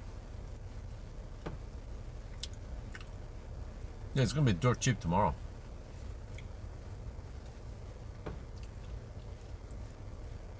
For just a short period, but yesterday and today we had some crazy low prices. I heated up the pool to 30 degrees Celsius.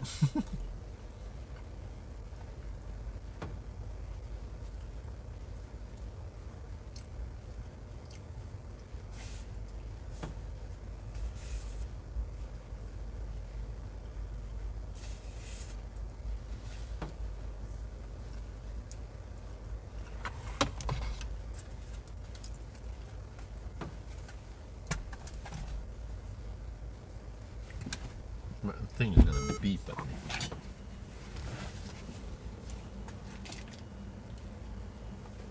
I'll throw away. I have to find out.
shoot a video while we are waiting here. Let me bring this and this. 38% now. Well, still taking 85 kilowatt. Okay.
Well, actually, I'm not sure if I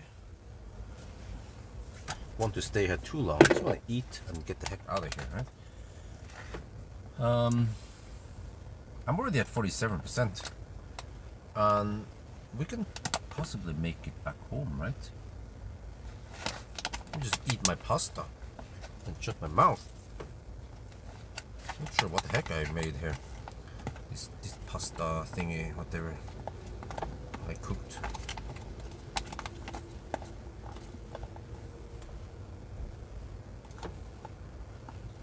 Oh yeah, upcoming, yeah. Well, thank you for reminding me. Okay, right, cool saber. Let me see. Let me check my upcoming. Yeah, so Audi Q6 e-tron, 15 to 22 July. BMW iX2, 22 to 29 July. And then I have ID7 rear-wheel drive, only 1st to 6th August. Oh shit, I have limited time with it. how the heck am I gonna go to Arctic Circle with it? I have to do rush, I have to do range test and do acceleration noise test. Well, actually I could skip acceleration noise test, it's not super important, but at least range test, and then go for the 1,000 kilometer challenge. And then, oh what, that is the freaking in the Barnehage time also. Oh shit. Okay, I might not be able to go to Arctic Circle with it, I'll see. Okay, and then after that one I have Skoda Enyaq RS 6 to 13 August, and then I have some gap there, and then Renault Scenic E 20 to 26 August, and that's it. I haven't booked anything else yet, so I'm actually not sure right now. Would be awesome to use the ID7, but unfortunately. Oh wait, was it available longer? I just requested to the 6th because I'm swapping to the Skoda Enyaq, but I could wait. No, I have to go to helsestasjon with Axel. Okay, well, and I have some other airport stuff I have to do. Oh shit! Right now I'm not sure. Maybe I could go to freaking Mo i Rana and Bodø with Seoul. That I have a time slot in between there where I don't have anything going on. That would be the ultimate challenge, right? ID7 would be too easy.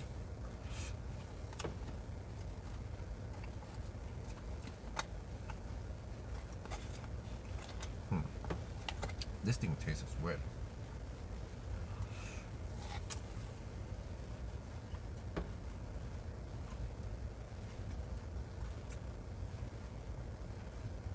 Wait, how long will be charging now?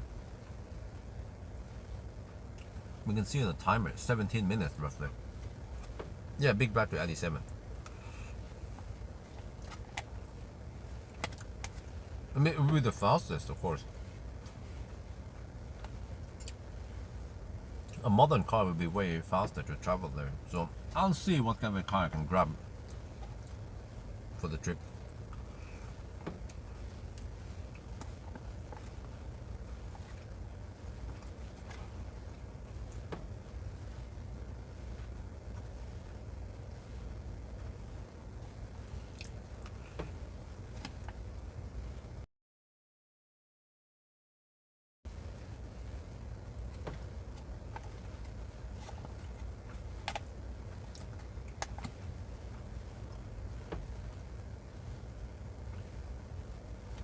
Yeah, probably around 400 kilometers. It would actually be really nice to go with the ID7 on that trip, but I'm not sure if I have enough time.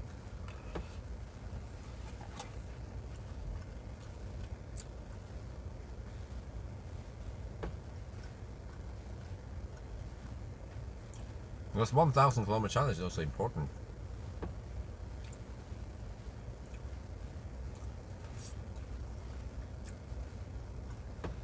Wait, didn't I do it already?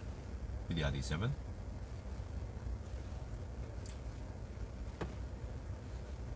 Well, I remember I went to Hemsedal with it. But I think it was probably very cold during that run. And people probably want to see a summer run with ID7.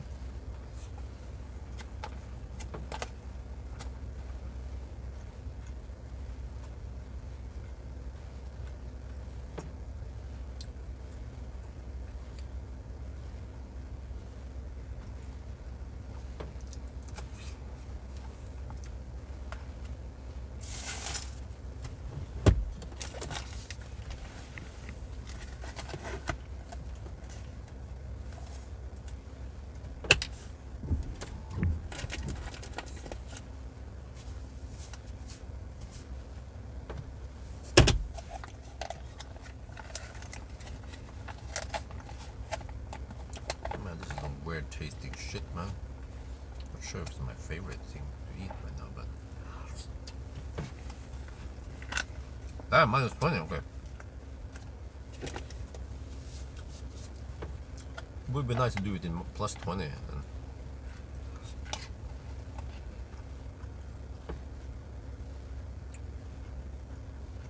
So I'll probably get lots of views with the 1,000 kilometer challenge, but also to Bodø.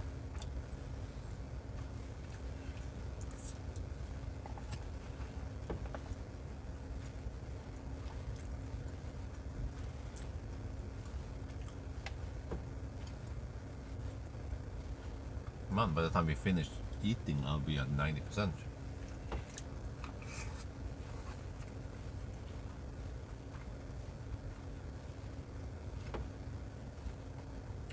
"20-minute charging so far."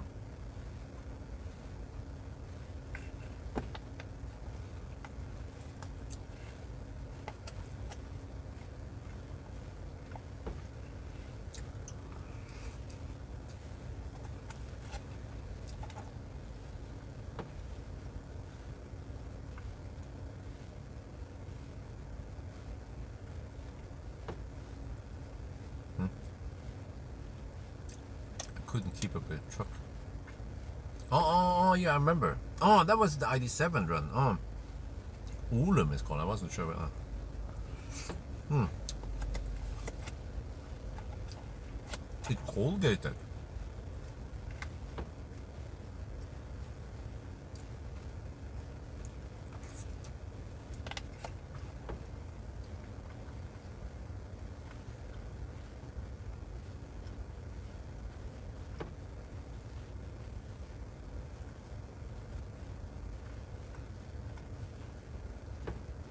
But whatever.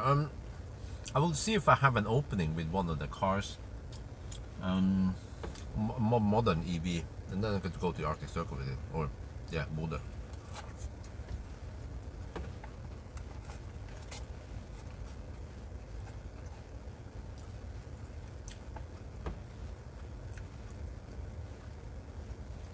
Now we're already at 67%.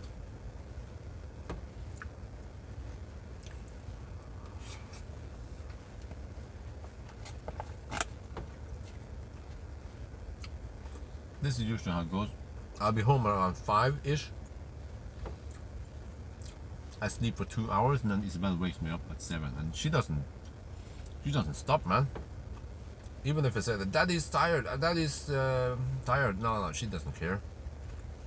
She bugs me to go downstairs and cook breakfast for her.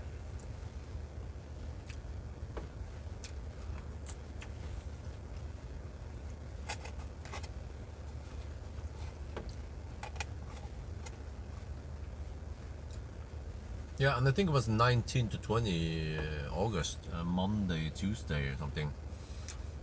Well, I'm not sure it was 2021 August. It was Monday, Tuesday at least. I have a test ID7 GTX touring, whatever, test drive event in Sweden.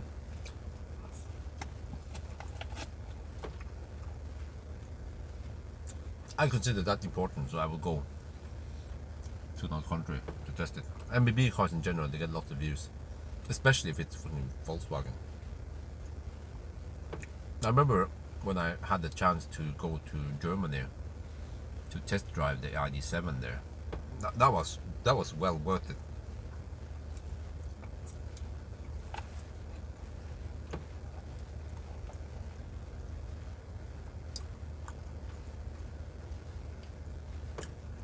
And Volkswagen must have seen the value in my videos if they can ship me over there only for me to drive the prototype alone. That was an honor, really, for me.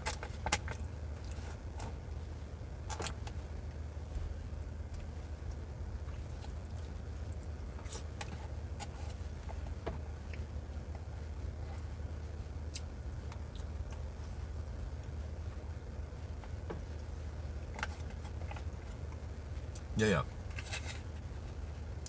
GTX station wagon, all-wheel drive shit.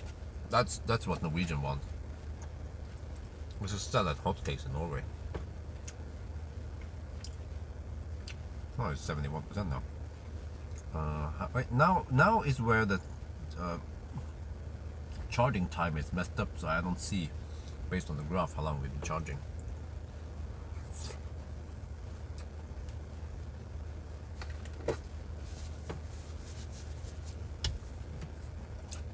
think it should be close to half an hour, right?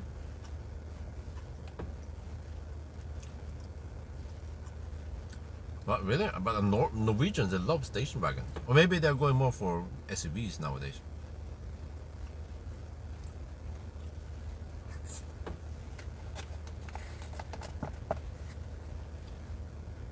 I'm almost done eating. In a couple of minutes, I'll be ready.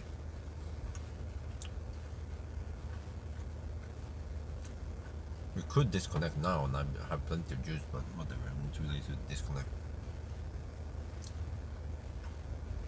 I want to do a little acceleration test in the Sokna stretch.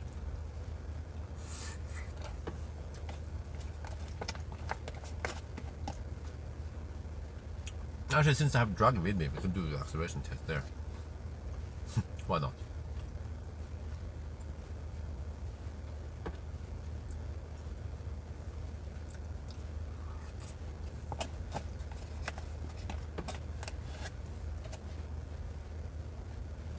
Google Calendar, huh? Oh yeah, I forgot I can share the calendar, yeah. Well, how do I do that? I have everything in my calendar. But maybe I should split it, because I have it in one calendar only. So all the other stuff there, like Axel going to healthcare and Isabel and whatever, is also there.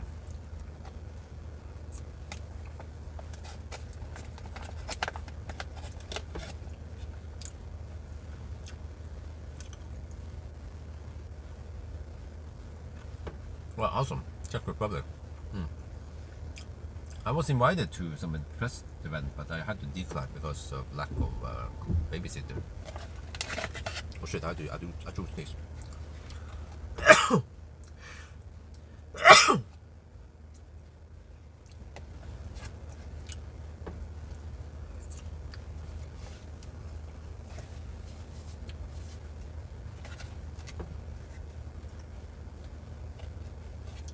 I need to split. Oh.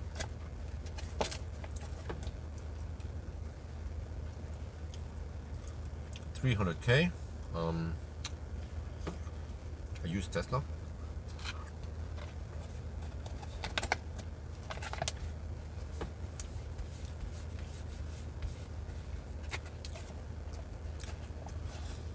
You buy a used Model S for $200K, and then you set aside $100K for repairs.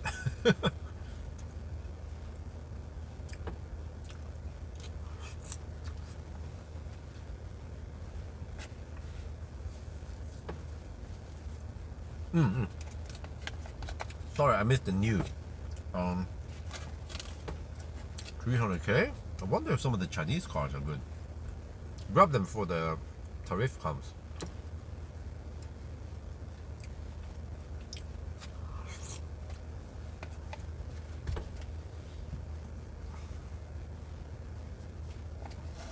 Now this food is kind of not tasting very well.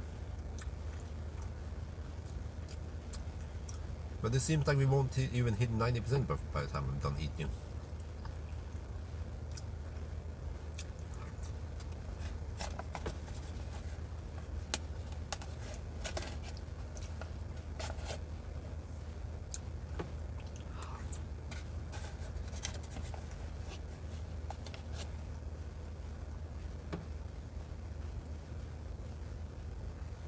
Yeah, the MG4 is actually a pretty good car. Yeah. The software has been improving.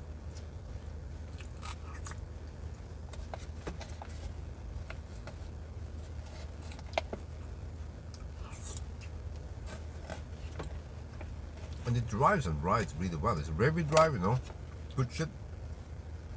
BYDs, on the other hand, they're front-wheel drive, many of them. Like Dolphin. And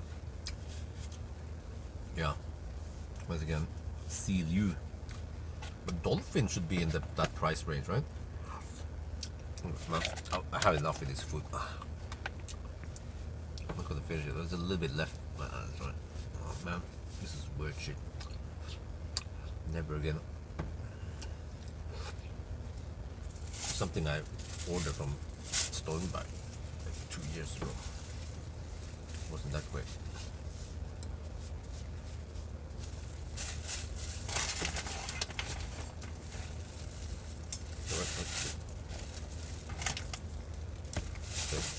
Let's get rid of the leaf.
How do we have a clear run now without rain back to Oslo? I mean, yesterday.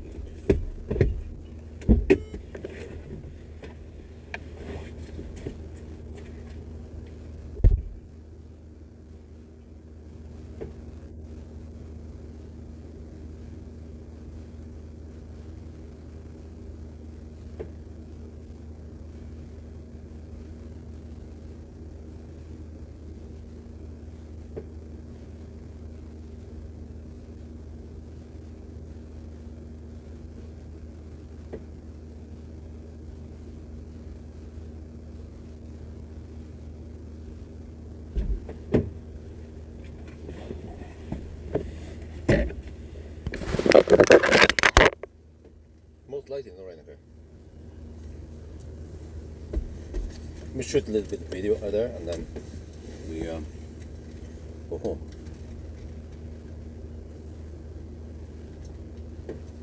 Okay, I'm done eating. We are 80% here, 43 degrees Celsius. Here we see the charging curve, very nice in the route planner.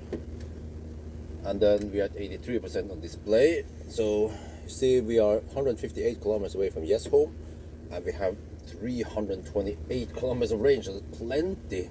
Yeah, I could have left earlier. Let me see, how long did we have to stay? It's a bit hard to see on that screen there with the graph, but here you can see that we stayed here for 34 minutes. It could have been 20 minutes, no problem. But let's go now.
Show this. Let me see. Let's navigate to home. Where do you want to go? Home. Go.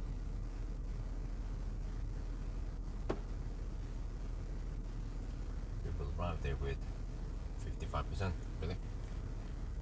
Yes.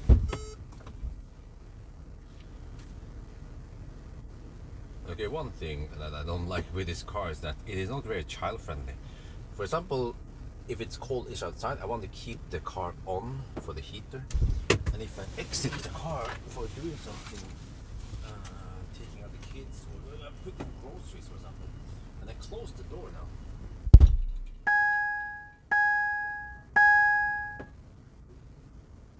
and it is extremely loud in the inside. Maybe like 80 decibels or something. So what is the point? Because it thinks that the key he has left the car and the car is on. So okay, whatever. So maybe not the best family car, but maybe the best car for singles. Yeah, or I mean at least couples without kids.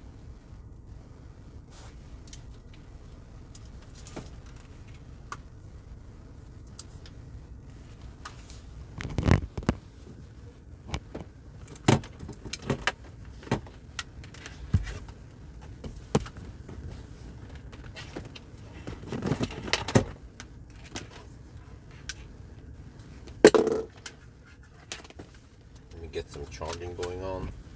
Plug in this, plug in that, and then we can go. I'm not sure how long it's gonna take, but at least I told I better replan I'm gonna go 10% over the speed limit. Wait, we're gonna do that acceleration test, right? Yeah, we should. At Ørgenvik or whatever it's called, which means I have to pull out my thingy. Oh, the draggy, where the heck is it? There. Draggy is there. Ready? Ish, okay.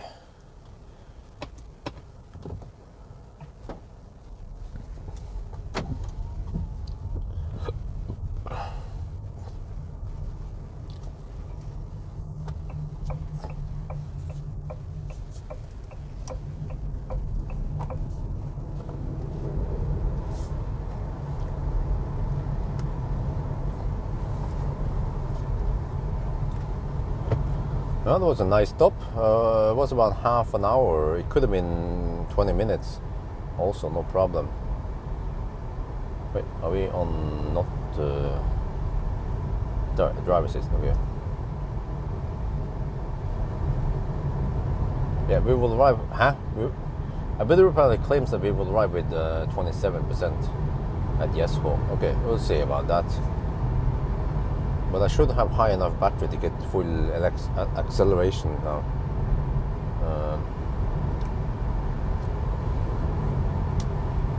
Or maybe I should skip it.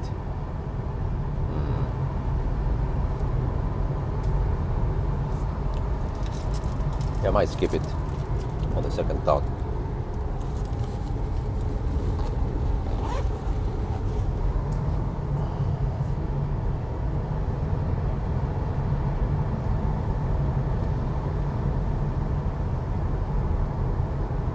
Oh, you go to bed. Well, it is freaking late, man. Don't you have work tomorrow? Well, actually, you might have vacation, right? Well, yeah, thank you. Have a nice sleep. I still can't go to bed yet. For me, I'm, what do I say, the car, yeah, weather planner estimates that I'll be home at 5:15. Okay, yeah, that sounds plausible. Yeah, okay. I should just get back home and then maybe copy some files and log some stuff and then go to sleep ASAP. So I can try to get 1.5, 2 hours of sleep.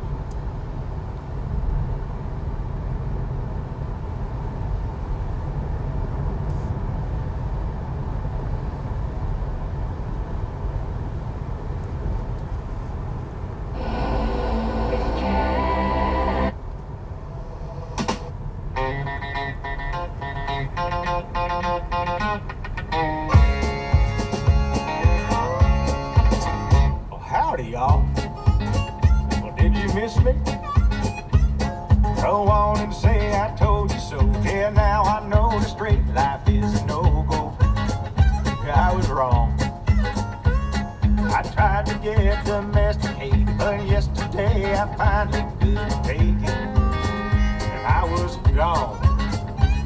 I probably should have told my wife, but the minute I saw the light, I just dug out my boots and threw out the fanny pack, sold the land and got my old Harley back, cranked up the bike and flew out the cul-de-sac, straight to the nearest bar. AC/DC on the jukebox, back and back. Got so drunk I was singing like a maniac, smoked so much I about had a heart attack. So it's a fact, the rascal is back.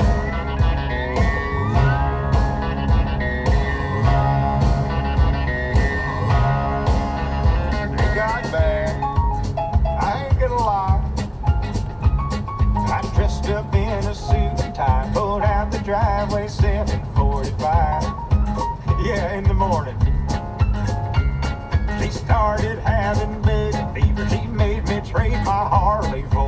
Kia. Oh, help me, Lord. I saw my reflection in the minivan and thought, this ain't who I am. So I dug out my boots and threw out the fanny pack, sold the bag and got my old Harley back, cranked up the bike and flew out the cul-de-sac, straight to the nearest bar. AC/DC on the jukebox, back and back, got so drunk I sing. Back and back, got so drunk I sing.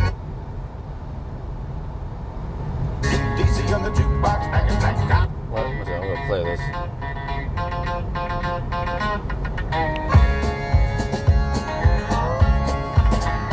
Howdy, y'all. Well, did you miss me? Go on and say I told you so. Yeah, now I know the straight life is a no-go.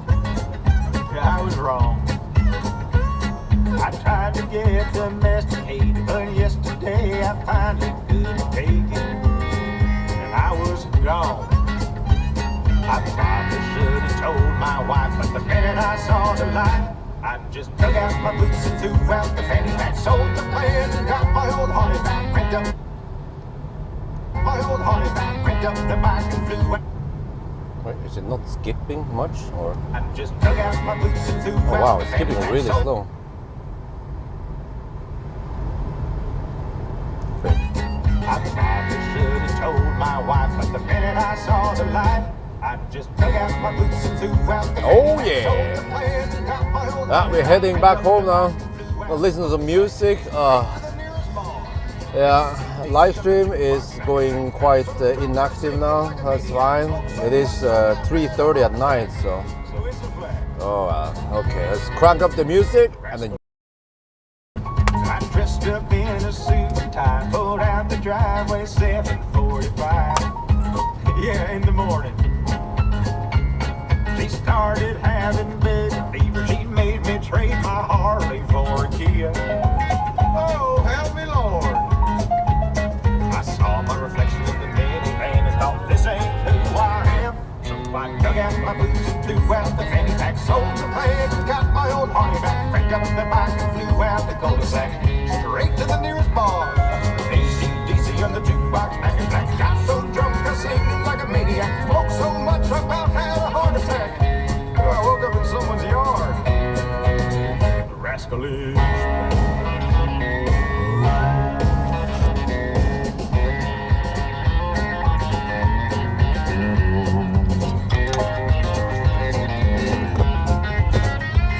It's crossed my mind that I'm a fool for leaving all I had. But then I think about it, dear. Boy, I sure am glad that I dug out my boots and threw out the fanny pack, sold the bag and got my old Harley back, picked up the bike and flew out the cul-de-sac. AC/DC on the jukebox, back and back, got so drunk I singing like a maniac, smoked so much I about had a heart attack. So hang on to your hats. The rascal is back.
truck I have to hammer.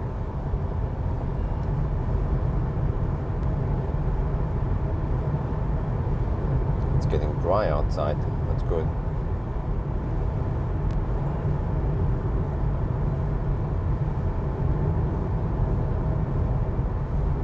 Oh, were we offline or were we still? I don't know. Did you guys hear me talk about the Ionic and Buda trip or? There's a stretch I can hammer this mother trucker. It's coming up soon. I want to hammer it before Ørgenvika.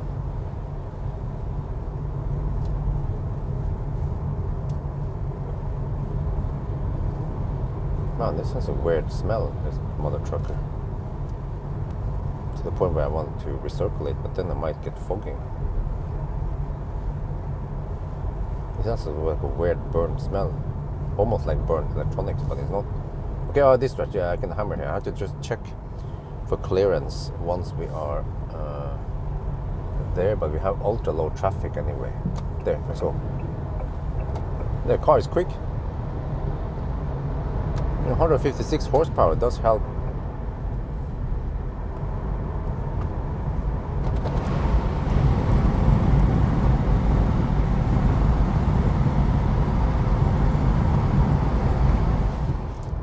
Well, but this cool silver is here. Yeah. So I want to ask you, cool silver. What do you think?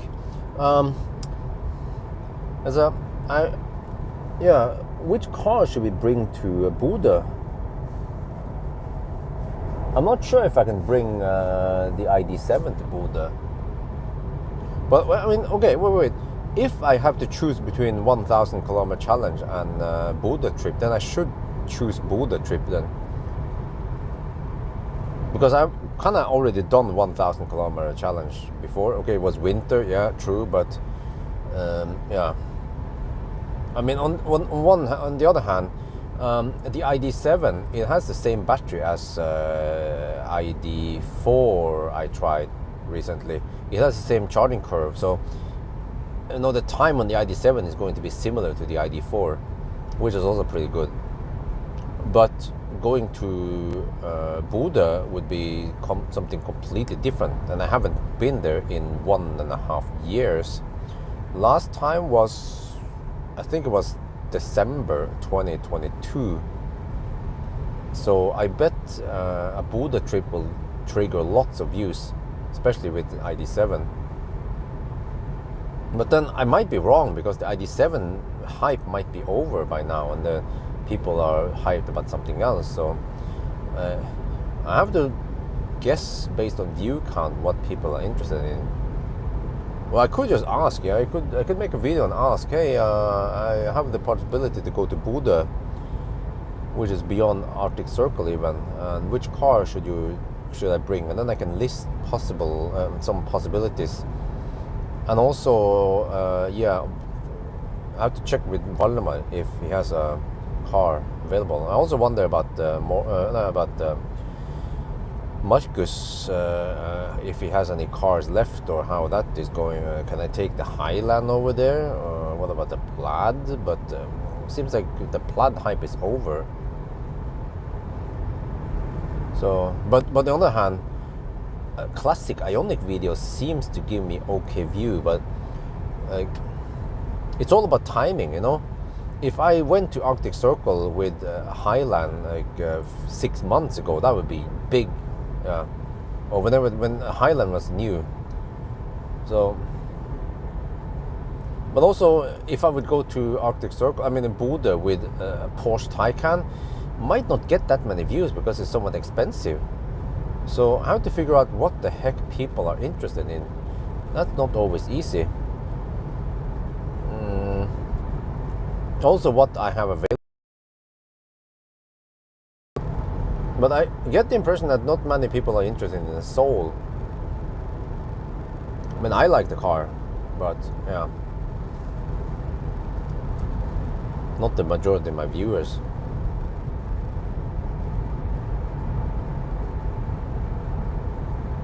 And then Lynn is not here when I have the Q6 e-tron, but she'll be here for the Skoda Enyaq. But I don't think lots of people are gonna watch Skoda Enyaq going to Bodø. Not that new. And then when it comes to some of the Chinese cars, I also got less views than I expected. Like I was expecting more views with a BYD Seal at least, but nah, it seems like at least Europeans are not that much interested in the car. Thai people, on the other hand, they are interested in Seal because it is a good choice in Thailand. Enyaq, yeah.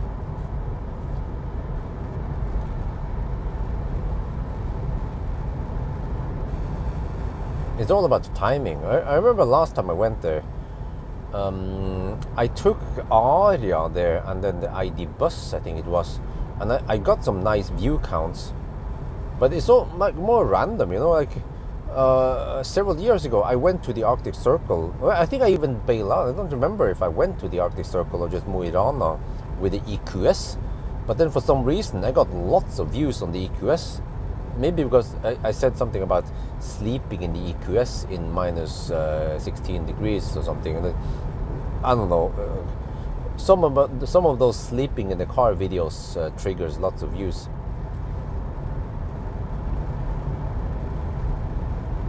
But yeah, I mean, as long as it triggers views, that's good. That means that people are interested.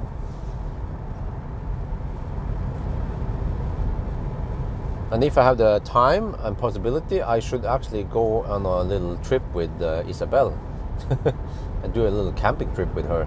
I have to do it while it's summer. It doesn't have to be that far away. I just have to figure out if she can withstand the trip. I want to take her to, for example, take her to, what's it called again? Venabygdsfjellet. But that's roughly 3 hours of drive away, so I'm not sure if she's keen on that.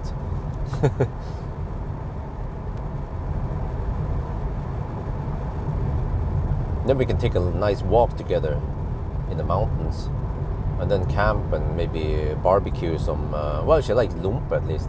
Maybe some hot dogs and lumpe. And of course I need to bring lots of other food and EcoFlow and stuff like that. And then try to sleep in the car. I don't know if that's going to work or not with her, if she can settle for the night. That would be one interesting experience at least.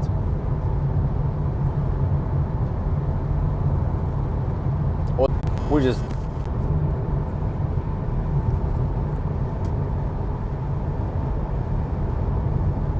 okay, it's 4 at night again. Same shit over again. Yeah. Well, I have to be in sport mode. Okay, we're in sport mode now. Okay, and then I have to wait until it but there shouldn't be any cars behind me. So the low satellite. Okay, get ready with the camera. Well, okay, seems like we have good connection now. Okay. All right, we're gonna do it just like last time. What was it again with the Hongxi? So we're now in the 90 zone. There is no traffic behind us. It's 4 at night almost. We are in sport mode. We have Draghi ready. Yeah, this time we actually have Draghi ready. Okay. You guys know how there seems like there's a slight uphill. Okay, and I want to clear the hill. Yeah. Because I have to admit that in the trunk I have brought protection. Okay, no, I'm not talking about condoms. I brought a double EcoFlow in the back there, plus the safety equipment. So that weighs around 50 kilograms extra. So that becomes a disadvantage, of course, when we do the acceleration test. But at least if we drive until it flattens out a bit, then it should be okay, right? Ideally, we maybe need to go even in the downhill, but okay, I think this is good enough. Yeah, right, okay, slow down. Langsam. Okay, let me check here. We're gonna look at this. Okay, how fast is this Fiat? Huh? Going 0 to 100. Okay, let's try. 3, 2. Wait. Oh, there's no auto hold. Okay, well, okay. 3, 2, 1. Oh, it's not going very fast. Come on. Yeah, well, it had a little hiccup before going to, okay, I have to redo it. Because that was 8.96 seconds.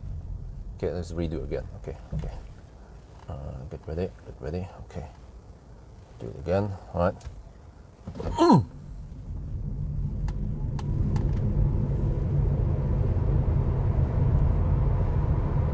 Come on. Yeah. Okay, what do we got this time? Let me see. Barely legal speeds there. Okay. 8.79 seconds. Ooh, okay. That is legit. Maybe you can shave off a couple of tenths of seconds because of the extra weight in the back. Then we're down to around 8.5 seconds. Not too bad. Wait, it was invalid. Too much slope. Okay. Or maybe it's roughly 8.7 seconds. Okay, fair enough.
I just bought the smaller Delta 2 EcoFlow. Oh, hey, wait, how big is it? An extra battery, what? And then what do you use it for? Just curious.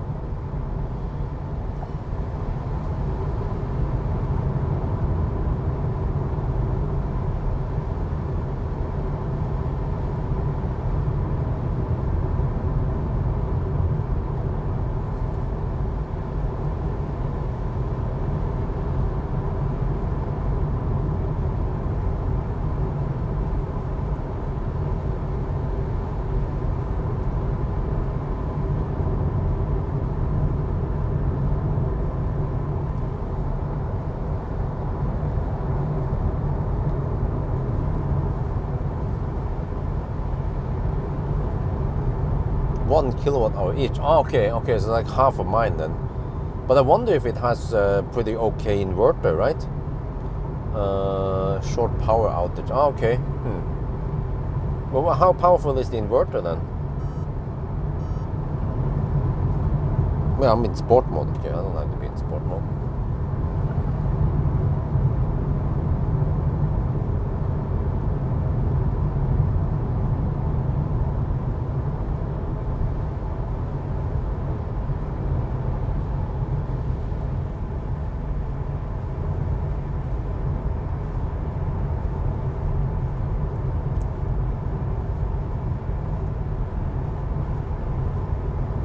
It gets a bit bright now.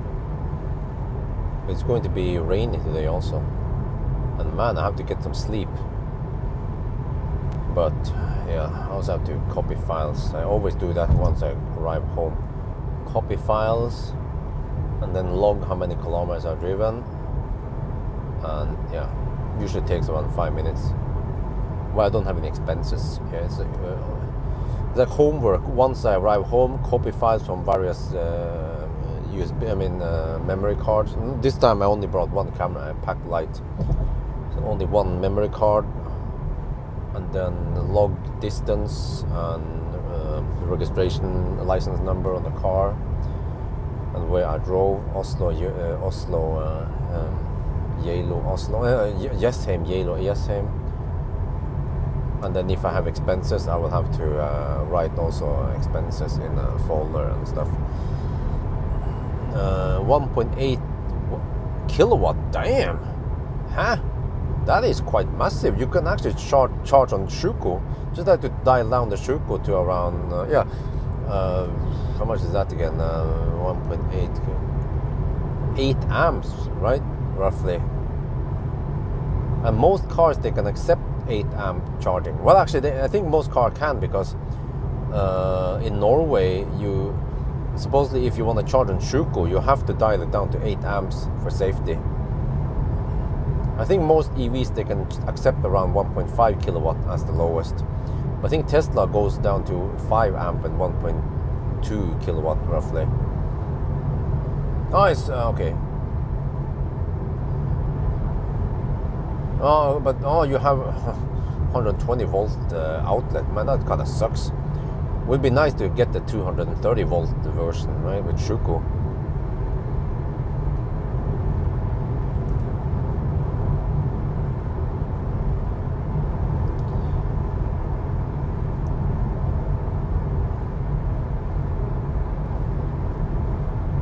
No, but you can charge EV on it then, yeah.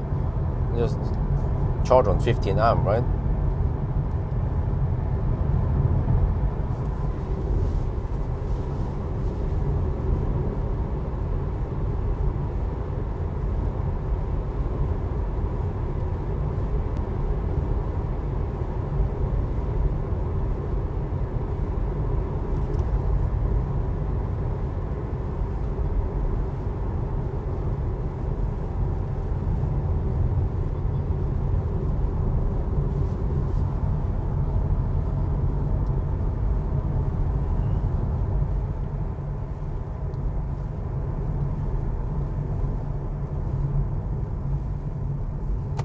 Well, I survived the food coma, but I took down a little bit of battery. But I don't want to drink too much battery, because I want to be sleepy once I get home, which in 1 hour.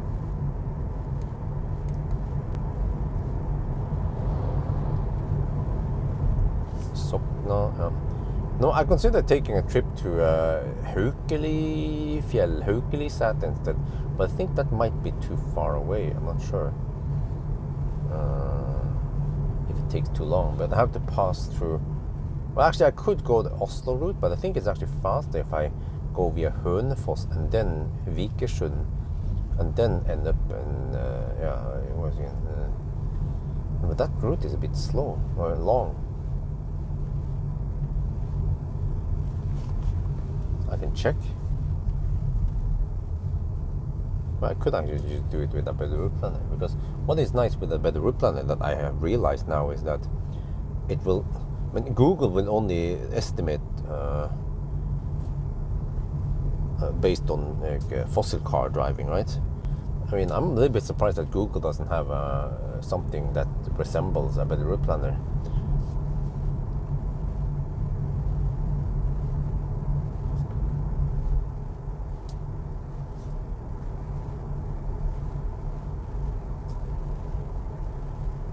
What the heck is it called again? Haukeliset? Is that it? Recharge Haukeliset. There it is. Okay, let's see. How far away is that? Oh, wow, it's so bright now suddenly. Once the clouds open up. Oh shit, 4 hours with charging. Okay, that's too far away, man. Yeah. So, yeah, that's too far away for me. Wait, let me check the route. Which route did he want me to take? Oh, actually via Oslo. Oh, and then Drammen, and then, oh, okay, I see. Yeah, well, that's a little bit too far away for that that landmark or whatever. So I just end up going to Geilo. I just wonder if people are bored with Geilo by now, or what's up with that. Well, I could go, yeah, well, actually I could go to Dombås maybe. Yeah, Dombås might not be too far away.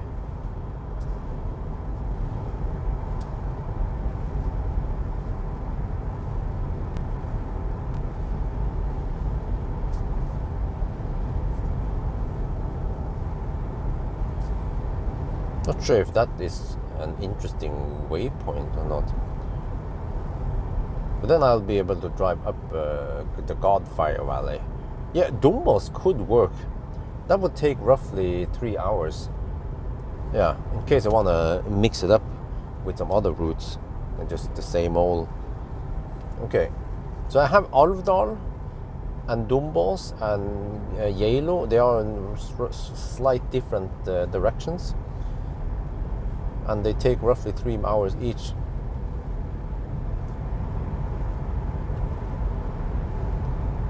$520 Tesla adapter. Huh. Oh, okay. I heard the 520 is the whatever 230 volt, right? A bigger plug that can take more amps. You use it for a washing machine or something, or was it? Yeah.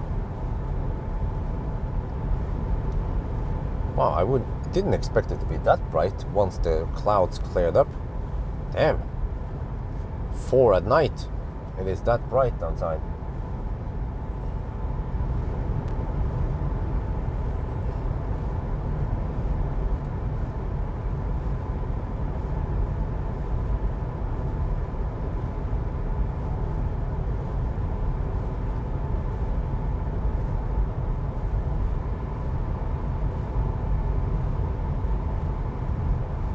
Oh, okay.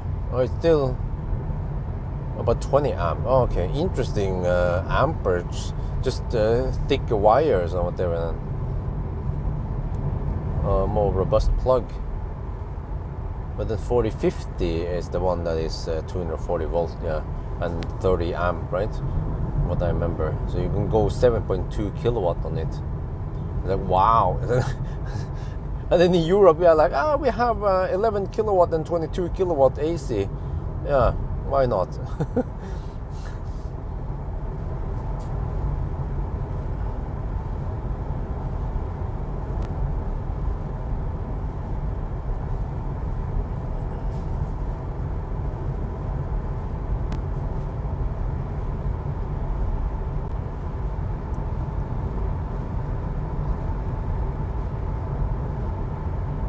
Only Pro has the... Oh, you're talking about the EcoFlow, right? Yeah. Well, you know, I had to find another alternative eventually. Talk to my partner about this. And yeah, he has connections. So we just have to find out what is out in the market. Because I'm basically giving EcoFlow free advertisement. In a freaking big channel like me, that is actually a very nice advertisement of EcoFlow. But they probably have enough sales anyway. But if I can promote another brand, that would be great, especially if I can get paid for it or at least get free products. But I think my partner, he's aiming high. He doesn't just want me to get free products, he wants them to pay me for showing the products. Like, you know, he can just convince them that, hey, dude, Testabjörn, he uses those batteries for 0 mile test, and yeah, at least mostly on 0 mile test, but also some other tests or some prime time, some other stuff also.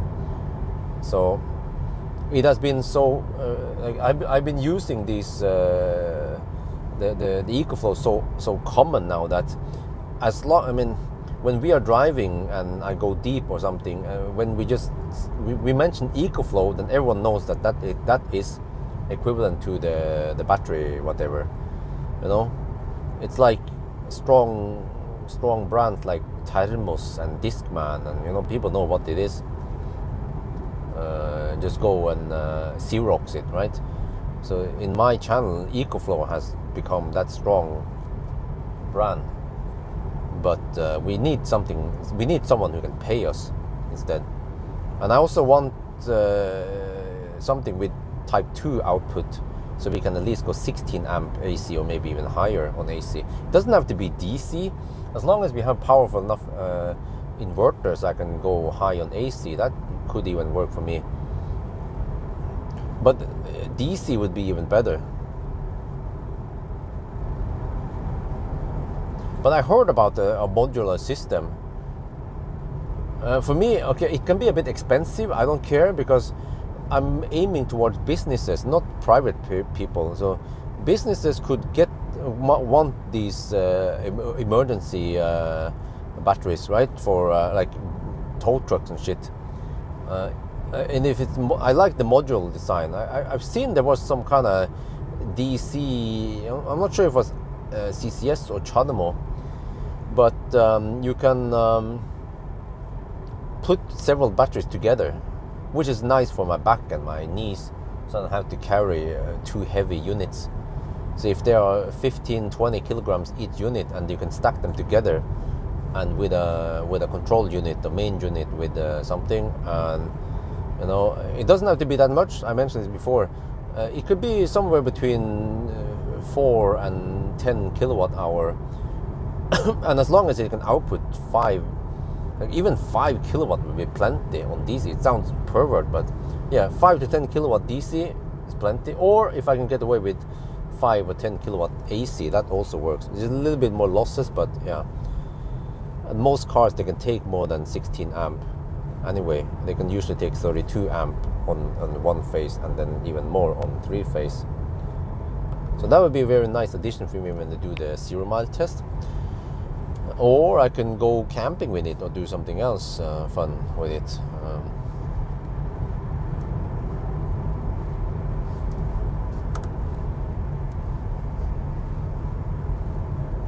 EcoFlow charging my devices on the road, and I'm very happy with it. Well, okay, I have to ask you guys, the few people who are in here, not that many people, but Cool Silver and Kangaroo, why did you choose EcoFlow? Was it because of me?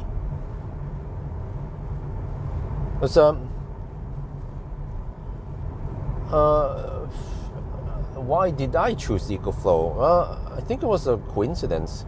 When I look at some of the reviews, EcoFlow, I think, didn't do it the best in every test. But I like the app, I like the looks of it. Some of the other systems look a bit dorky and stuff, and at least the EcoFlow app seems nice and slick.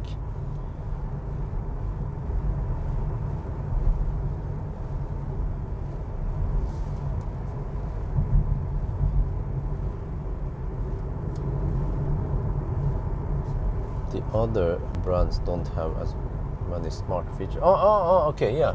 Okay, that's true. Okay, so it has smart features, and you can do you can use it as an emergency generator, and you can even connect it to a fossil generator, so that it fires up to charge the battery or some shit like that. And of course, use it as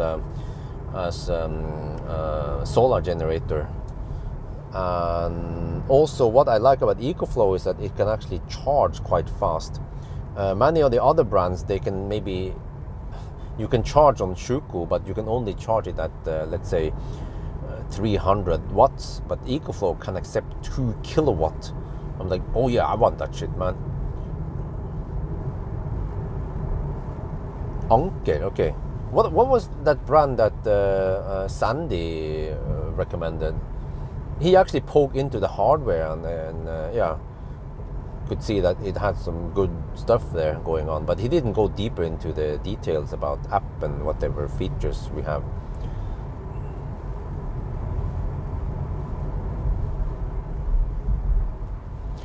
Or of course, or my partner could poke into EcoFlow and bug them and say, hey, yo, dude, Tesla has been promoting EcoFlow for a long time now. How about you guys step up and give him some free products, plus pay him for the promotion? I mean, I wouldn't mind getting a promotion from EcoFlow. They have nice products. The only problem is that they never responded to me.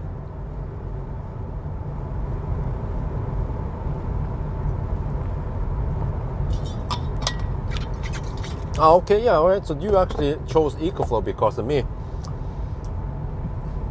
But you also did your own research. Bruetti, I heard about Bruetti. Yeah, I think it was Bruetti that yeah, Sandy recommended or was sponsored by.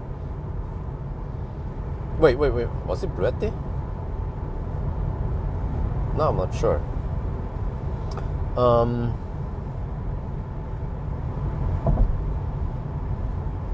But I'm also into other stuff. I want home battery in the garage. I've been thinking, when I look at the power tariff and so on, you know, it happens many times that we have the low price period, but it seems to happen more often during summer, but also could happen during springtime and so on. So like, we have these times at night, or it depends, you know, where the price is low, significantly lower than usual, maybe sometimes even zero.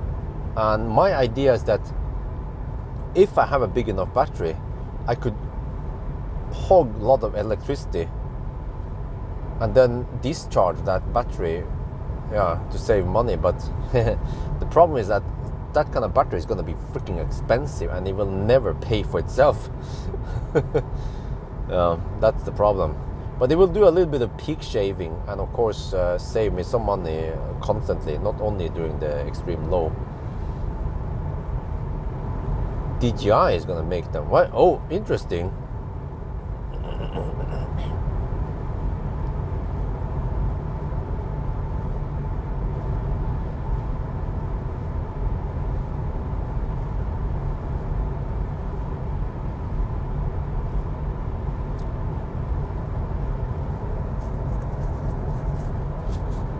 Another thing I use EcoFlow is for when I do charging test in winter. I can run heater so I don't have to freeze, because some of the test takes like an hour, and as long as the car has good preheating and stuff, then I can arrive with hot battery. But I have to keep heater off while I'm doing the test, so it would be nice. That's what I've been using, you know, just run the heater for that hour while I'm charging. Even if it's minus 10 degrees outside, I still get the optimal charging temperature in the battery.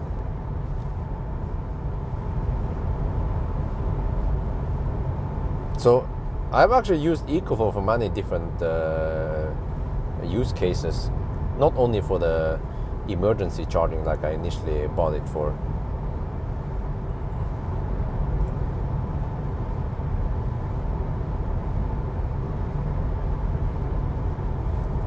Okay, now we will apparently arrive with 32%, which is plenty. I will be at 100% by the time I leave home at 9, which is in 5 hours. Damn. But I'll be home around 5. Supposedly, but the route plan says 5:16 a.m. I was like, what the heck? Where did the a.m. come from? Shit, I don't use a.m. anywhere in my phone. I have so many suggestions, but at least for me, okay, this trip might not get that many views, but it was very insightful for me to spend more time with a better route planner, and it is one of my main sponsors. Actually, I would say it is my main sponsor. So it's important to spend more time with a product that actually many people use. And I even didn't know that much about it lately, but then with the 5.0, it caught my attention. DJI power, 1,000, 2,400 horsepower output. Okay. Okay, it's okay price. But the 2.4 kilowatt, is that peak? Because I get 2.4 kilowatt continuous load on my EcoFlow Delta. So I consider my Delta to be quite beefy. Of course, not as good as Delta Pro, but I mean, that shit weighs 45 kilograms. I need to go to the gym for half a year before I can lift it with ease.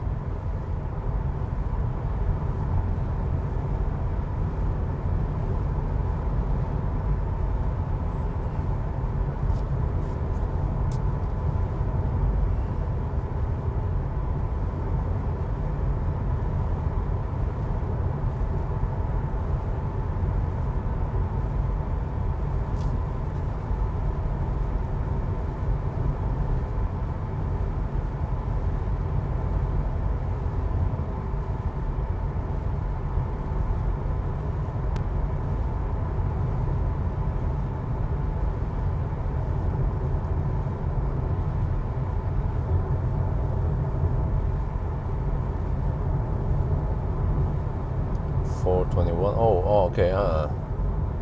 Yeah, once I'm close to Gardermoen, then all the office rat will be up. It's Monday morning now. Bird. Bird, bird, bird, bird, bird, bird, bird, bird, bird, bird. Wow, 154 watt-hour per kilometer now.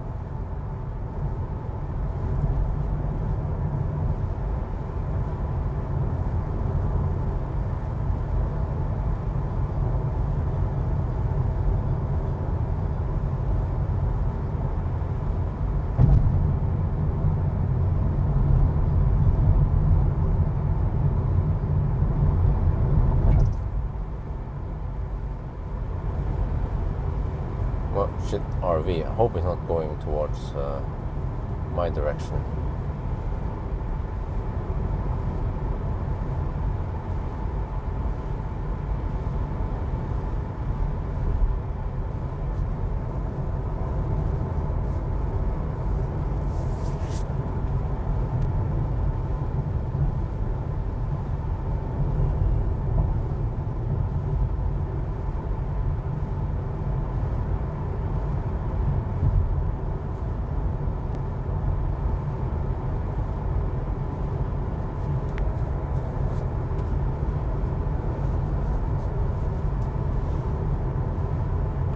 Okay, good.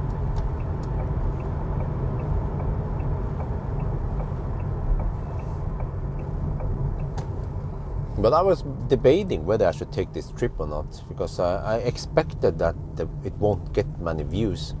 I might get less than 10k views. I also need to spend some time editing the video. That's why I made the video quite simple. No B-roll, no music, anything, just a bunch of me chatting.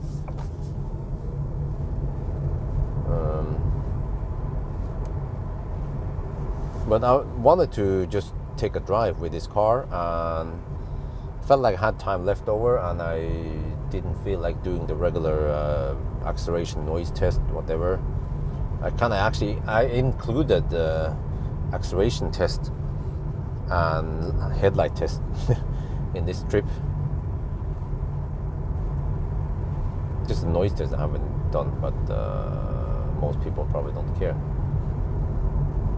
Google Trends, the Skoda has more web searches in Norway than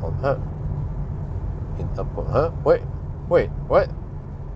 Skoda Enyaq? Google Trends, man. Okay, you know what? I need to use more Google Trends then. It will tell me what people are searching for, which is probably, it could also reflect what, it could also reflect the view count, right, for me. What about ID7?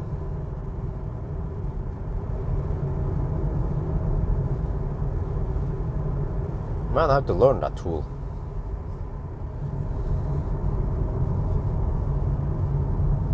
I'm not sure what else. I mean, it's probably not too much to learn about. Just use the search.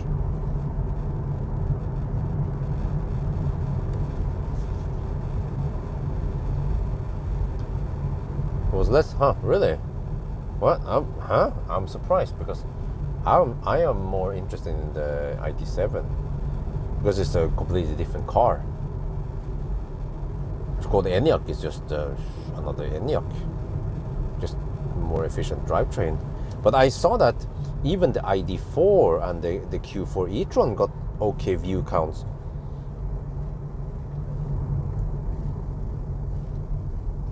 Even though they haven't changed the efficiency or anything, they just boosted the battery speed a bit. I mean, the battery is even the same size. It has a more efficient motor, more power, but it got lots of views.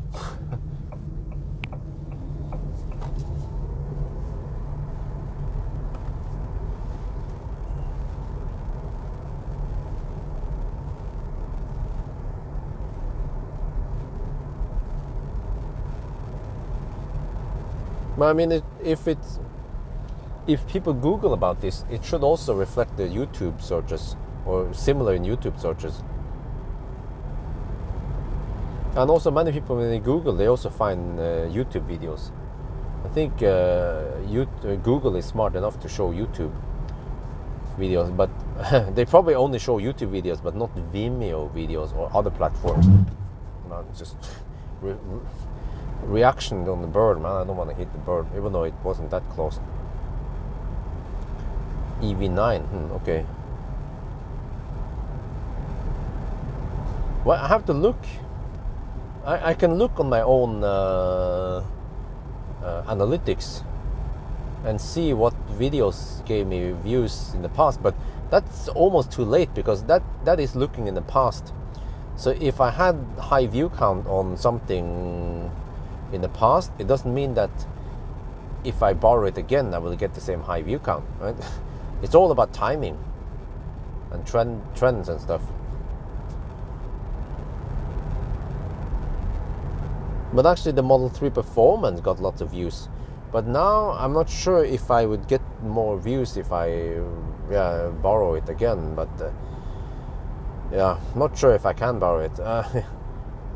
Because the guy who owns it, he doesn't want to put too many kilometers on it. If I managed to borrow one and do 1,000 kilometer challenge, I would probably get lots of views.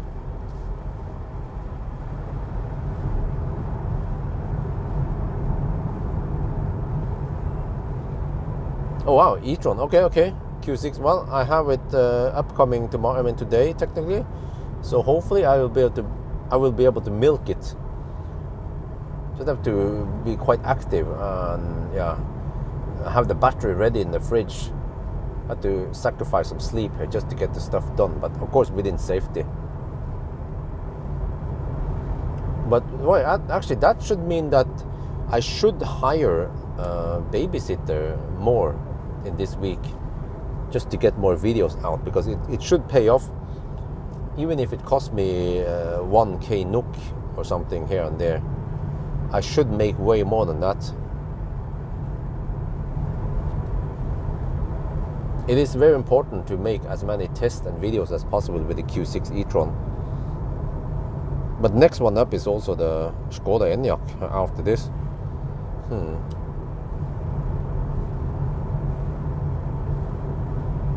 And e-tron is a very popular car, just like also Enyaq is quite popular car. And I noticed that the ID4 got lots of views back in the days when I shot it with Harald.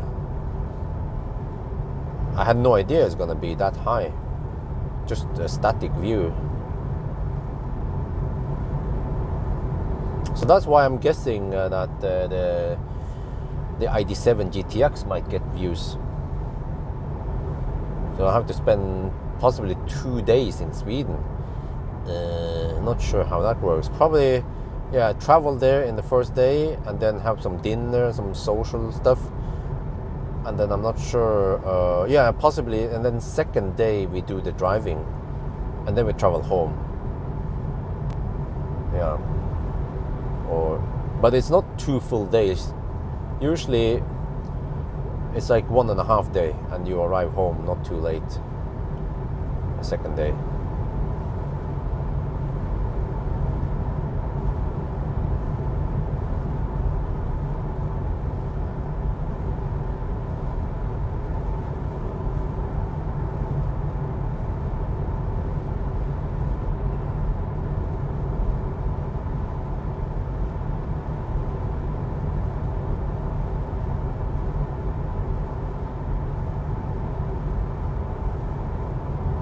But I have to check again. There was an event or two I was invited to, but then I said no.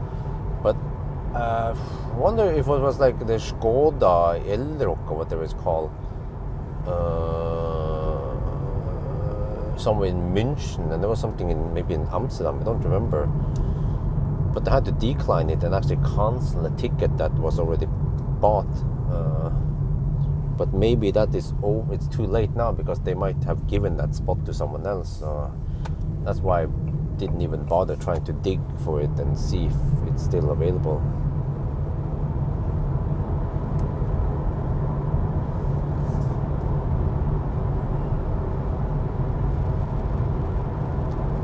Okay, I can shoot another video here.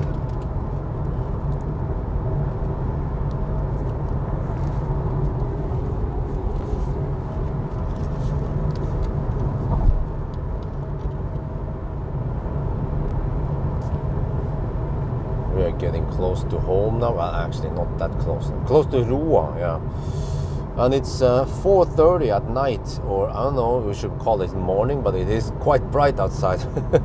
But look at this so far, huh? 410 kilometers driven and 79 kilometers per hour. That is considered fairly high in Norway. If you look in Facebook and people post screenshots about a trip they drove through Norway, through B roads like we have done today, average speed is usually 10 kilometers per hour lower than this. So getting this kind of consumption is actually very good. I have said this many times already, this trip, so I think I will stop complaining. I mean, I will stop mentioning the low consumption. Yeah.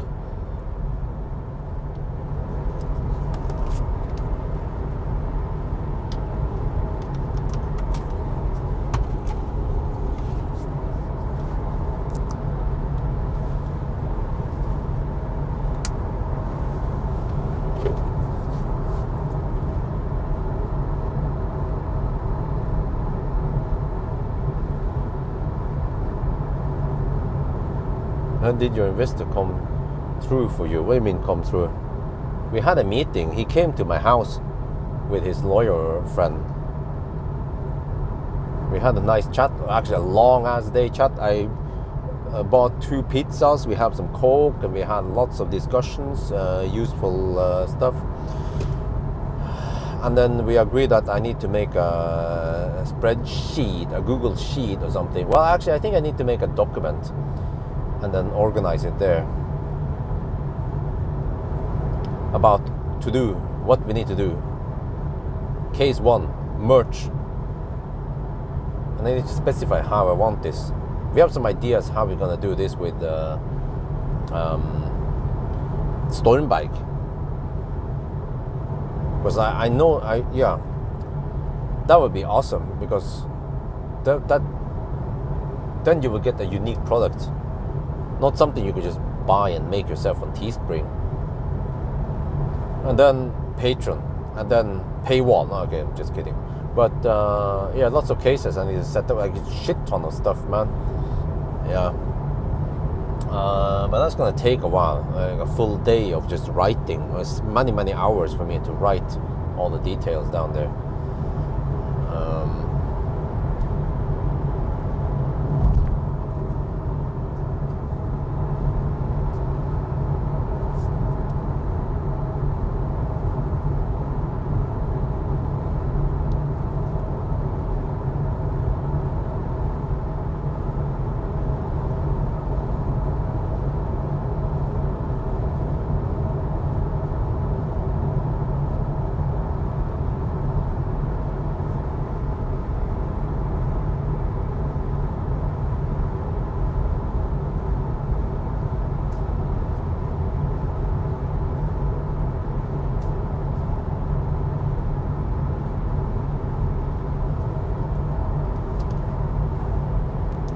Stormbike isn't used isn't the shipping.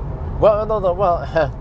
Well, this is the interesting part, because my partner, he knows this merch stuff. So what we might do is buy a shit ton. I mean, my idea is that we bulk buy, like, okay, I talked to Stormbike before about this. If they want me to make a custom something, right? T-shirt.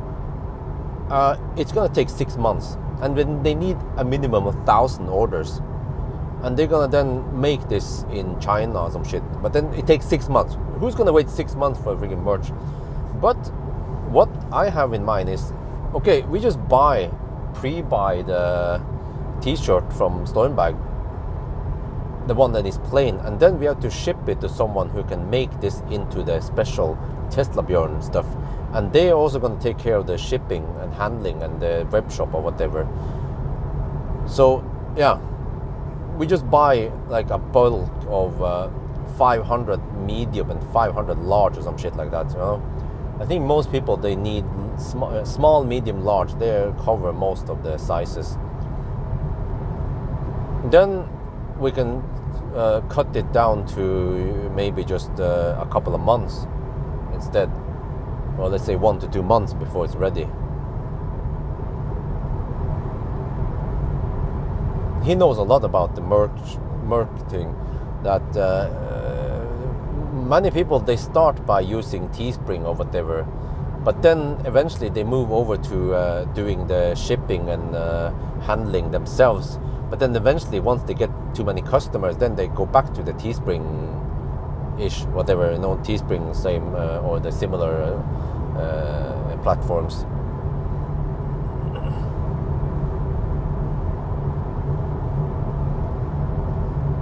But also the T-shirt I've been using lately, I like them a lot. They almost don't what do you call it? They don't. I like them really well compared to the previous Stormbag products I've been using. The bamboo stuff. I'm not sure what the heck this one was. Is that guy gonna hammer? Yeah, it seems like he will hammer. Okay, good.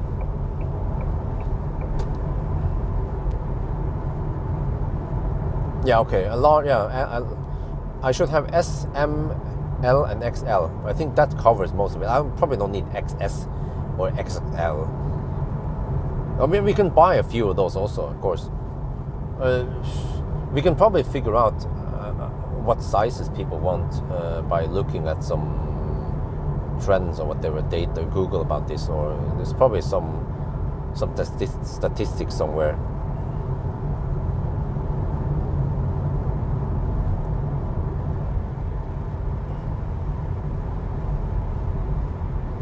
But yeah, there'll be lots of details there. I have ideas about what we should write. I have to nail this down. We need sheet and kilowatt hour per hour and only fans. Well, it's going to be a fan symbol and only. I mean, it's going to be only and then a fan symbol. Yeah.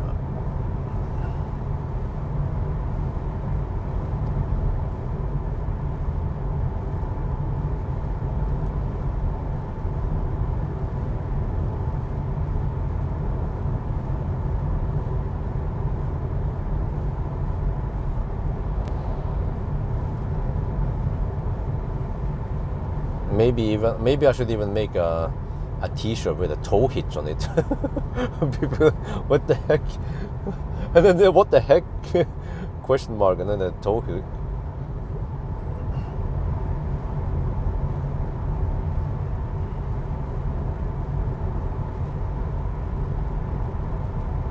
I'm down to 50% battery. I will arrive with 34. Well, that's plenty.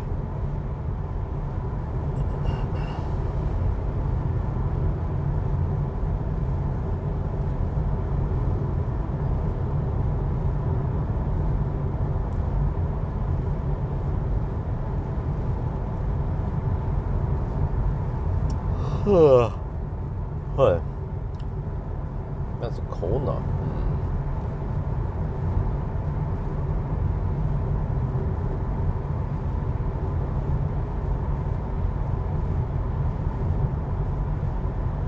And then of course 999, yeah. just it's just a T-shirt that has a little Tesla Björn logo in the corner, and then it says 999.9. Like, huh? People will like, huh? And most people, they don't understand it. But if you're a Tesla Björn fan, you'll be like, 999, yeah.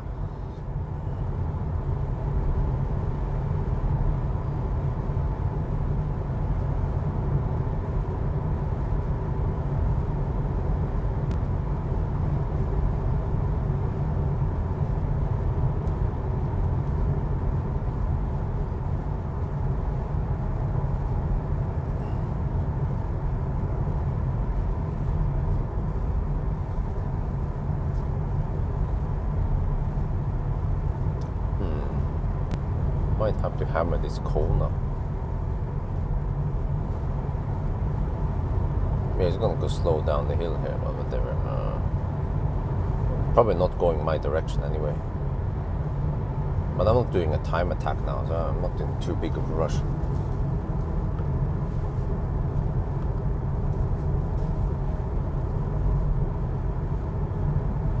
The ABC, of course.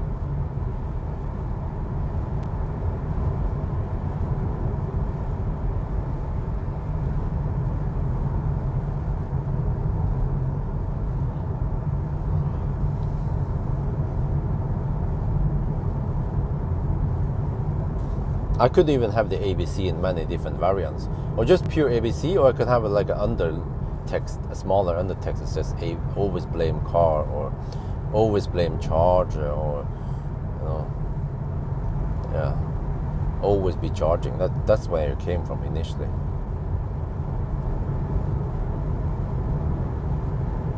Always be camping.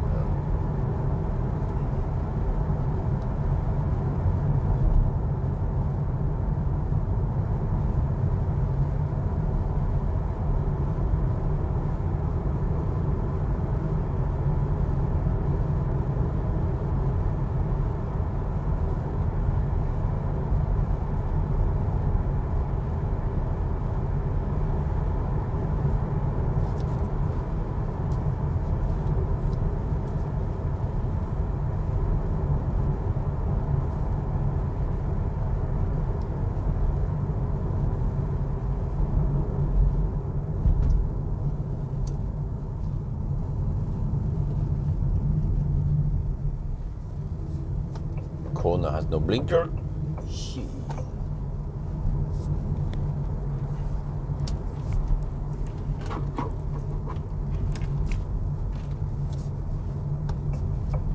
I had an Audi e-tron behind me today, and I mean, no joke, he did not use the blinker at all in every roundabout or exit or whatever. He exited the motorway, no blinker. He used the roundabout several times, no blinker. I'm like, wow, that is the Audi stereotype we know.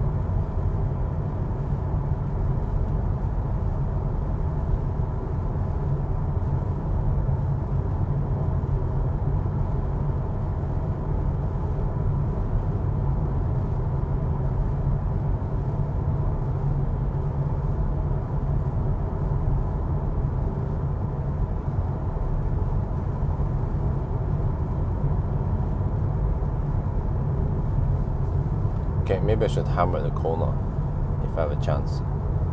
Oh, it's not even 5 in the morning. Okay, so I'm a little bit early. That's good.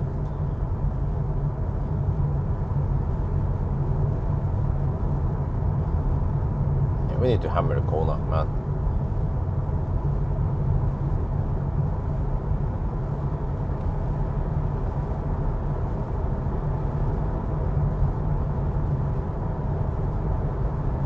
Just need the clearance. Yeah, go.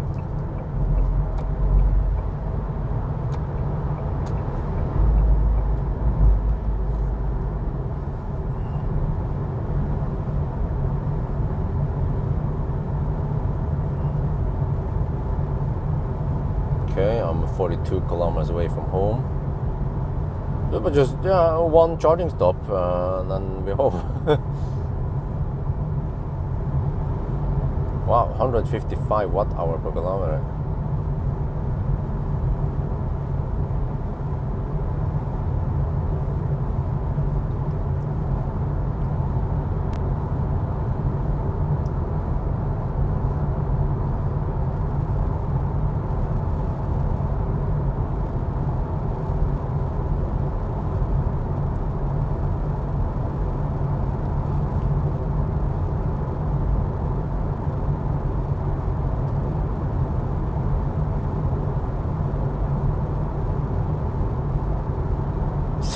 Well, I'm not sure if I want to use all the China jokes, because some people might find it offensive, or whatever. I'm just joking while I'm there with a Chinese car, but then you'll be kind of jabbing at China with a t-shirt. I think I want to be careful about that one.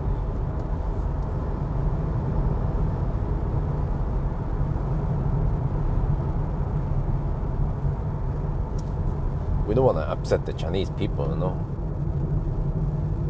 They have a big dictator.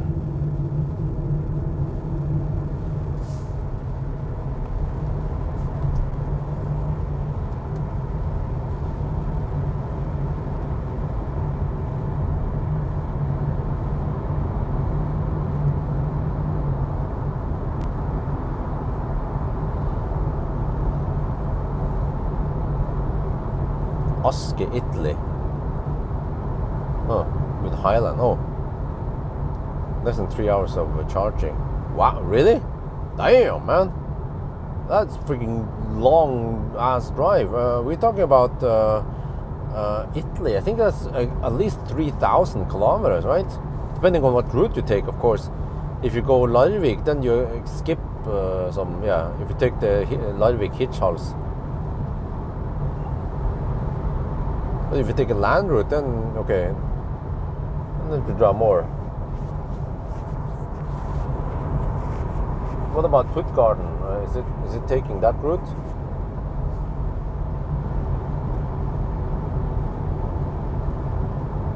How about a T-shirt that says "she" in the front and then in the back it says "it"?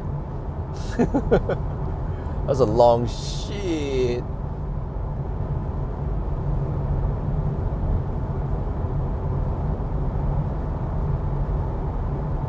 Okay, 2,100 kilometers. Okay, that's quite far. Then that is 2 times 1,000 kilometer challenge roughly.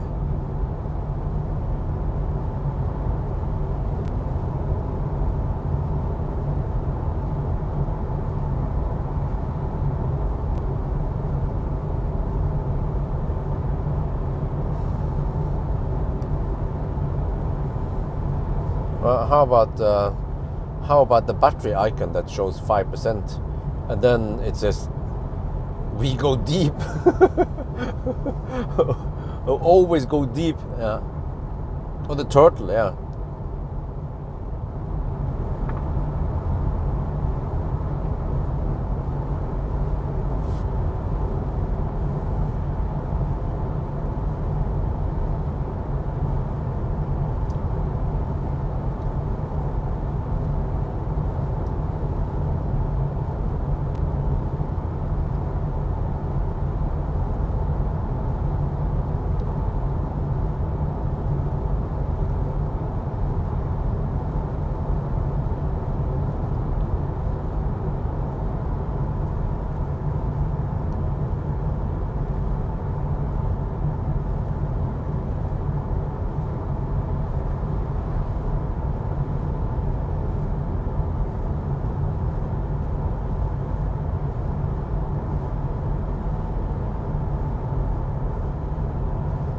Double hot dog.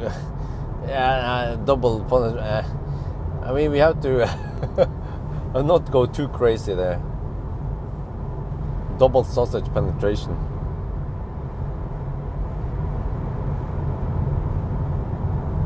Yeah, exactly. You know, where freaking go deep. I go deep. You know, in big letters. The heck, man.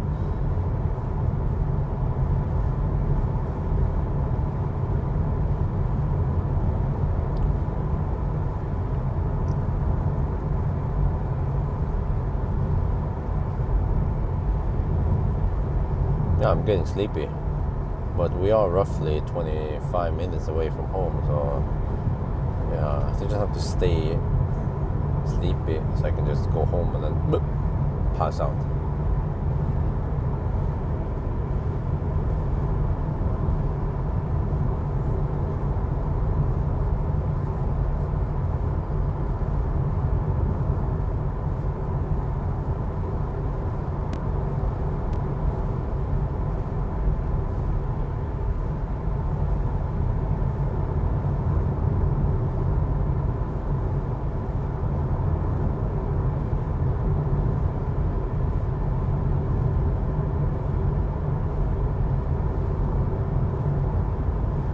Man, I feel like I need to get some sleep so I can survive through the day. And then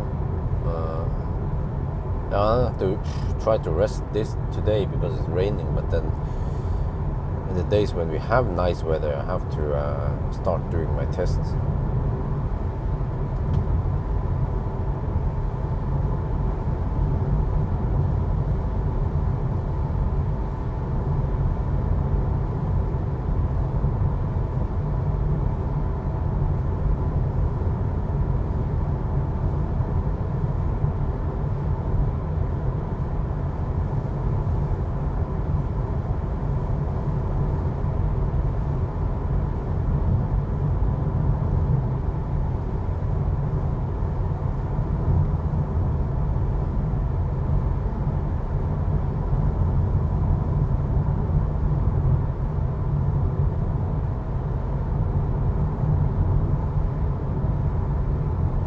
Well, it seems like Autosteer is struggling now in the rain. Maybe they don't have rain in Italy.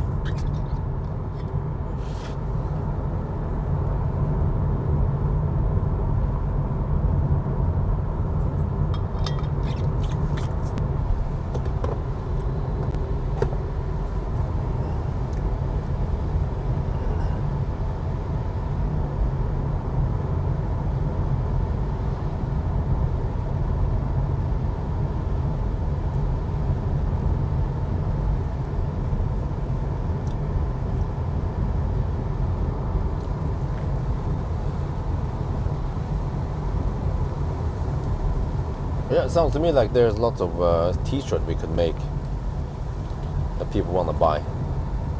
Or they can become a patron and they get some stuff for free. Huh?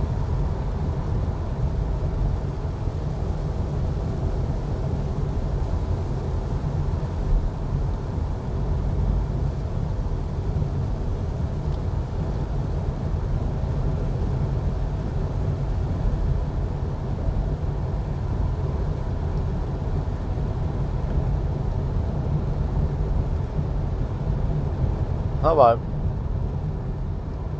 I make a t-shirt with big letters that says "Real men go deep," and then there's a battery icon with 5%.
I like it deep. Oh yeah.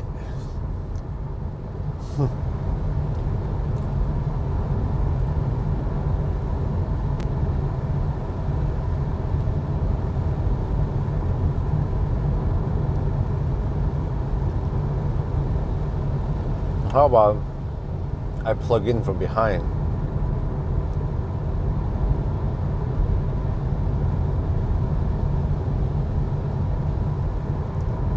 Some of that stuff could get you kicked out of a place.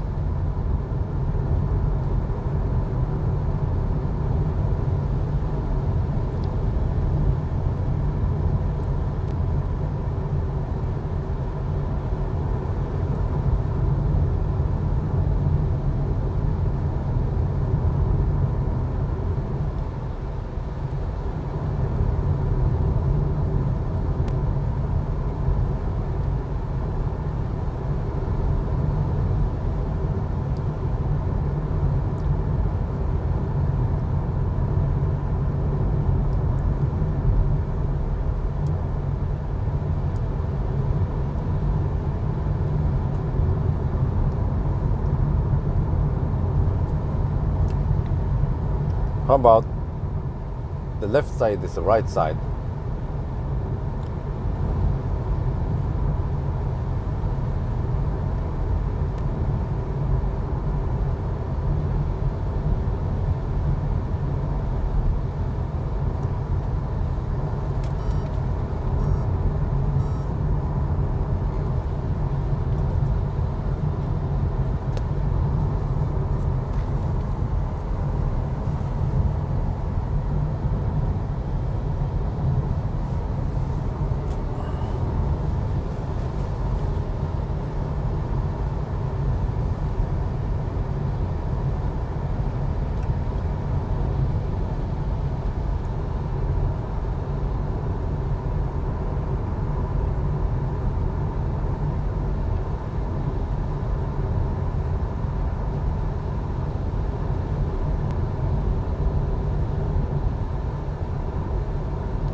Man, what the heck?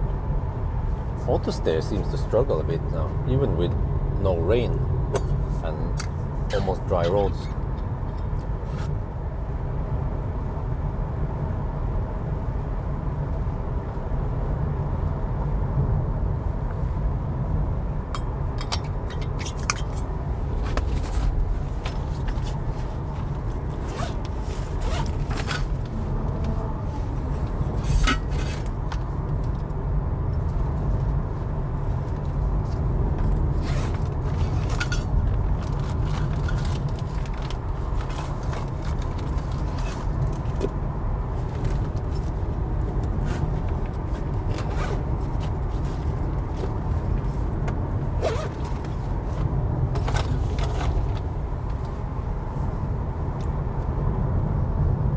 Okay, 20 kilometers left for home.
I think I want quite simple graphic. So car covered with snow and ice might look hard to interpret what the heck it is. But something simple like a tow hitch is quite distinguishable. I mean, it's quite distinct what it is. And like only and then the fan, you know, that's quite distinct or simple.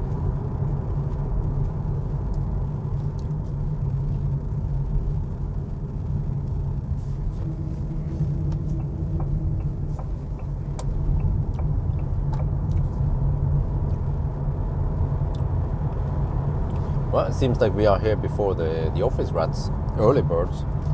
5 in the morning is usually too early. They usually come out around 6.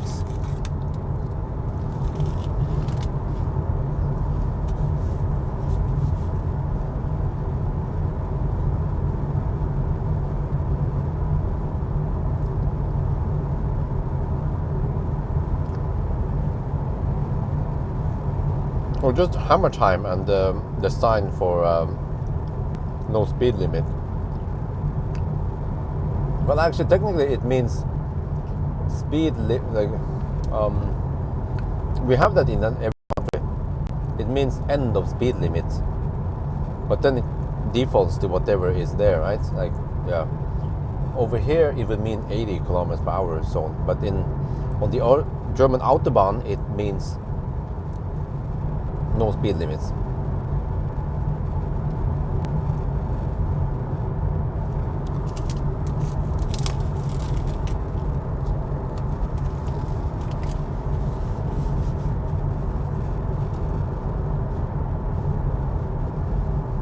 Oh well, Texas burger is not that common.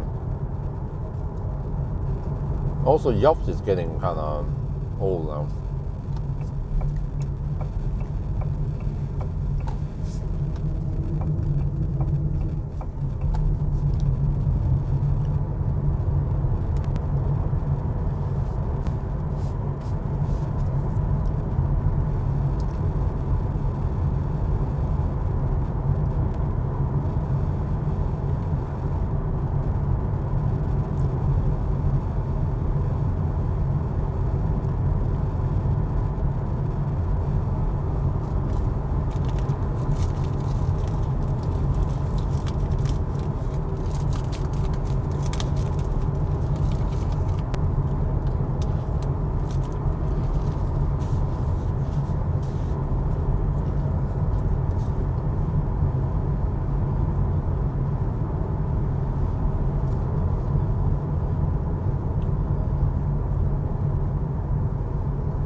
Well, the dirty ones, it would say in the front, it would say, "I like smooth ass," and then in the back it says "foul."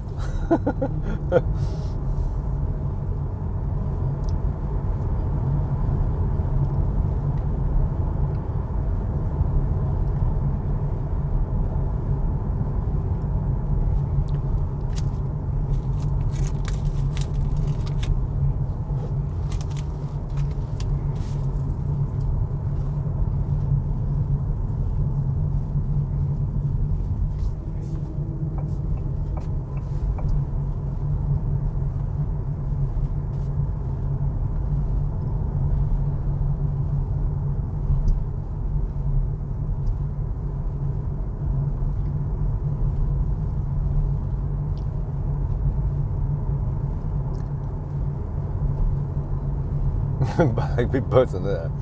Yeah, fat e-tron now.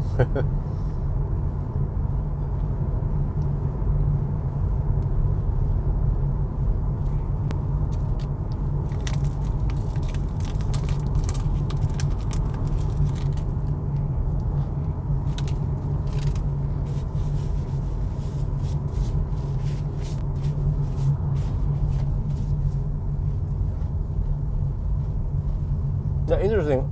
Here is Dalen parkering. Some of the cheapest parking for the airport. I mean, so it is relatively quick to drive from here over to the terminal, but I wonder if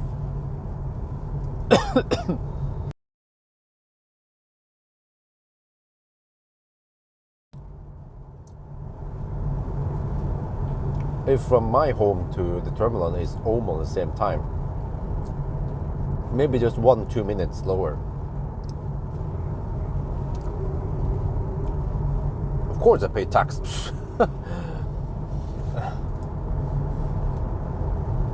I wouldn't have any financial problems if I didn't pay tax. I have to pay tax for everything here. When people donate money to me, I pay tax. For the sponsors, I pay tax. I pay, of course, tax for YouTube money.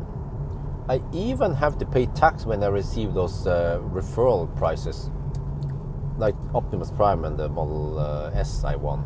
Yeah, welcome to Norway.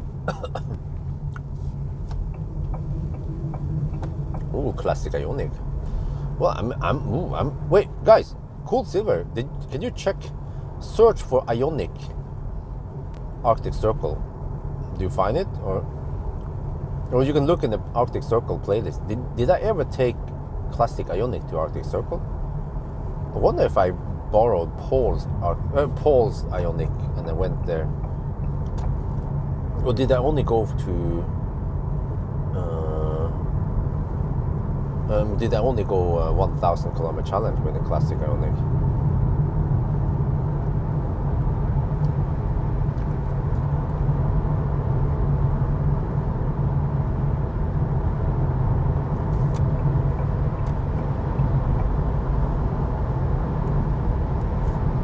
See, he is hammering it because he knows that he can hammer. He knows that his shit is efficient.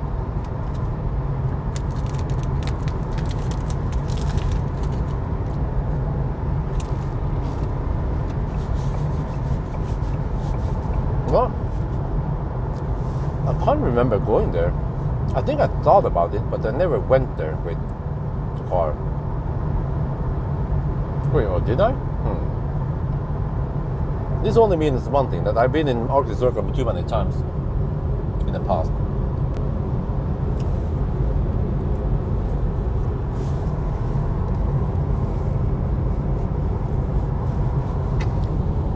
Okay, we're almost home now. I survived. It'll be like 5 minutes supposedly. Wait, it doesn't take 5 minutes to drive over there. Oh no, I navigated to Jessheim Storsenter, of course, okay.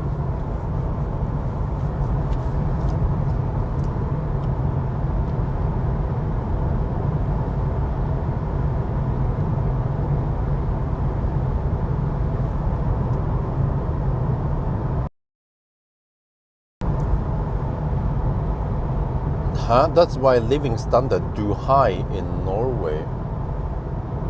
Move to what? Can someone translate for me, please? There's too many typos and grammar error in Anthony's message there. I don't understand what the heck he's saying.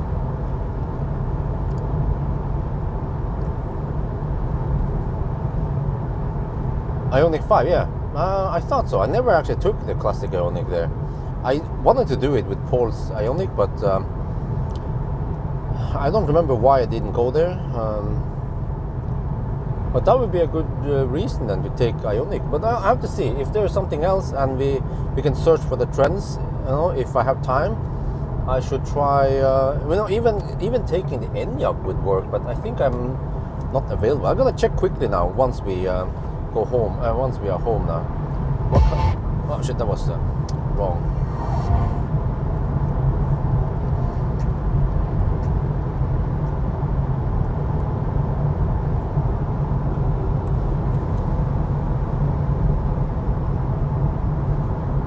Well, I don't recognize your name, but okay, welcome to my stream. We're about to end it.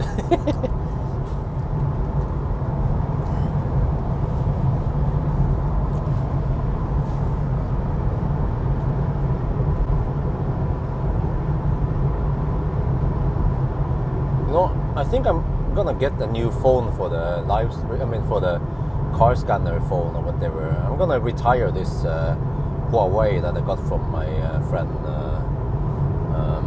Paul Skodjevåg. And what I'm probably gonna do is use my current phone that I'm using for calling or whatever. I'll use that phone as the OBD whatever ABRP phone.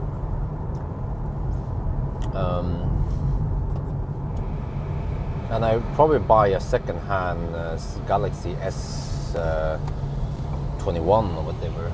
I even heard that I can write this off as company expense, as long as I have the. I can even buy a second-hand phone and write it off as company expense. I just need the Finn ad and Vip's screenshot of the transaction. Then that is good enough. So if I buy a phone for, let's say 5,000 NOK, then I get, well, I don't get VAT, but I get some deductions. So it would cost me maybe 4,000 NOK. And went to Folldal. Oh yeah, okay, extreme camping. Okay, so I went to Folldal with the classic Ioniq.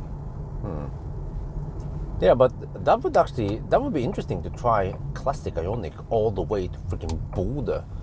1,200 kilometer road trip, like 2,500 kilometer road trip, right? Roughly. With a car that is getting close to 10 years old, it's 8 years old or some shit.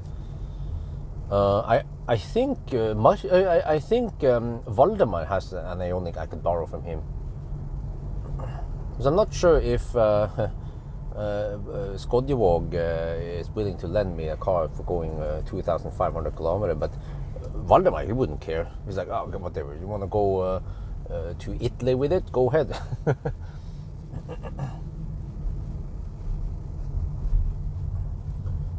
second best option would be, I mean, a backup plan would be Soul, but I feel like it won't get enough views.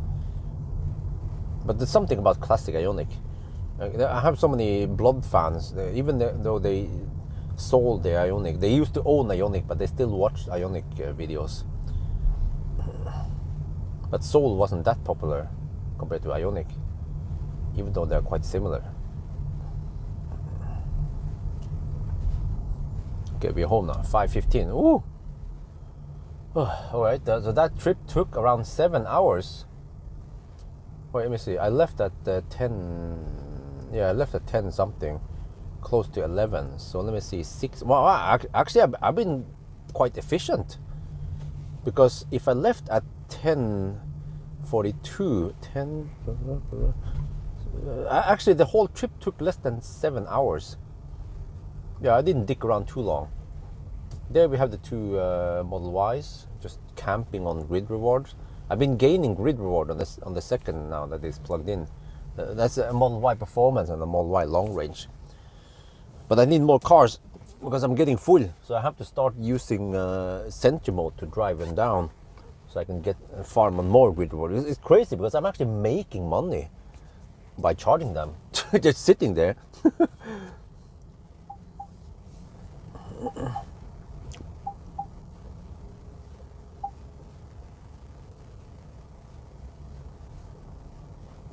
And it's nice because I cannot always farm on grid reward with a press car, since it has to be ready and charge up and stuff like that. So it's win-win. Guys, they get free parking for me, and I get free grid reward buffer. It will bring, yeah, actually that would be interesting, because if I did it with the ID7, it's like, oh, okay, I drive. I mean, let's do a quick one now. Okay, I have a little bit of time. Let's just do a quick one. Or actually, I don't need that, but I know that the ID7 can probably drive all the way from Jessheim to Klatt, maybe, right? In a single charge. Like, oh shit! And then I charge and I eat, and then I drive another 400 kilometers from Klatt to maybe Mosjøen or some shit, right? Or yeah, maybe not Mosjøen, but I don't know. Majavatn or maybe Ionity at Namsskogan. So the legs would be like 300, 400 kilometers with the ID7. But it will go quite fast, you know.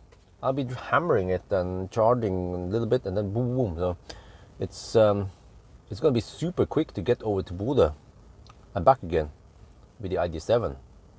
Or I could go there with Enyaq. But let's see now, quickly.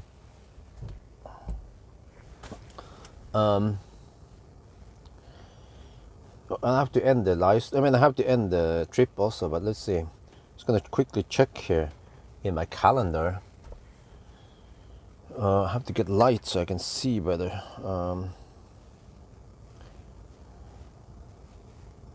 Okay. Wish I could zoom in. Or IX2. IX2. I probably don't have time. I have to do 1,000 kilometer challenge. Yeah, that's it, and then I have to return it. And then I have actually two days available without anything. Right by the end of July.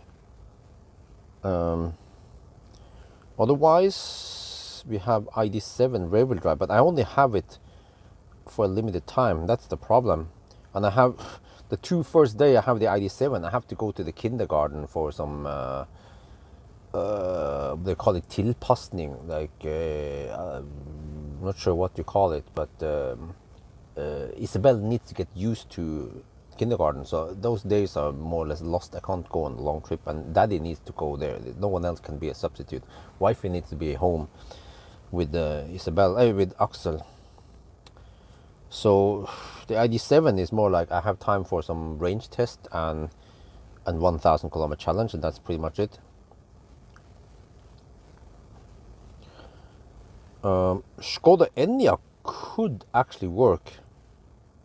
Yeah, when I look at it now, yeah, I could take Enyaq to Bodø and back again. I have time for it. I I can do a range test, doesn't take many hours, and then I can do the 1,000 kilometer challenge. But I could even skip 1,000 kilometer challenge and only focus on the Bodø trip instead. But maybe I can milk it. Yeah, if it gets enough views for 1,000, I will also do that.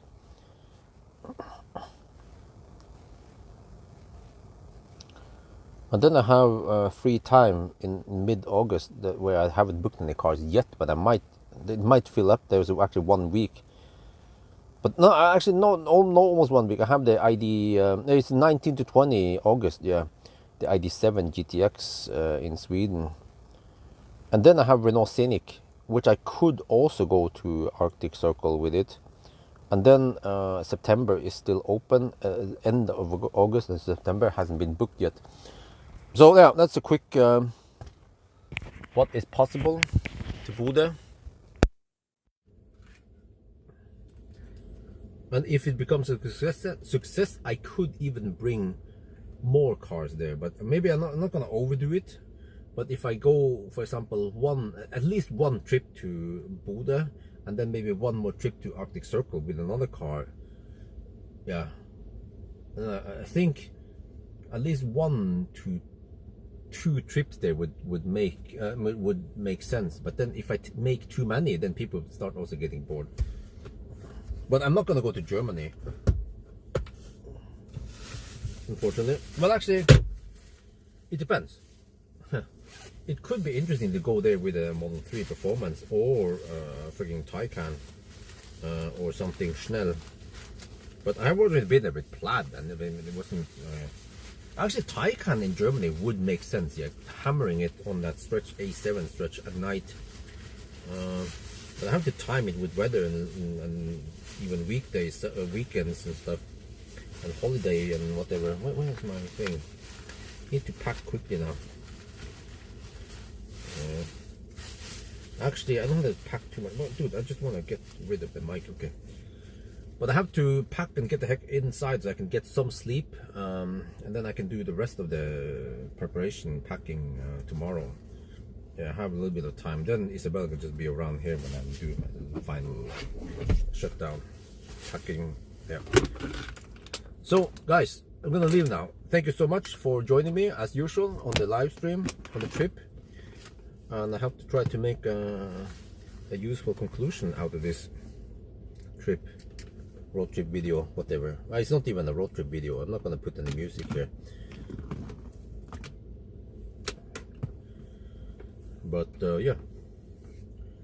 So I'll talk to you guys later this week with a Q6 e-tron. Finally something that might give me some views. It's been kind of dry lately. It is partly my fault, of course, because I wasn't more active on finding interesting cars, or I should rebook the cars. So I have to be better at that. But it doesn't cost me anything to rebook a car. If I can get a more interesting car earlier, I should just cancel whatever I have and just push it out further. Well, I don't know. That's just the name of the game. But in the past, I've been like, okay, whatever not so interesting car I booked, I don't want to move it, but it is actually hurting me financially. Yeah. Because then the interesting car gets pushed too far, too late, which is not good at all.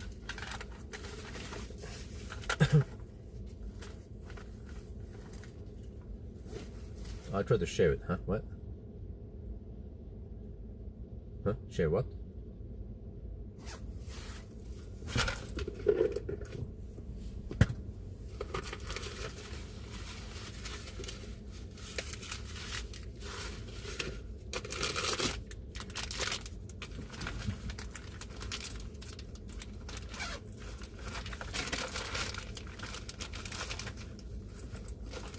Your video for years. Oh, thank you. Yeah. Okay, I need to. Yeah, I did most of the packing now. I do remaining packing tomorrow, and I can actually start removing some of the OBD. Well, actually, I might want to bring it for the Soul if I care. Yeah, why not? Okay. Well, that's it. thank you so much, and talk to you later. I have to go now. Yeah.